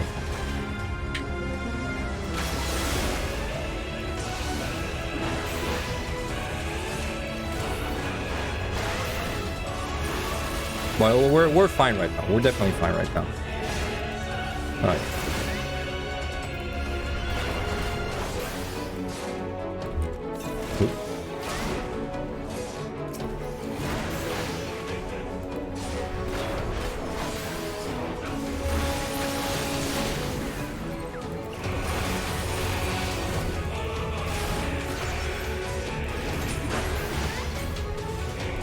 Oh, this is interesting. This has been much harder than my last time I did this. I guess the last time I did this, my 181 was like way nicer. This is probably the biggest difference between the last time I did this and this time. Because I think the last time I did this, I did not even have to rage 181, and I think I kept like some flights or alters. Also, I got Koreans last time, so that did help.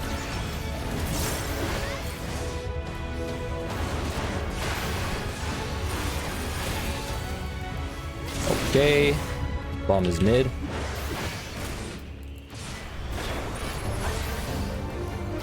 Is that safe? Yeah, it is. It's always hard to tell. I don't have to be greedy at this point because it's in the bag.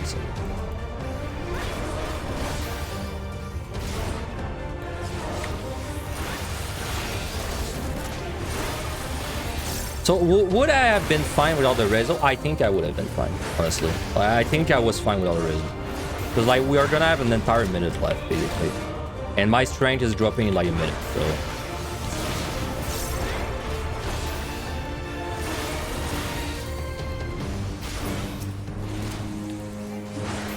Yeah, 151 was when I stopped opening chests. I mean, we've got great bombs, honestly. 2 rage, 2 rezo. We should have 3 rezos. I feel bad using the rezo there. I was too scared of possibly timing out. And that's like the reason I could not keep the rezo for like later in the fights, because if I was going to use a rezo, I needed it to be during the last vuln, right? So it's why I use a rezo early, even though it was mostly unnecessary. But we've got great bombs in my opinion to clear. Like 2 rage, 2 rezos, as long as I don't burn, as long as I don't waste like the rezo or rages, I feel like this is in the bag. But who knows, right? Who knows? But before we go in, let's just check out the set we just did. It was a pretty interesting set, so I'm kind of curious to know like how it went, right? It's always hard to tell how it went when you're playing compared to like, you know, when you look at it after. So I'd say this set, 7 is at the average, right? So first floor, 8 kill, we use a strength, it took 530. I mean, that's pretty regular. Second floor, we flighted and we got lucky and we had a gloom. So we only took 3 and we got out. 6 was no item, doesn't matter. 630 to fight a damage on no item on warrior, 6 kills. So it's a little below average. 184 was also a nothing floor. 8. So yeah, that one is like the baseline. Killing 8 monster took 7 minutes without a strain, right? So you would bleed time. Because if this was 7, this would have been like 615-ish. 185 was 8 kills too. Wow, we got pretty high kills, huh? 8, 8, 8, 8. We got a few good ones, but no, it's just I use the flights. Like the good ones are because of the flights. This one is flighted, the last one was flighted, and 186 was flighted too, I think. No, it was altered. We just got lucky on this one. But we killed 2 more? Why did we kill 2 more on 186? Oh, this was the rage. This was a double dip rage, right? Because I used a rage and I double dip into 187, right? So what we used, we used a safety for... It was when I did the rage, right? We used 2 strain, 1 at the beginning, 1 at the boss. We did a steal on the boss because of time issues. We used 2 flights, which... I mean, the first flight was amazing, and the second flight was necessary to save a rage. 3 altars, which all gave me mimics, so never mind the altars. 2 weight chains. One of the weight chains was a panic weight chain. Well, not panic, but it was a safety weight chain on the arms when they still killed me. Second weight chain was to do a double dip rage, right? And then we use a serenity on the no ability, no item. Pretty bad debuff log, by the way. I'd say this was... Overall, this set was like worse than the average set you get. 2 loss on the boss, and then we use a raising. And we use a rezo. We kind of wasted the rezo in my opinion. But yeah, so anyway, we're walking into the net set with 2 rage, 2 rezos, 1 flight. That's like all the poms that really matter. Like, it's, in my opinion, it's more clearable than not. I don't think time is gonna be an issue. I also don't think debuff are gonna be an issue, but like I guess treasure, like bad treasure rooms is the only thing I see killing the run. Because I only have 2 rezos and 2 rage. Usually I would have like 3, 2, or like, no, like 1. Like I would have, usually I would have 3 rezos, I guess is what I mean. Well, who knows? I always end up wasting my rezos at the end anyway, so. I have a plan though for this set. Is that I would probably... Well, you know what? I have 2 rezos. I was gonna say I'm gonna rezo at the beginning, but I don't know if I will, because I have 2 now. I don't know. I guess I'll zone into the floor and like figure it out. Like we'll see, right? If there's a lot of undeads right away, I'll probably rezo. Alright, there we go. Last set. So we got 1 undead there.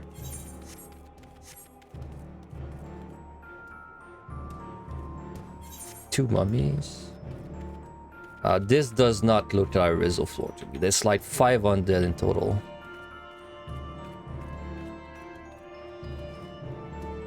Never mind. I changed my mind. Changed my mind.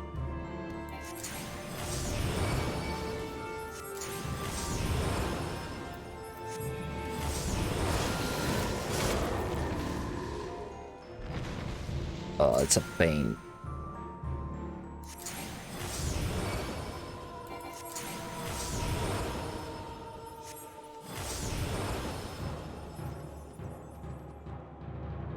That's 6 kills with a reso. It's pretty good.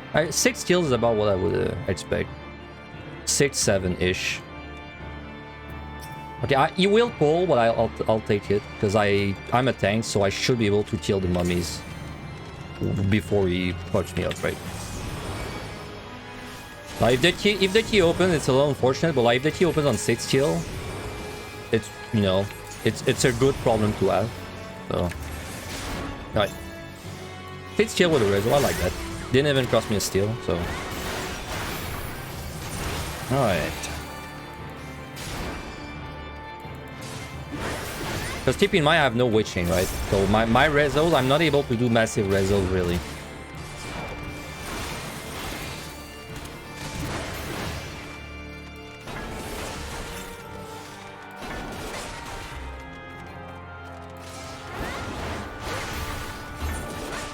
I mean, the game plan is kind of... There's not really a game plan too. Like, we're gonna fly probably right away because it doesn't change anything if I keep it or not. In fact, I'd rather use it early so I know, like... So I save as much time as I can early on. And then we're just gonna rage whatever is a terrible floor. Maybe like a double dip opportunity too. But a double dipping without a witching is gonna be rough. So...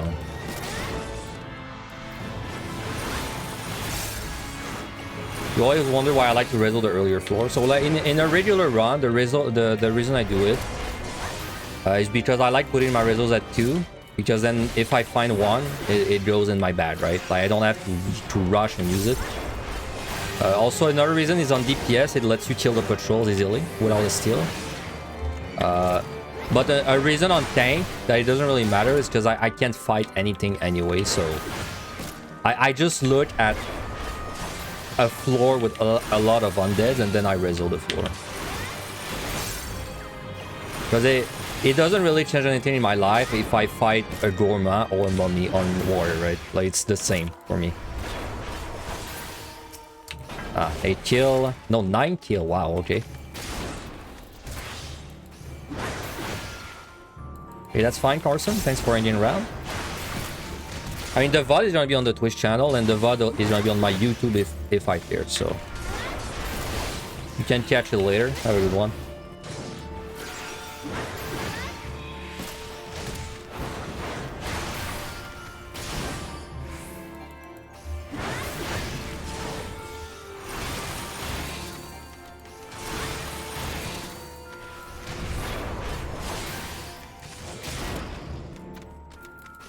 Also, I prefer reso there for another reason, is because if you reso light on the, you know, like the middle higher floors where there's everyman patrols, it's a freaking pain in the ass because sometimes you've got like 3 or 4 everyman and you absolutely cannot pull them, right, with the reso, but like they're so in the way, right? At least on this set, the patrols are all undead, so they're like easy to manage this way.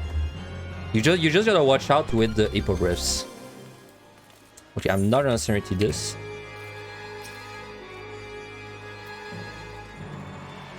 It's just a blind.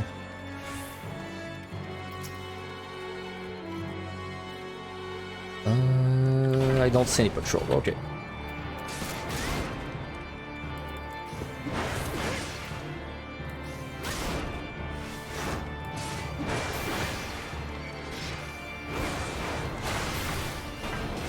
Ooh, that's exactly what I don't want to see, especially not on the flighted floor.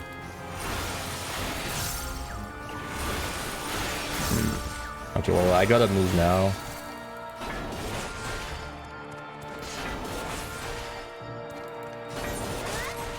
I don't think the key was on the other direction, in the other direction, because I feel like I didn't see it.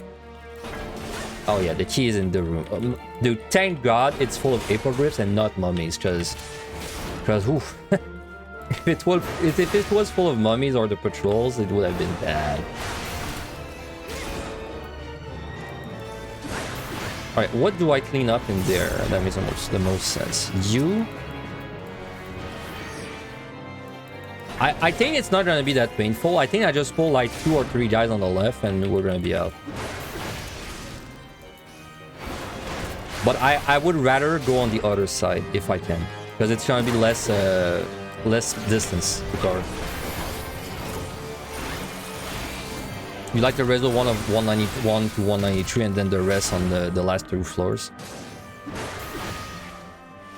Recording has been saved. What? Why didn't my NVIDIA randomly record something? Excuse me. Did the feds finally take control of my PC? Oh, it's because my freaking drive is full. Ah, that sucks. Well, because the drive is full, we're not gonna get 4K on Twitch, YouTube. I mean.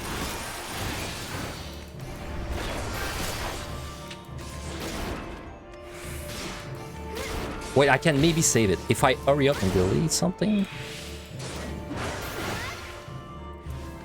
Delete, because it's just about to fill up. Alright, I wonder if that saved the recording. Anyway, no, go now. I'll pull this one, but it's fine. Don't move. Right. Yeah, I stopped picking up chests from 151. So starting from 151 to now, I had 3 of everything and nothing else, right?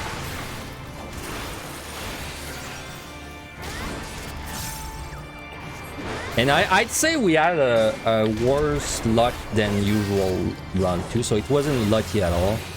We got mimics 3 times, got a pretty bad last set. And yeah, that's it pretty much.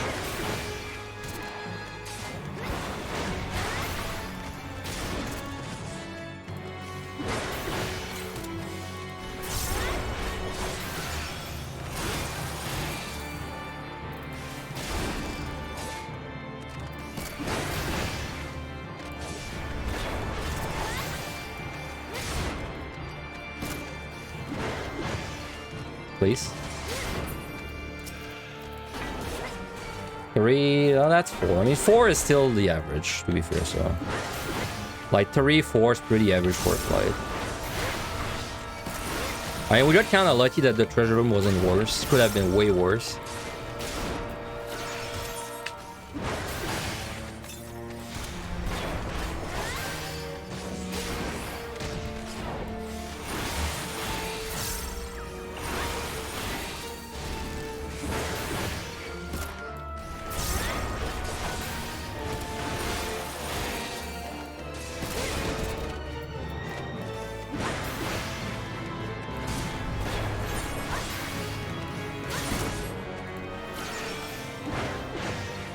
So if I get like a gloom, I have to decide. Like usually I would not really sweat a gloom on like warrior too much, time-wise.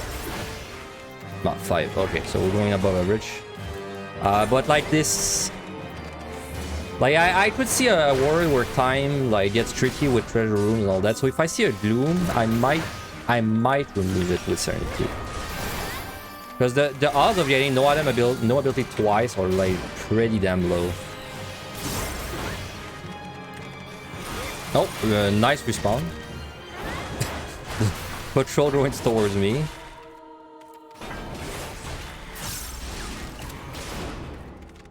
Probably the worst respawn it could have been.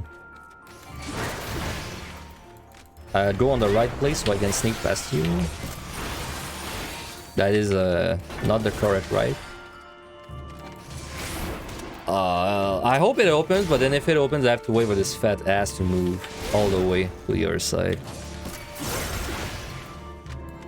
Ow. Wait, I'm dying.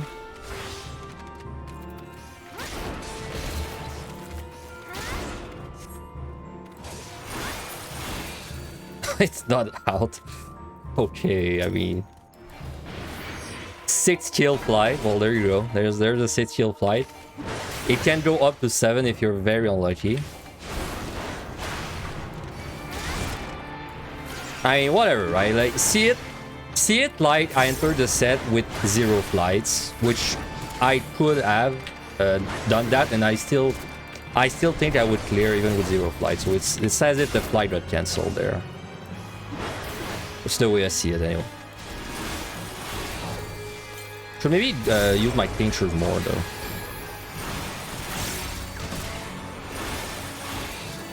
Now, if it's 7 though, it's just rude.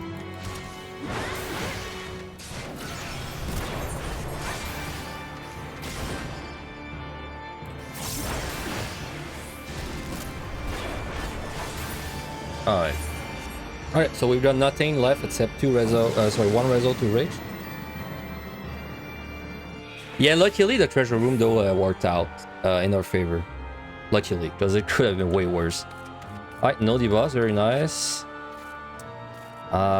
These undead dragons, you can't stun them, so they're like less... Oh shit, okay.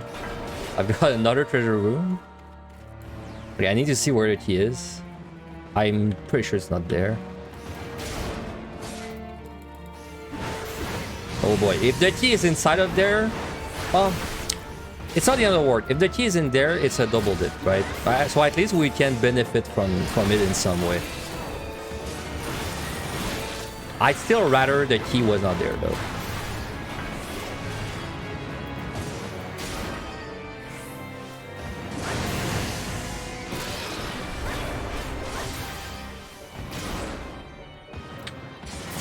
Alright, I need to go see ASCP.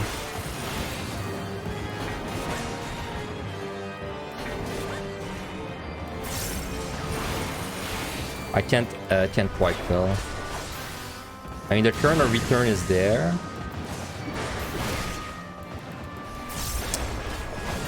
I think I have to go. I have to like physically go there. I can't see well enough.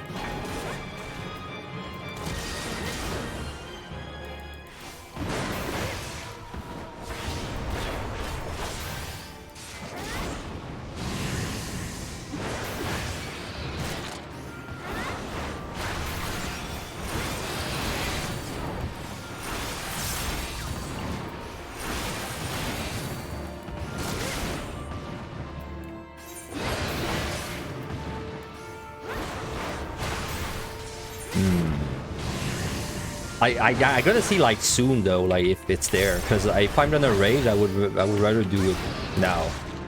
But I have to kill these proximity bastards before. Go right, thank you. Are you in a pool? Honestly, I'm gonna risk it because I need to see that he's there. Okay, it's not good.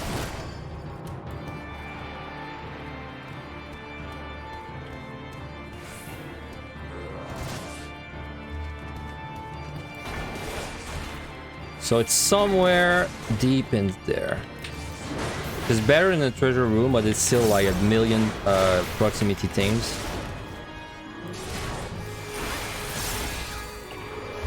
Definitely next step is waiting for the April to move like that, and then we go and we pull the dragon.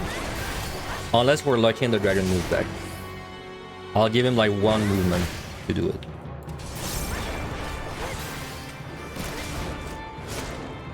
Okay, I don't think he's gonna move. We're gonna move before the April moves, so.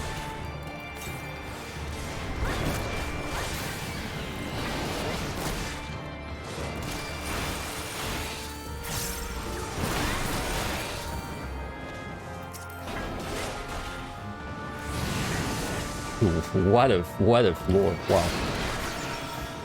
Alright, there's a patrol. Ooh, nice. Perfect, I can actually go. Ah, key is in the very last room. This room has like 2 dragons, I think. Well, I'm only at 4 kills, so I probably need to kill the dragons anyway, I guess. Alright, don't go my way, please.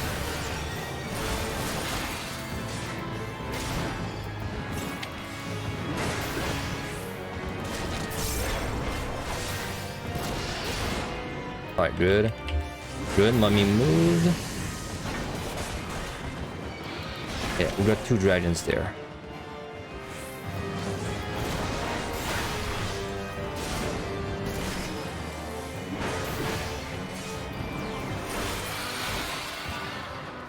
Three.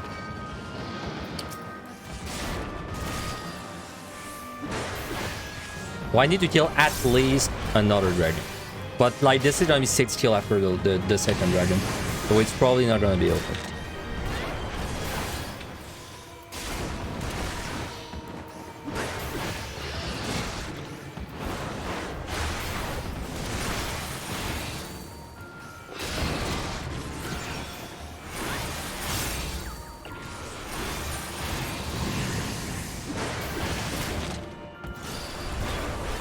The respawn is now.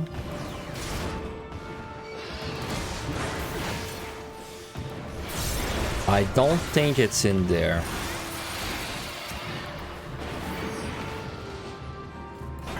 Yeah, I don't think it's around me. Well, it could be a patrol.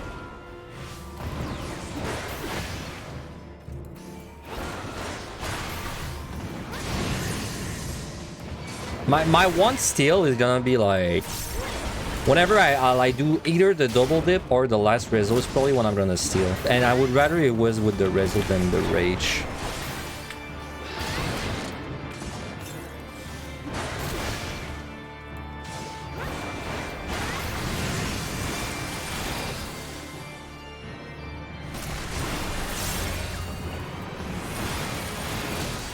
Well, I'm gonna kill this one too.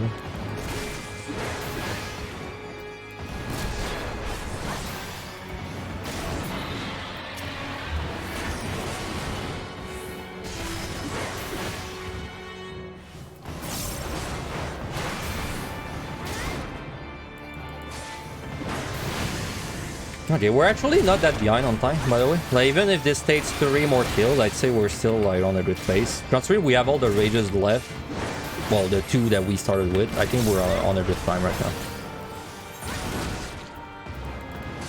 Like, give me 2 more easy floors like that. Well, easy as in like no debuffs, and I think that it's in the bag. Like, if my 194 and my 195 are like no debuffs and I can fight them easily, I think it's in the bag.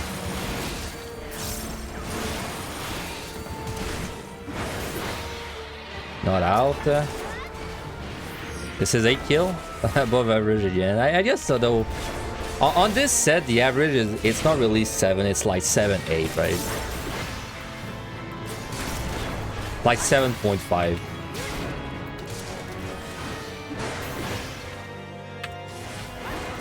Patrol.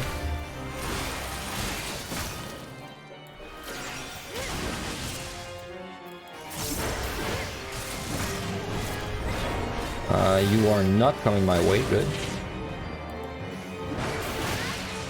I mean, hopefully we get out on this chill.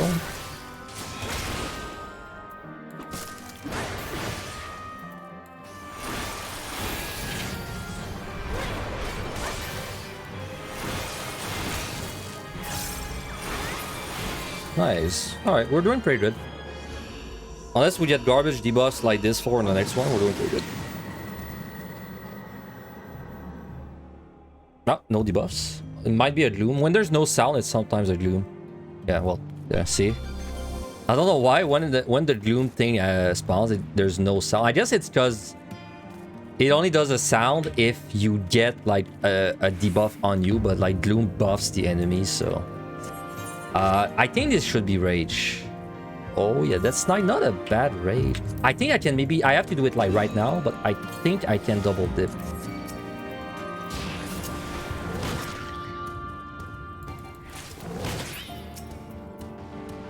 If this is like 7 kill, it's a double dip. Yeah, 8 kills. I have 8 kills worth there.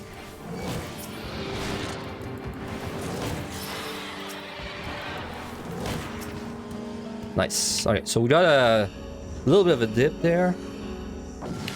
From which floor did I stop picking up chests? 151. I did this in the past. This has been much harder this time around. Alright, we're gonna storm.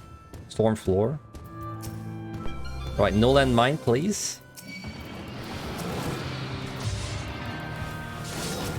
So see, I could go kill the guy in the back of the room there, but I would much rather kill these guys. Because there's 3. Okay, no regen is a little sus. That was a risk. Holy shit. I mean, this was a toad, to be fair, so even if I had that during the rage, it would not have made a difference, but... it's still... if this was a landmine and I hit it during the rage, then yikes. Alright, the key's not there. We choose wrong.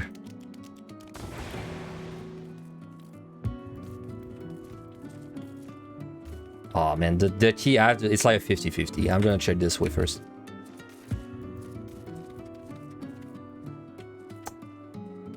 I don't know. I don't think it's there. I'm gonna check the other way.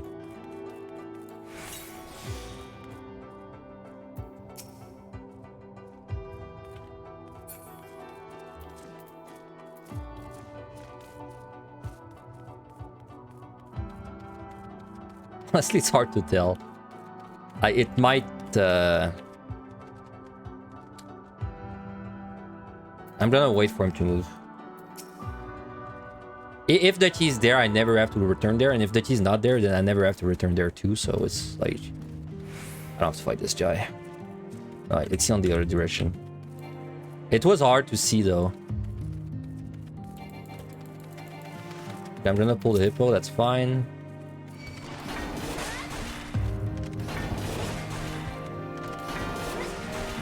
I'm pretty sure it's not where I went to rage because I would have seen it.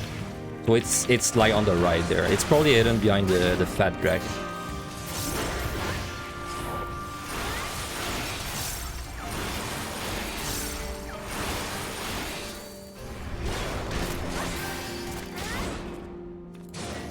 That's a nice haste. It's a little wasted because I did the raid, but it's still nice.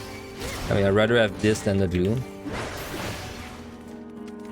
I gotta go. That's 3 proximity monsters. Hopefully I don't have to fight all 3. It's hard to tell if you are in range. No, I'm fine, okay. Using my my Howling Fist at the top there.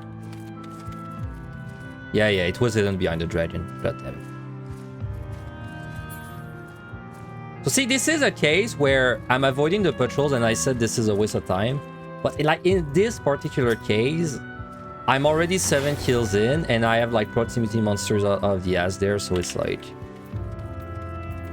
you know, like for this reason, I'll avoid the patrol, right?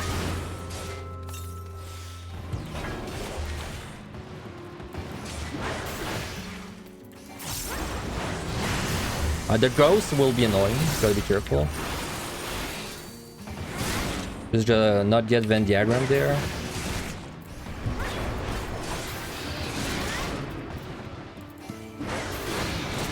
This is 8 kill, so it's likely to open.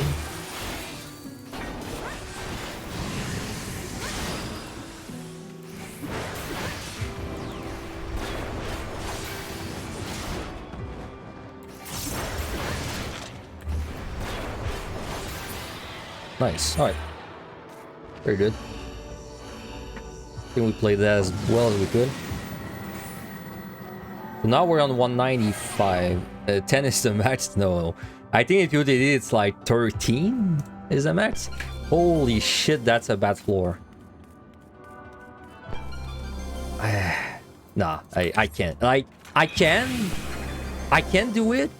I think I could do it, but definitely not worth the time loss of like gloom no other HP down. And the gloom HP down wouldn't make it, so I have to kite around. So I'm just gonna Serenity. Yeah. I'm not even sure if I could do a no item gloom HP down. I could do it on like a raid. Well, like the night. I'm unsure if it would work on the night.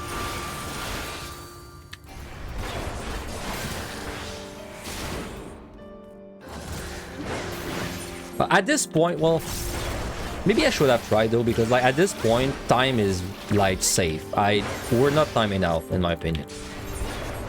Even if we get 10 kills 3 times in a row, or 4 times in a row, I think we're fine.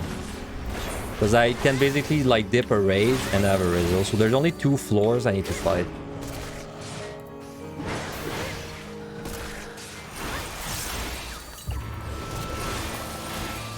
I could also dip the rezo.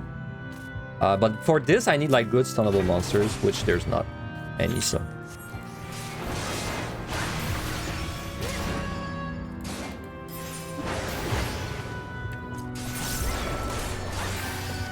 Hey, I use no purities. Surprised. The 0 purity run on War. I actually interrupted all the pucks. Well, I guess we're not really interacting with mimics, to be fair, because we're not opening chests. Ow.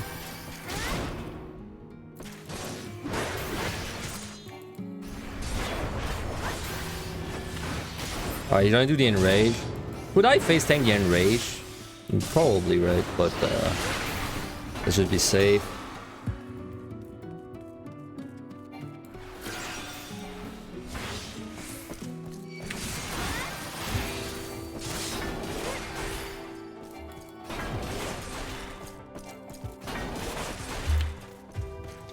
I really hope I tear, dude, because this was a 0 Korean run with pretty below average luck. This is gonna be a great VOD to watch. So I'm trying to clear. Raid first? Yeah, raid first. I don't think there's a patrol.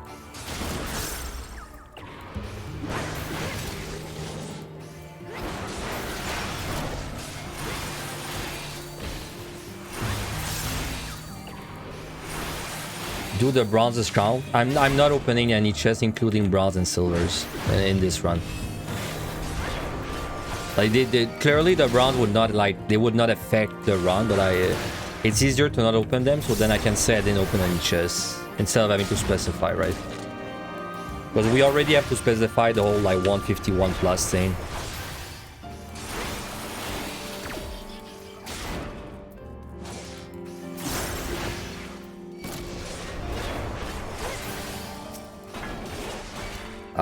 You know what? I regret pulling that knight. I think I should have pulled the one in the back first, because now this one, when he enrages, I don't really have much to do. Rip Butcher? No, it wasn't that bad, actually. We kind of gained more. We didn't really go negative, I think, because we picked up enough all the way to 150, so.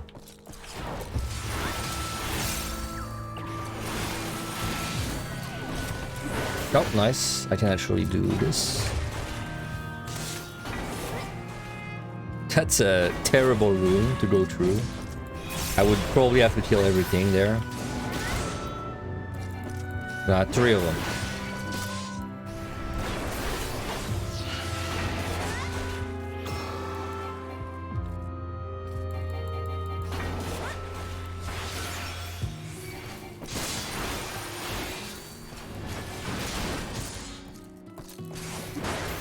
Respawn in 20.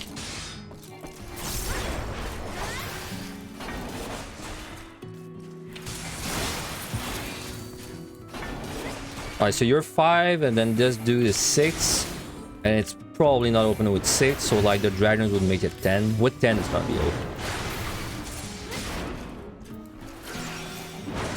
Oh, we got a raid respawn, okay. Well, that's actually 7.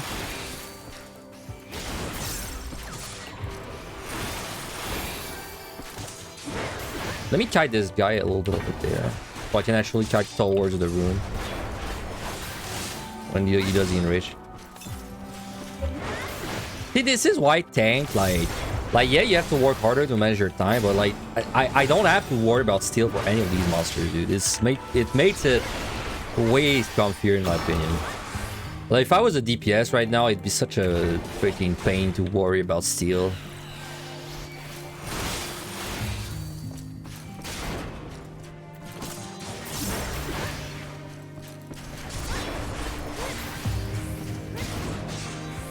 Right, 5, 6, 7. So 7 monsters by the time I'm at the key. Ow.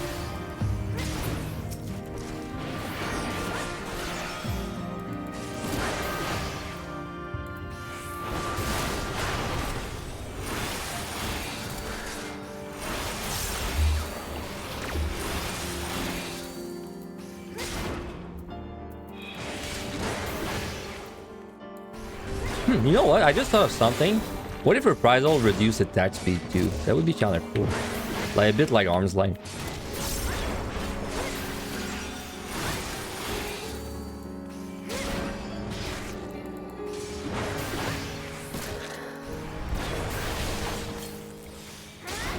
If we get out with this kill, which is 6, we're like lucky, but we kind of have to kill the knight anyway, so.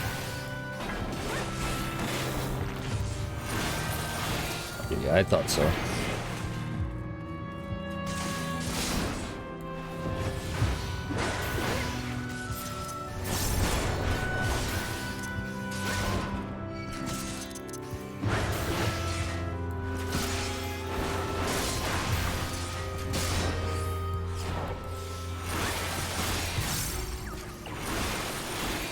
Oh, if it would remove crit, that's a good idea. I did not even think that would be great. But, well, that'd be great, but like not on tank, right?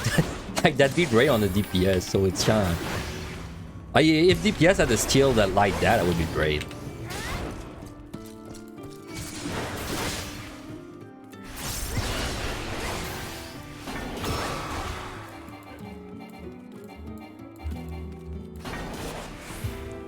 Alright, that's 7.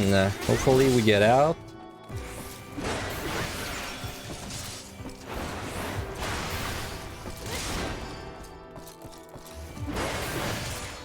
I think their guns are from like Stormblood.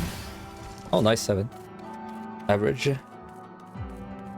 So 3 floors left, 1 Serenity, and we have 2 floor wipes-ish. As long as we know we don't have to Serenity like this floor, then we should be mostly okay, right?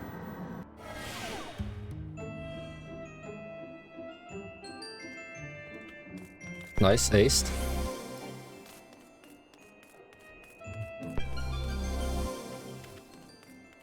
Alright, we fight this normally.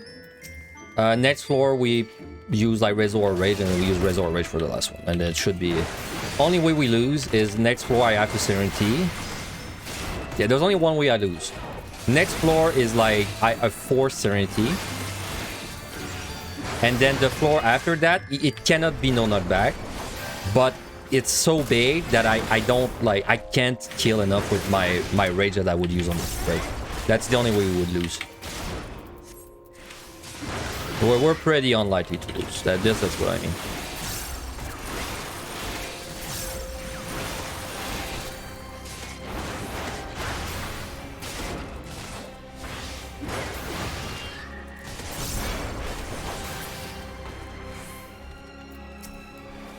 Okay, I'm not leaving the patrol alive. That's just asking for trouble.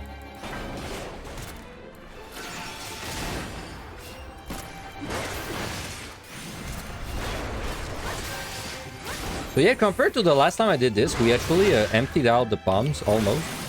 Pretty much. Unless we're lucky with the kill counts. If we're lucky with the kill counts, I could maybe save like a Rage or a Rezo, but that's it. Last time I did this, I saved... I saved 2 Rage, 1 Rezo, right? Something like that? Or was it 1 Rage, 2 Rezo? I don't remember. But I saved like at least 2 floor wipe.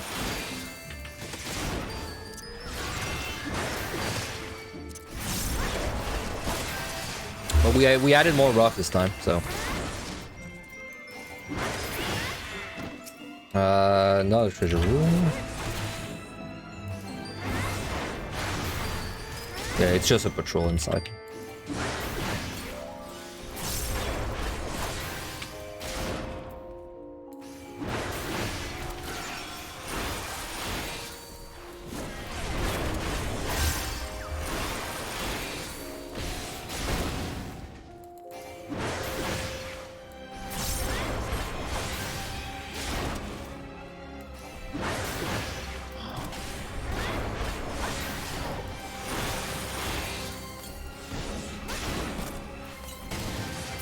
Oop, I was a little greedy there.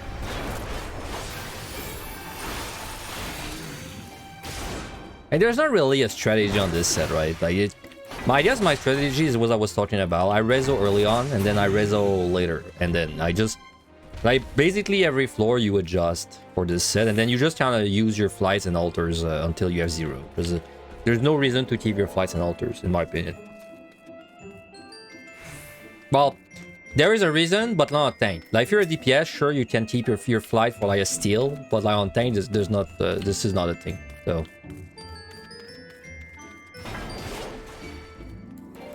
On DPS, this set is a little less of a victory lap. On tank, it's pretty victory lap you.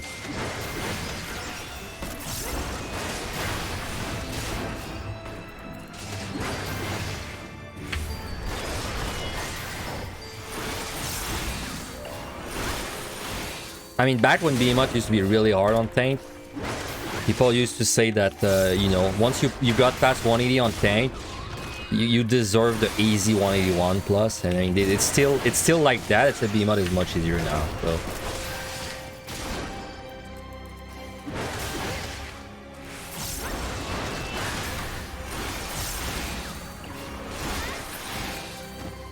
Okay.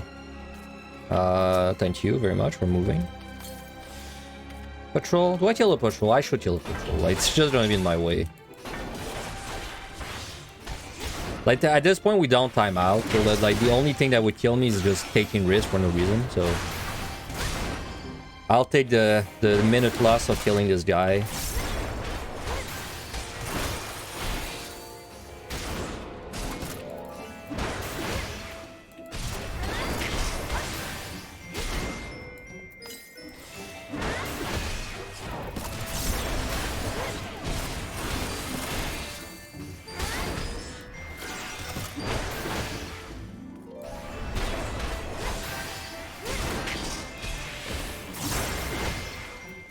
Nope, my opening. See, this guy is another, like, this is another monster on tank that you fight it, but you don't really look at it because he doesn't do anything. So you just get ready to move. The respawn happen in this room.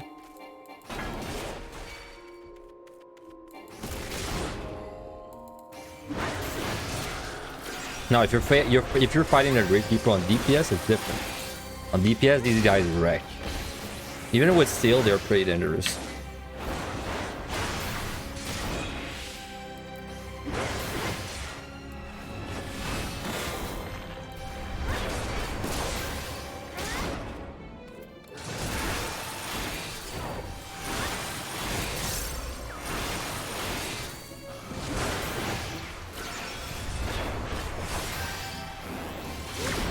Man, I kind of want to see how much damage that Curse Box does. Let me see. Yeah, it's 9,000.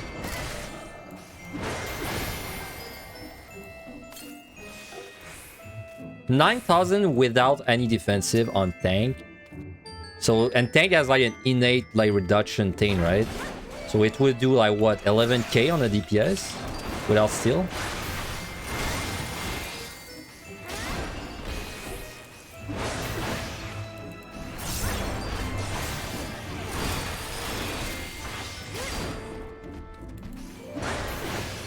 That's 7 kill, by the way.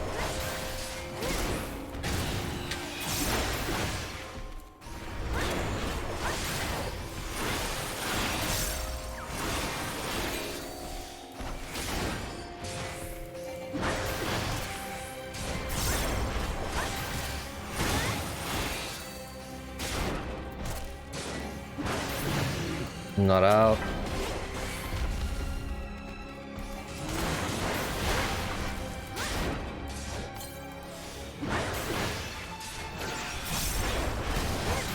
Nice dodge. Aurora, by the way, did this exact kind of run where you don't open any chests on the higher floors. He did it on Healer, though. I think Sage or White Mage. I don't remember which one. But and he did it in both. He did it in both Evan High and PotD. So if you think this kind of run is very like interesting or informative, well, Aurora's done Healers.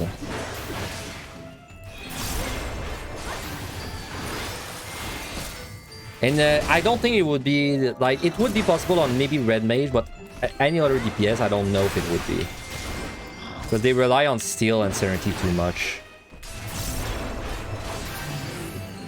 All right, 9, going pretty high.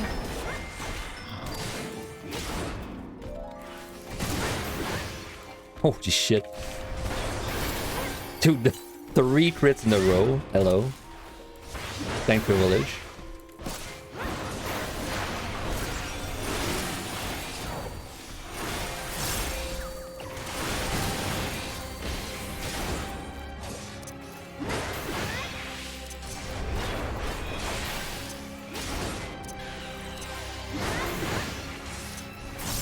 Alright, 9. So we have time to fight an entire floor again. Even if the next floor is 13 kills, we are still fine. I guess the only thing that really matters is debuffs or like a bad result. So if we got a Serenity disc, I'll sweat a little bit.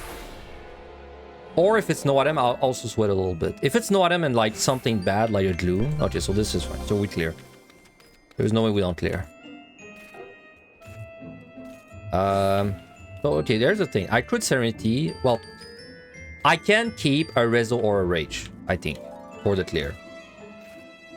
So I'll do it, probably. Like, this floor, I'm going to like Rezo, I guess. And then the next floor, I'm gonna fight it with a Serenity, and that's it.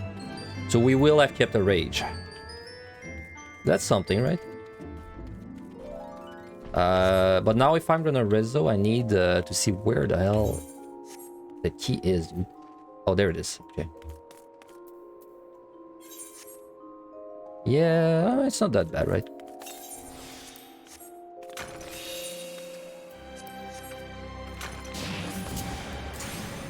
Wait, I'm gonna... I have time to fight the next floor, so I'm just gonna Rezo this. And the next floor, I'm going to fight it, and then we have kept a Rage.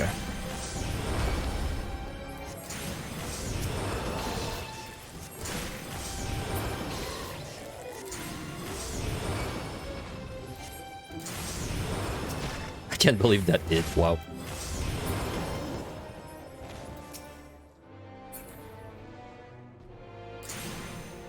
Is that gonna hit both or none? Ah, both, nice.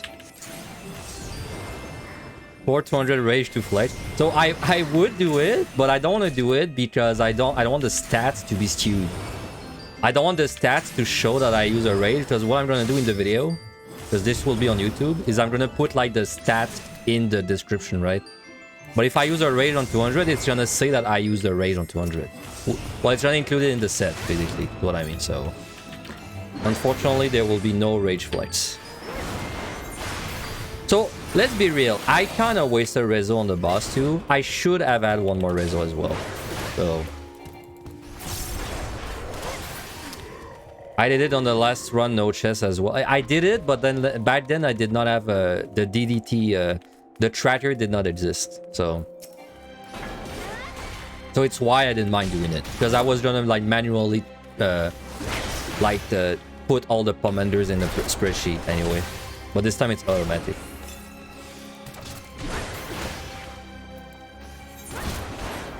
So yeah, we're gonna have cleared, and I could have one rage, one Rezo. I'll have one rage still, but I could also have one Rezo with me. So honestly, not that far off from my last time I did this. It's only a one rage difference, really.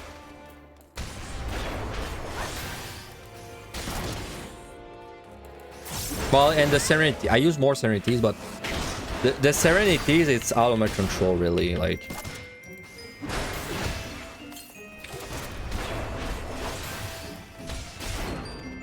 In fact, I could have saved the Rezo, maybe, if I actually Serenity the floor I'm on right now and fought the next one, but this would have been so risky because then I would have to deal with the debuffs on the next floor, right?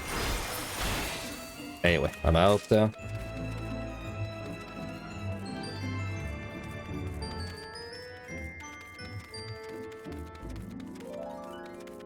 Alright, we have a safety too for the next floor.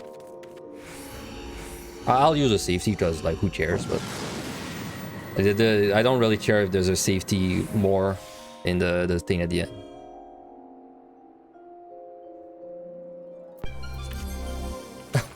What? That's a nice 199.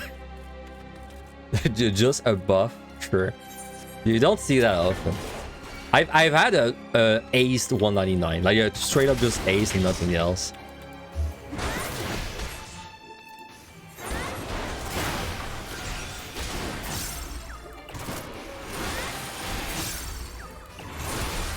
So we kept 1 serenity and 1 rage.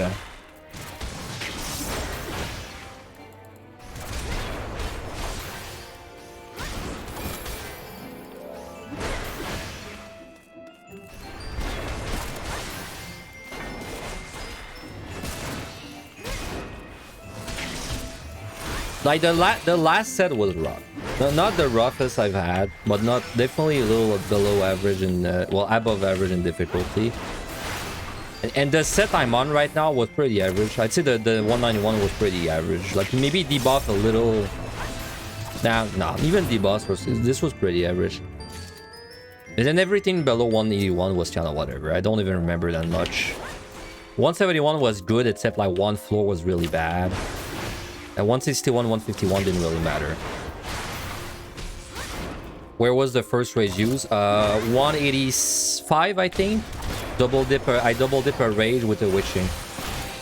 And a steal. No, only a witching. I don't think I steal.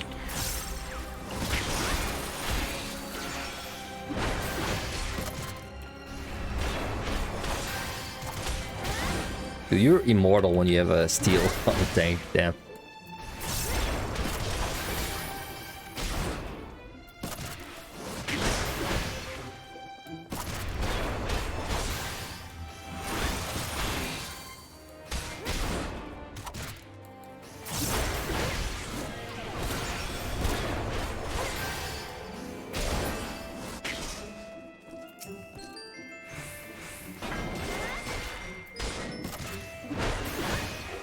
I don't know where the key is, but like, even if it's a treasure room, I have time for it. But plus, I have a rage even if it was that bad.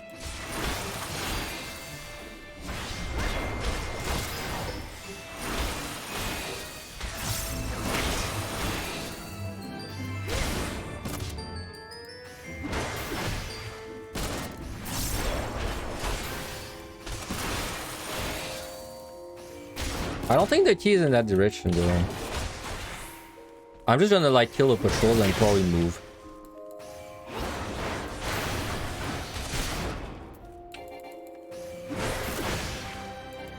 Have you noticed, by the way, if you've done like EO, even high and PTD, like there tends to be a lot of patrols on the later floors in all three, but in EO it's like ridiculous.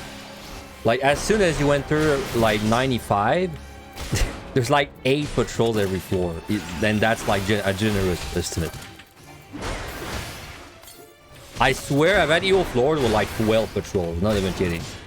Ridiculous. Like I can't imagine 12 Gravekeepers in POTD, right? Like even this, like right now we've had 4 or 5. We've had 6 on this floor. And I already think that's a lot. Yeah, probably 6.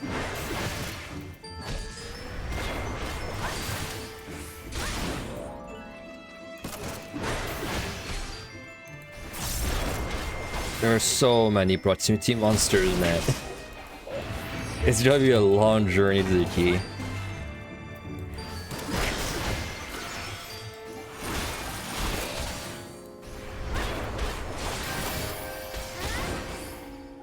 It's kind of funny when you dread though, because like there's so many patrols that they just kind of like they all walk into you, right?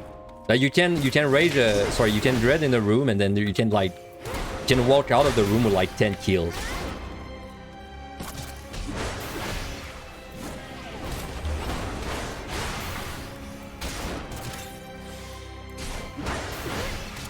Wait, 15 kill? No, right? I don't think you can get 15 kill key. I think the max is 13 in EO2.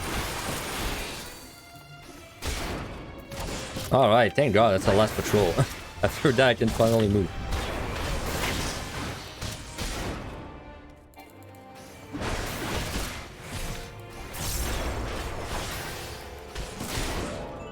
Yes, you tune in at a good time. Yeah, that's the pumps we kept. I probably don't have to use anything else. So we kept a rage and a serenity. And we wasted a rezo in my opinion. So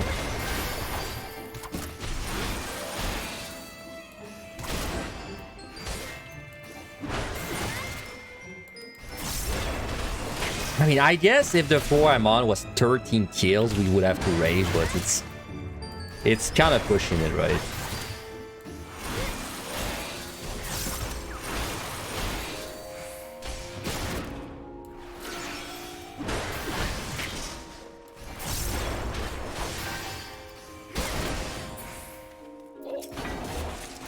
Yeah, I mean, be careful though, because people like especially well, people they tend to exaggerate the amount of kill, right? I don't unless I see like a video of a 15 kill key, I don't believe it. I think I in my head the max is 13. Ow.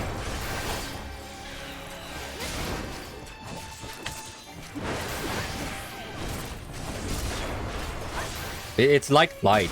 Like, I didn't think Flight 7 was possible, and then someone posted proof of it. And then I was like, holy shit. And then it happened to me, and I was like, alright, I believe it.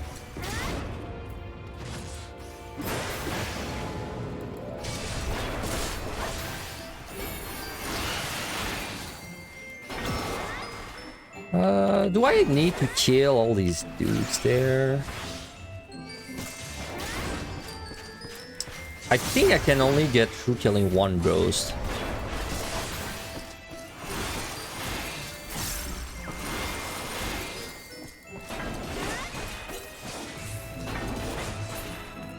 Dude, absolute pain in the ass, all these freaking knights, and wow, how was I out of range? Wow, okay, that surprised me. I thought I was gonna pull the knight for sure. It must have been because it was a donut room, so we got like blinded by the circle or something. I was definitely in range of that.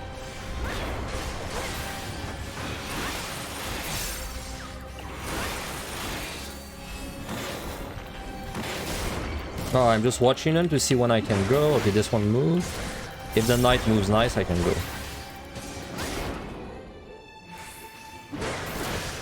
Come on, knight, move. Nice.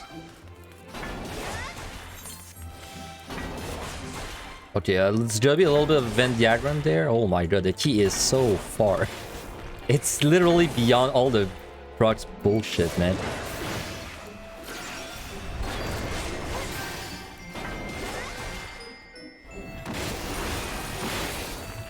Am I even gonna make it to the queue in time? I'm starting to have second little doubts. Like, I have to kill 5 things, I think, to make it there. Not sure if I'm gonna have the time. It would suck to have to rage, dude.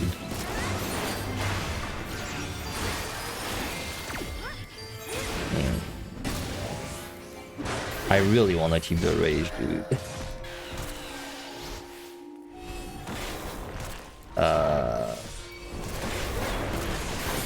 Whatever. I really wanted to keep the rage, but well, first I have to deal with this. I could have dealt with the double pull, but then I just don't have time to kill like 5 monsters. Maybe I could have squeezed through like I could have killed the knight and then avoided the gourmand and the raid. But oh well. In my heart, I kept the rage. All right. In my heart, I keep the rage. But we used 3 rage. That's the truth. Didn't see anything. Yeah, didn't see anything. Ah, dude, that's... It was exactly like that but the last time I did it. But the last time I did it, it was with a rezo. Last time I did it, I had like... I fought the last floor. And then it was at like 2 minutes. So I had to rezo. And then it was like 1 kill to get out. So... I think it was gonna be the same there. I was gonna kill basically the raid, then the gourmand, then the other raid. Then I would have been at like 3:30. Then I would have killed the other Wraith. And then we would have had to get lucky and sneak through them. Oh well. Hey, Requiem, thank you very much for the sub. Tier 1, thank you. Hey, we got a pumpkin too, based.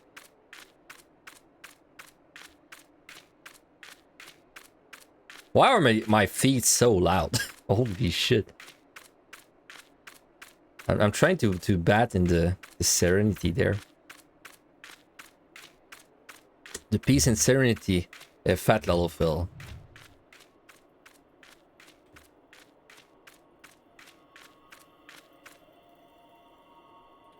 There it is.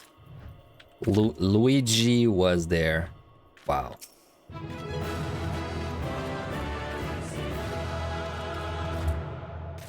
Alright, well, we cleared without picking up commanders beyond 150 again. I wish I could have kept the Rage Band, but it just wasn't happening. I could have kept it if I Serenity the 198, right? But this was way too risky, of course. I could have kept the Rage if I did not fight all the patrols, but I wanted to make it safe. Oh well, I mean, we still cleared, right? That's what matters.